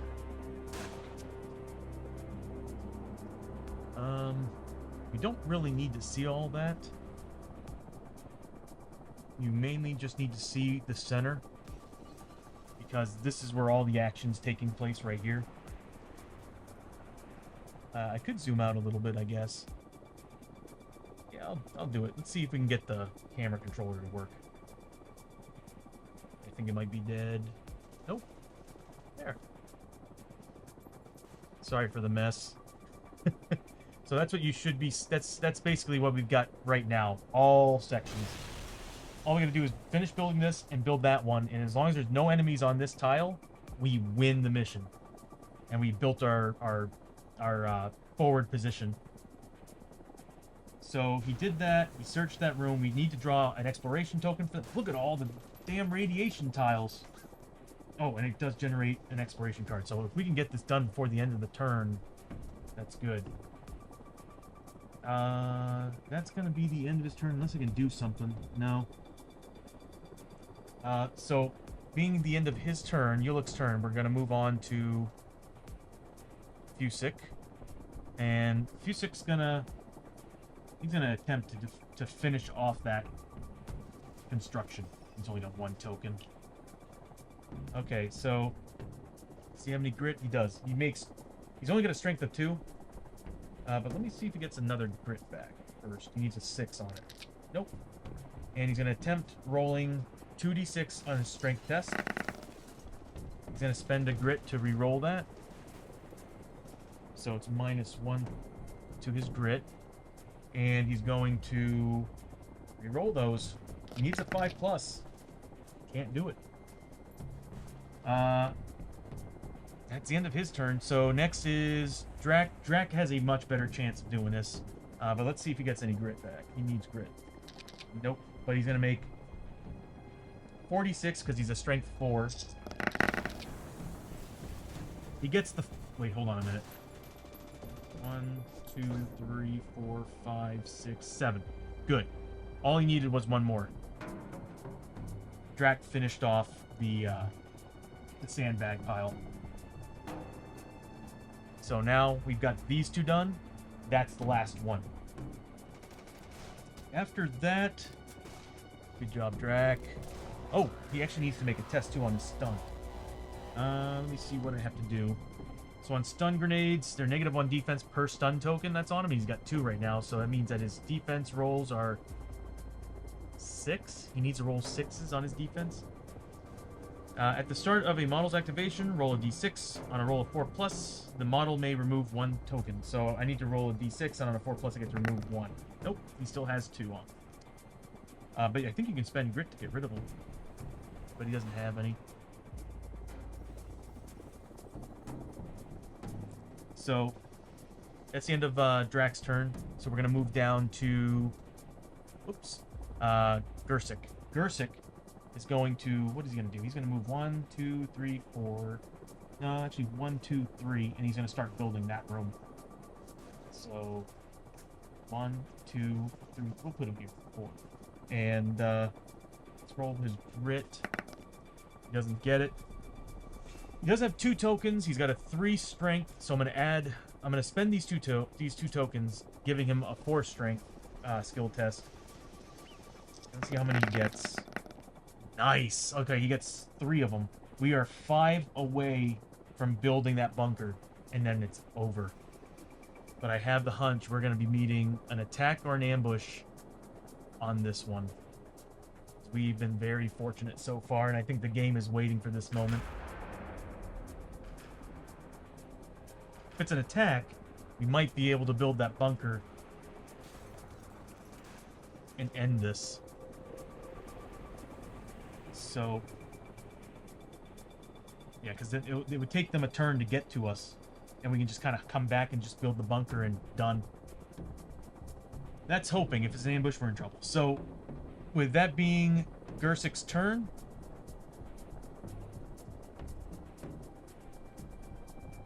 oh, crap. Before I do that, again, let's see what that exploration token is.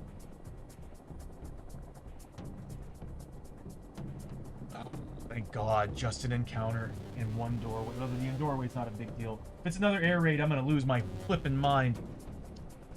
Ah, it's the mud and blood. Yeah, so sliding into a crater, you splash down into a waist-deep muddy water. As you wade across, you have to push aside debris and bodies floating on the surface to reach the other side. As you pass one of the dead, your eyes catch something. Random character.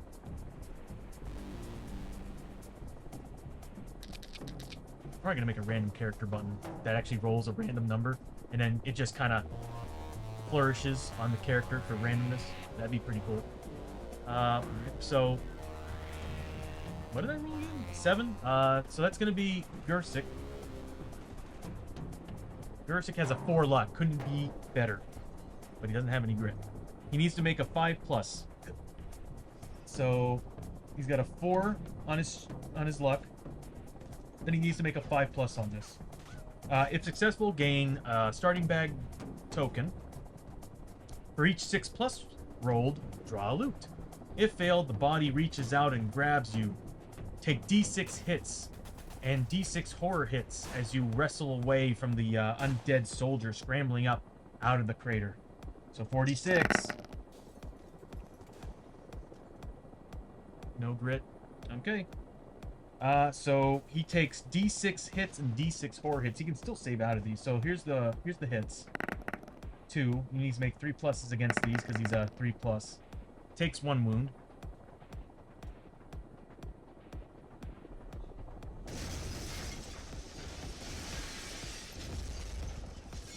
And then finally, D6 horror hits.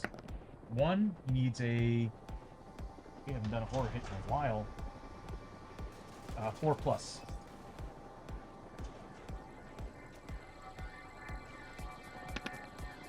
He gets it. So he's safe from it. He's seen enough to... that an undead soldier doesn't freak him out. God, the loot would have been nice, and the starting bag token would have been nice too, but that's okay. I'm just happy we got an exploration token, not an attack or anything. So that's the end of that. We now have to do the 8+ roll on the Hold Back the Darkness, and we actually went down the track as well. So here we go. Oh God, we're getting so lucky on these. So again, we pass, so everybody gets a token. One for Drac. Ulick has a 6 maximum, so 5's good for him. 1 for Drac. So that's Gersic got 1, Drac got 1, and Fusic got 1. So he's at 2. Fusic's gonna give 1 to Drac, so this way everybody gets an additional roll on this thing. There's no abilities happening at the beginning of this turn. I am very shocked at how well we're doing. I was actually getting worried. As a matter of fact, you know what I'm going to do? I should have been doing this. I keep forgetting I have these. I'm going to flip the Trederran Special Forces. Every hero gains D3 strike. I'm going to attempt to finish this mission here and now. So we'll start with Ulick. He gets 1, so that puts him at his maximum of 6. Next is Fusic. Gets 1. Bringing him to 3. Next is Drac. He gets 1. Bringing him to 3. And then next is Gersic. Uh-oh. Dice roll is beginning to slow down. He gets 2. So that means Gersic will get an additional die when doing his test. We should be able to do this. So, should. So, we haven't had any combat at all during this adventure, have we? It's just been horrible, like, attacks and... This has been weird. The Trederran campaign so far has been very weird. So, Ulick's gonna go first. And I'm gonna have him roll his D6 for his a D6 for his grit. He doesn't get it. Dang, I really... Oh, he's at full. I haven't been using any grit, so Ulick's just gonna push back 1, and he's gonna spend everything he's got. So he's got a strength of 2. He's got 1, 2. So he's gonna get 5 rolls of a strength test. So 5d6. He needs 5+ to start building that thing, and wow. Yeah, I'm spending a grit to reroll all of that. 4 1s and a 3. So 5d6 again. That's better. So he gets 2 tokens. 2 more tokens on there. We're at, what, 5? 3 more, and we've completed it.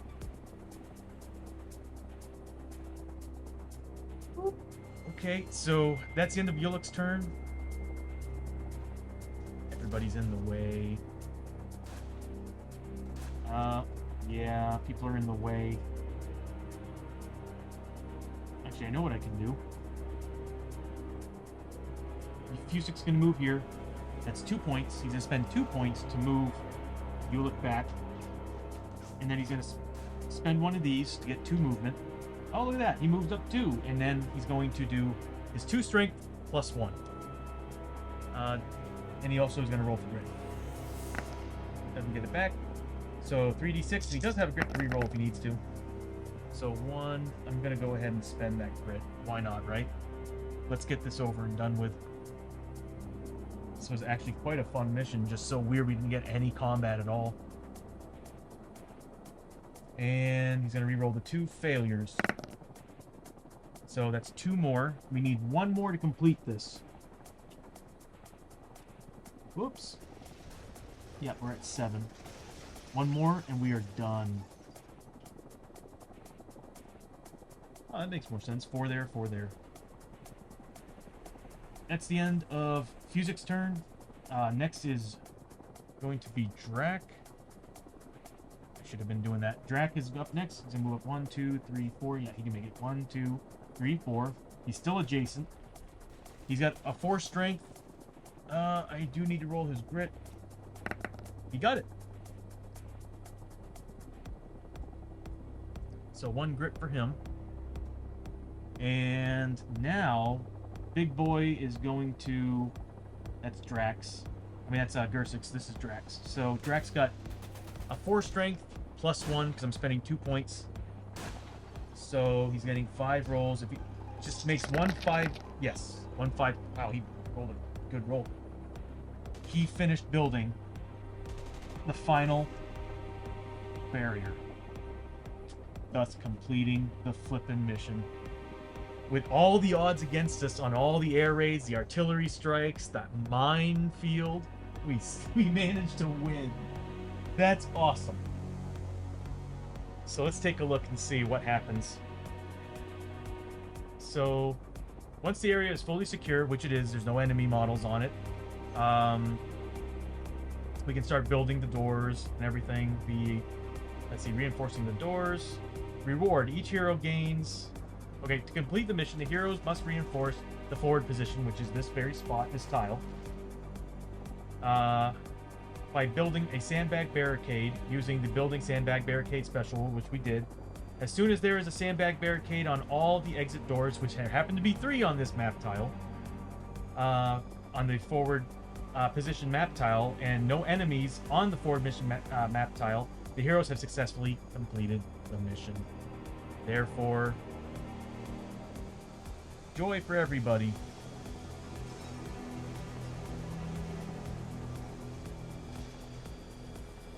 Oh, it's not playing, is it? No. Oh well. So, that's awesome. We completed the mission. Every hero gains 200 bucks, and on a d6 roll of 4+, may draw an extra team ability card at the start of the next adventure. So, campaign-only results, which is what we're playing. When playing through the Trederran Strike Team story campaign, if the mission has failed, the heroes must attempt the mission again and succeed before they can move on to Mission 3.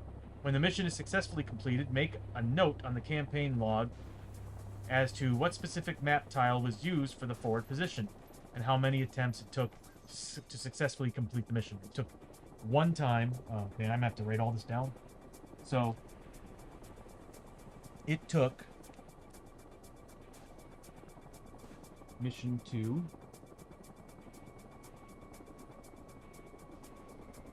Took 1 attempt. And the map tile was... I think it's the destroyed building. Let's see what it was. Ugh.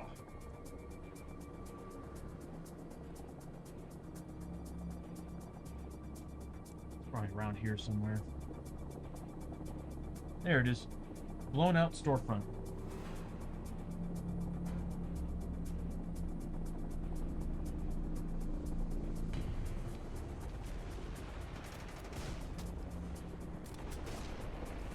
So we had to log that because I'm guessing the next mission is probably going to start there and then work its way forward.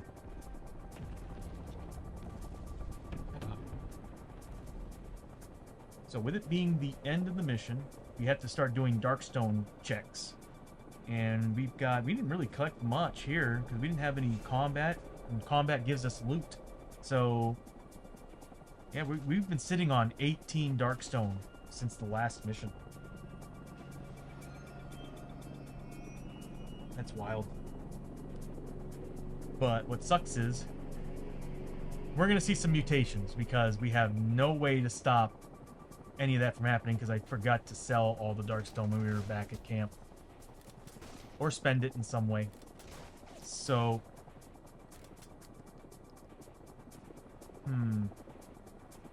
could have used that card reroll too. Oh well. What are we going to do?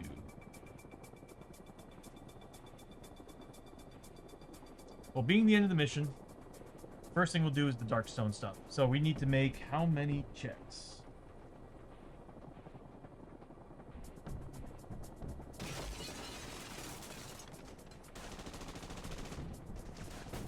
Come on, one of you has... Where's the... Yeah, the Void Saber should have... Hold on a second here. Yeah, the Void Saber has one. How did I not see that? Okay. So, we are going to have to make... Gersik's going to have to make 7 corruption checks. Fusick is going to have to make 4. Drac is going to make 3. And... Ulick is going to make 4. Actually, no. Fusick's going to make 5 because he's got the Darkstone, the Void Saber. So let's do this then. We're going to see some... I'm pretty sure we're going to see some mutations. So, Ulick is making 4. So, 46 at... Let me make sure. So, 4, 4, 4. Everybody's a 4. So, 4 plus. Oof. That's 3. That is definitely a mutation. So let's go to Ulick here. And we'll add 3 corruption tokens to him. Oh, look at that. He's got a mutation. Next is Fusick. He's going to make 5 because he's got the Void Saber and 4 pieces of Darkstone, if you can see at the bottom of the screen. I'm going to make it white instead of pink. I want it to pop a little bit more of the text. So he needs to make 5d6 at 4 plus. So he takes 3 as well. So what I'll do is I'll do this. 3. I don't know if it goes above cap. Oh, so I'm in the wrong character. So 3 points. So he gets a mutation. Next is Drac. He's going to make 3 at 4 plus. He's getting a mutation. And then Gersick, who is going to have to make 7 4 plus saves. Yeah, buddy. That's 3. He's got enough for a mutation. That's pretty hilarious. So every member of the team now has to make a mutation test. Let me get the book. It is in the base book. Actually, would it be in here now?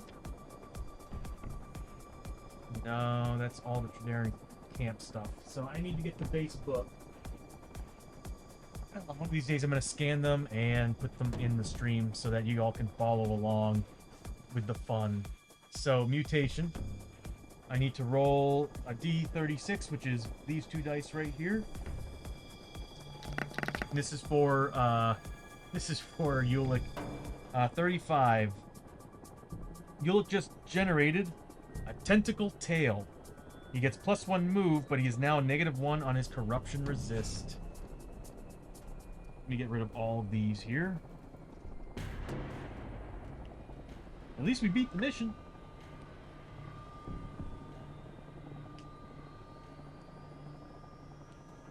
So let's go with Ulick.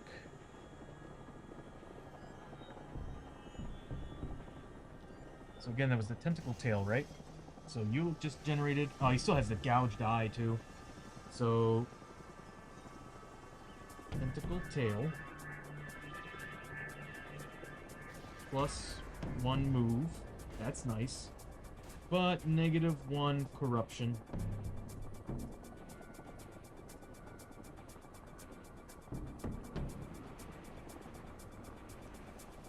So I'm going to have to drop his corruption down. So let me go ahead and bring him back down. Let's see, corruption. Bring him back down to 0. And now he's actually a 4 on his corruption. Next, we're gonna have Fusic. That is a 16. What does he get? Tentacle Mustache. Oh, we've seen this one before. It's actually a pretty decent one. He gets $10 off of stuff at the store. So yeah, so I'll just read it out. Tentacle Mustache. Shopkeepers are intimidated by your writhing facial hair. All item prices at town cost is now $10 less than normal to a minimum of 10.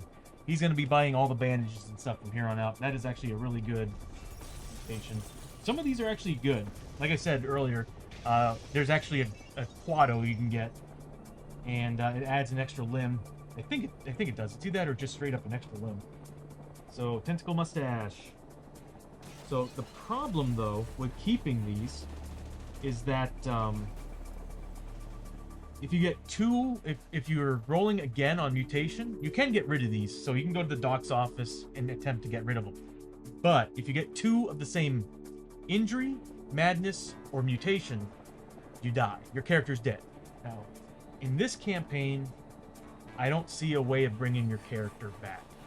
In the base game, where you're just playing the 27 different classes that are in Shadows of Brimstone, there's a church. You go to the church in the frontier town, and I think there's like a shrine in the feudal village, and you can actually spend money to bring a character back to life. I don't think I've seen anything like that in the campsite, so that is the drawback of the camps, of the team-based games. Your characters could potentially permanently die. So, -10 bucks. Shops. Very nice. Okay, so next is we got Drac.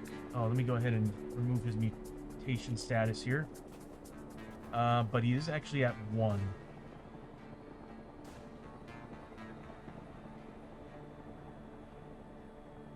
Next is Drac. Drac is going to roll for his as well.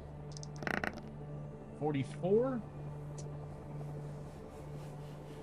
Mouth grown over. You can no longer speak. All prices in town cost you $10 more. The total opposite of the mustache. So, mouth grown over plus 10 shop. Well, that sucks for... that was Gerst. Am I writing them on the wrong characters? I am.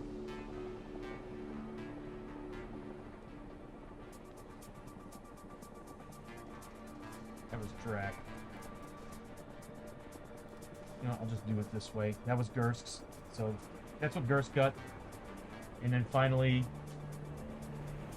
I had them all in the wrong order when I was writing them. We'll just roll with this. 24 for Fusic. So he's getting melty skin. Your skin has become gooey and comes off easily now. Anytime you take 1 or more wounds from a source, you take 1 extra wound. That needs to go. That needs to go. And for somebody who's close combat, yeah. God. Fusk is just in bad shape.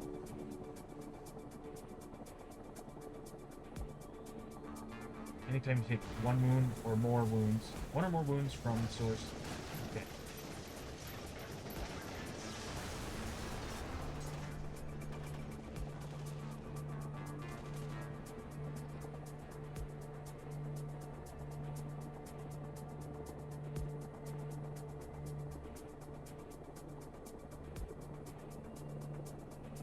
Okay. How did I not fit you all in order? There. There we go. The mutations have been dished out. That was pretty rough. Every single person mutated. Let me go ahead and remove the mutation status from these guys. 5 and -5. There we go. The stun status effect goes away too. All status effects goes away at the end of the mission. So I'll go ahead and remove that as well. As a matter of fact, I'm going to reset all the game tokens. Okay, sometimes that usually bugs the system. Let me just double check. D&D bros! Hey, yo, how's the game go? How goes the game? Dudes, going really surprisingly well. We didn't have a single combat at all this entire adventure. So I'm playing something different than is this Devin or Dustin, by the way? Devin, if you're there and you're familiar with this game, you know how chaotic it can get. I'm playing something different. It's the team-based part. It's both. Well, welcome. Yeah, yesterday was Tony Rolls. Yesterday, let me turn on some lights. Yesterday was Tony Rolls. Today, actually not too bad. Not a single combat in this adventure at all. Actually, so what I'm doing is I'm not playing the core game today, or right now. I put Murphy and everybody on the sidelines for a little bit. Although I'm kind of dying to go back because they all turned level 4 before I stopped playing as them. I'm playing as the Trederran soldiers. So I'm playing the team-based game, which Devin, you can play as a Viking team in this game. And what I'm playing is the Trederran soldiers version of it. And so far, it's been flipping awesome. The only problem is I'm playing in Trederran, and I think Trederran is probably the hardest world to play in because every time I turn the freak around, I'm getting these cards. So every single time I get into an encounter, we hit fallout, so a dark stone, basically a nuclear missile went off somewhere, and now fallout, like radiation is everywhere, and we now have to take tests to see if we get corruption and mutate, which actually, by the way, everybody just mutated. Everybody. Finished the mission, we succeeded, but they all had darkstone on them, and it caused a mutation on every single person. But that happened. We had 2 air raids. So the moment we found our forward bunker, or our forward position, and we have to build all this shit, we had 2 air raids and an artillery strike from encounter cards and depth events just bombarding the place. It got crazy. I keep telling Dustin he needs to experience the session, so like third arm shit. No, none of that. You know what? I'll read you what we got. So these are the characters that I have. Yulik, Fusk, Drak, and Gursik. Fusick, sorry. But anyway, so Yulik got a tentacle tail, so he's got extra movement speed and he's now -1 on corruption tests. Not corruption tests. He's -1 on corruption, so it takes 4 instead of 5 to mutate. Fusick's got a melty skin, so whenever he takes wounds from any source, he gets an additional wound.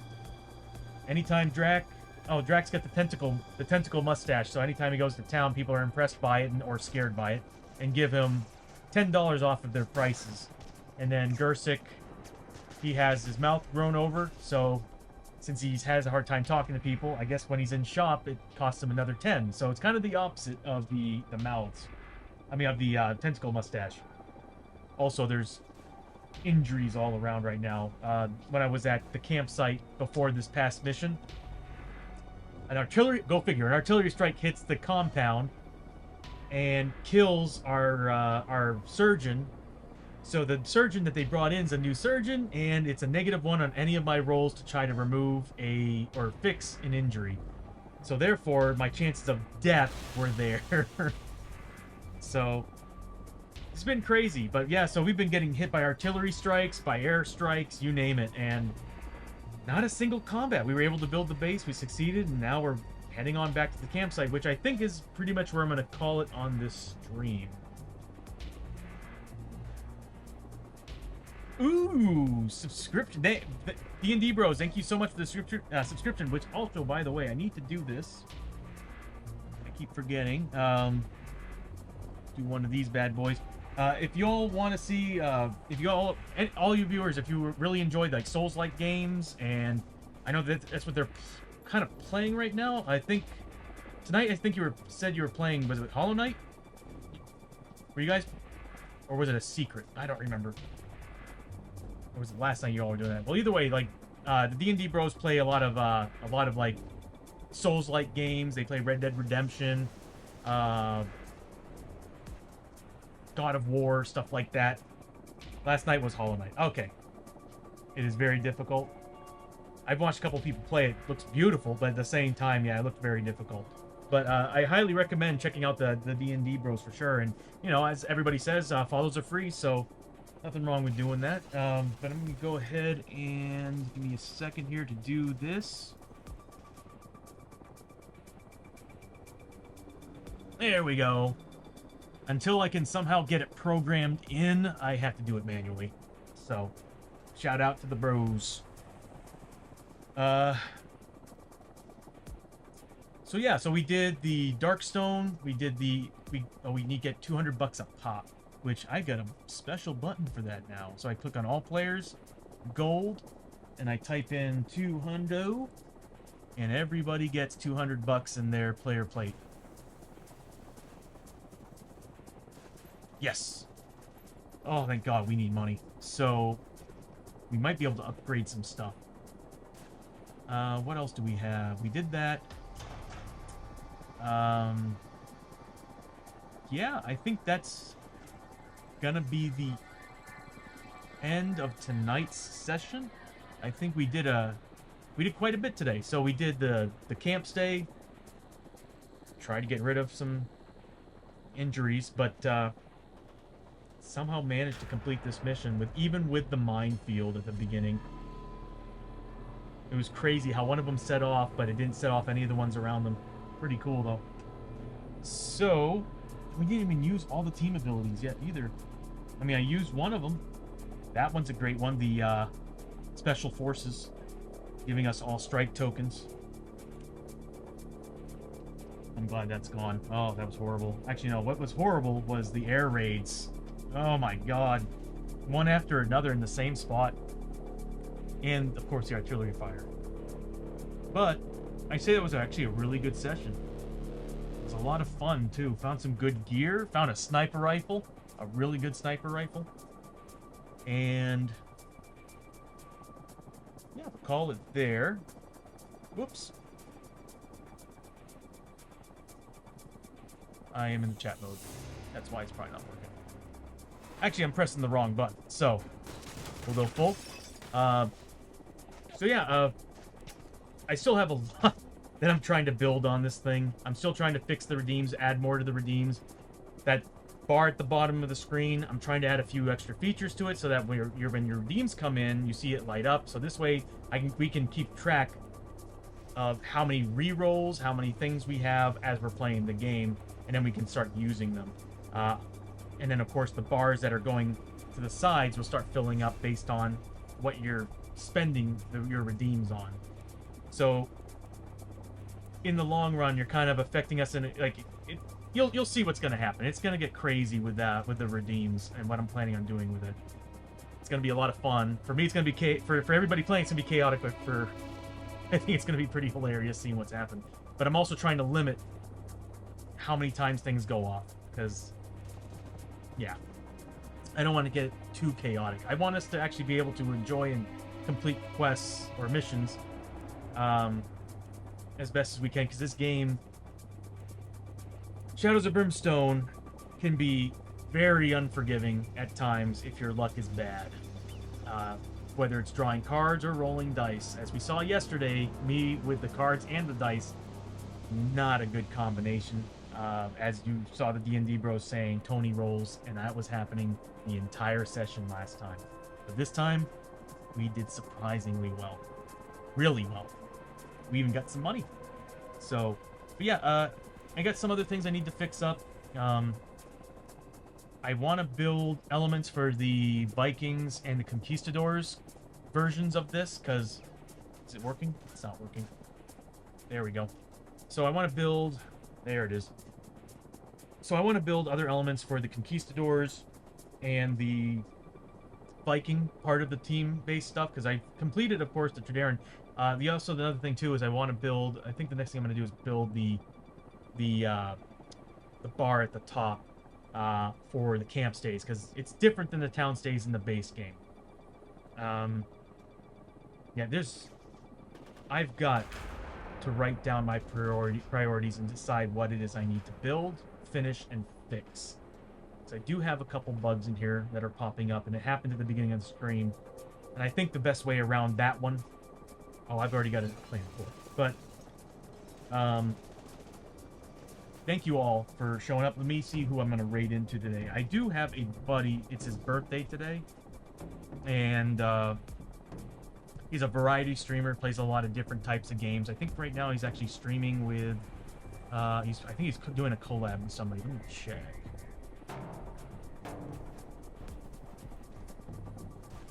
Yeah, I'm going to go ahead and raid into him. His name is Shockblazer. He's a really, really great person, and a lot of fun to watch. He's hilarious, and he's right now... Look, stream manager. I'm surprised he's not in it already. There we go. I'm going to raid into Shockblazer. It's his birthday today, so if you can, and you stick around, wish him a happy birthday. He's doing a 24-hour stream. He started at 1 p.m. today. He's ending tomorrow at 1 p.m. So, oh my god. That's crazy. So, I'm going to go ahead and stream into him, raid into Shockblazer. Again, if you can, stick around and wish him a happy birthday. That'd be great of you.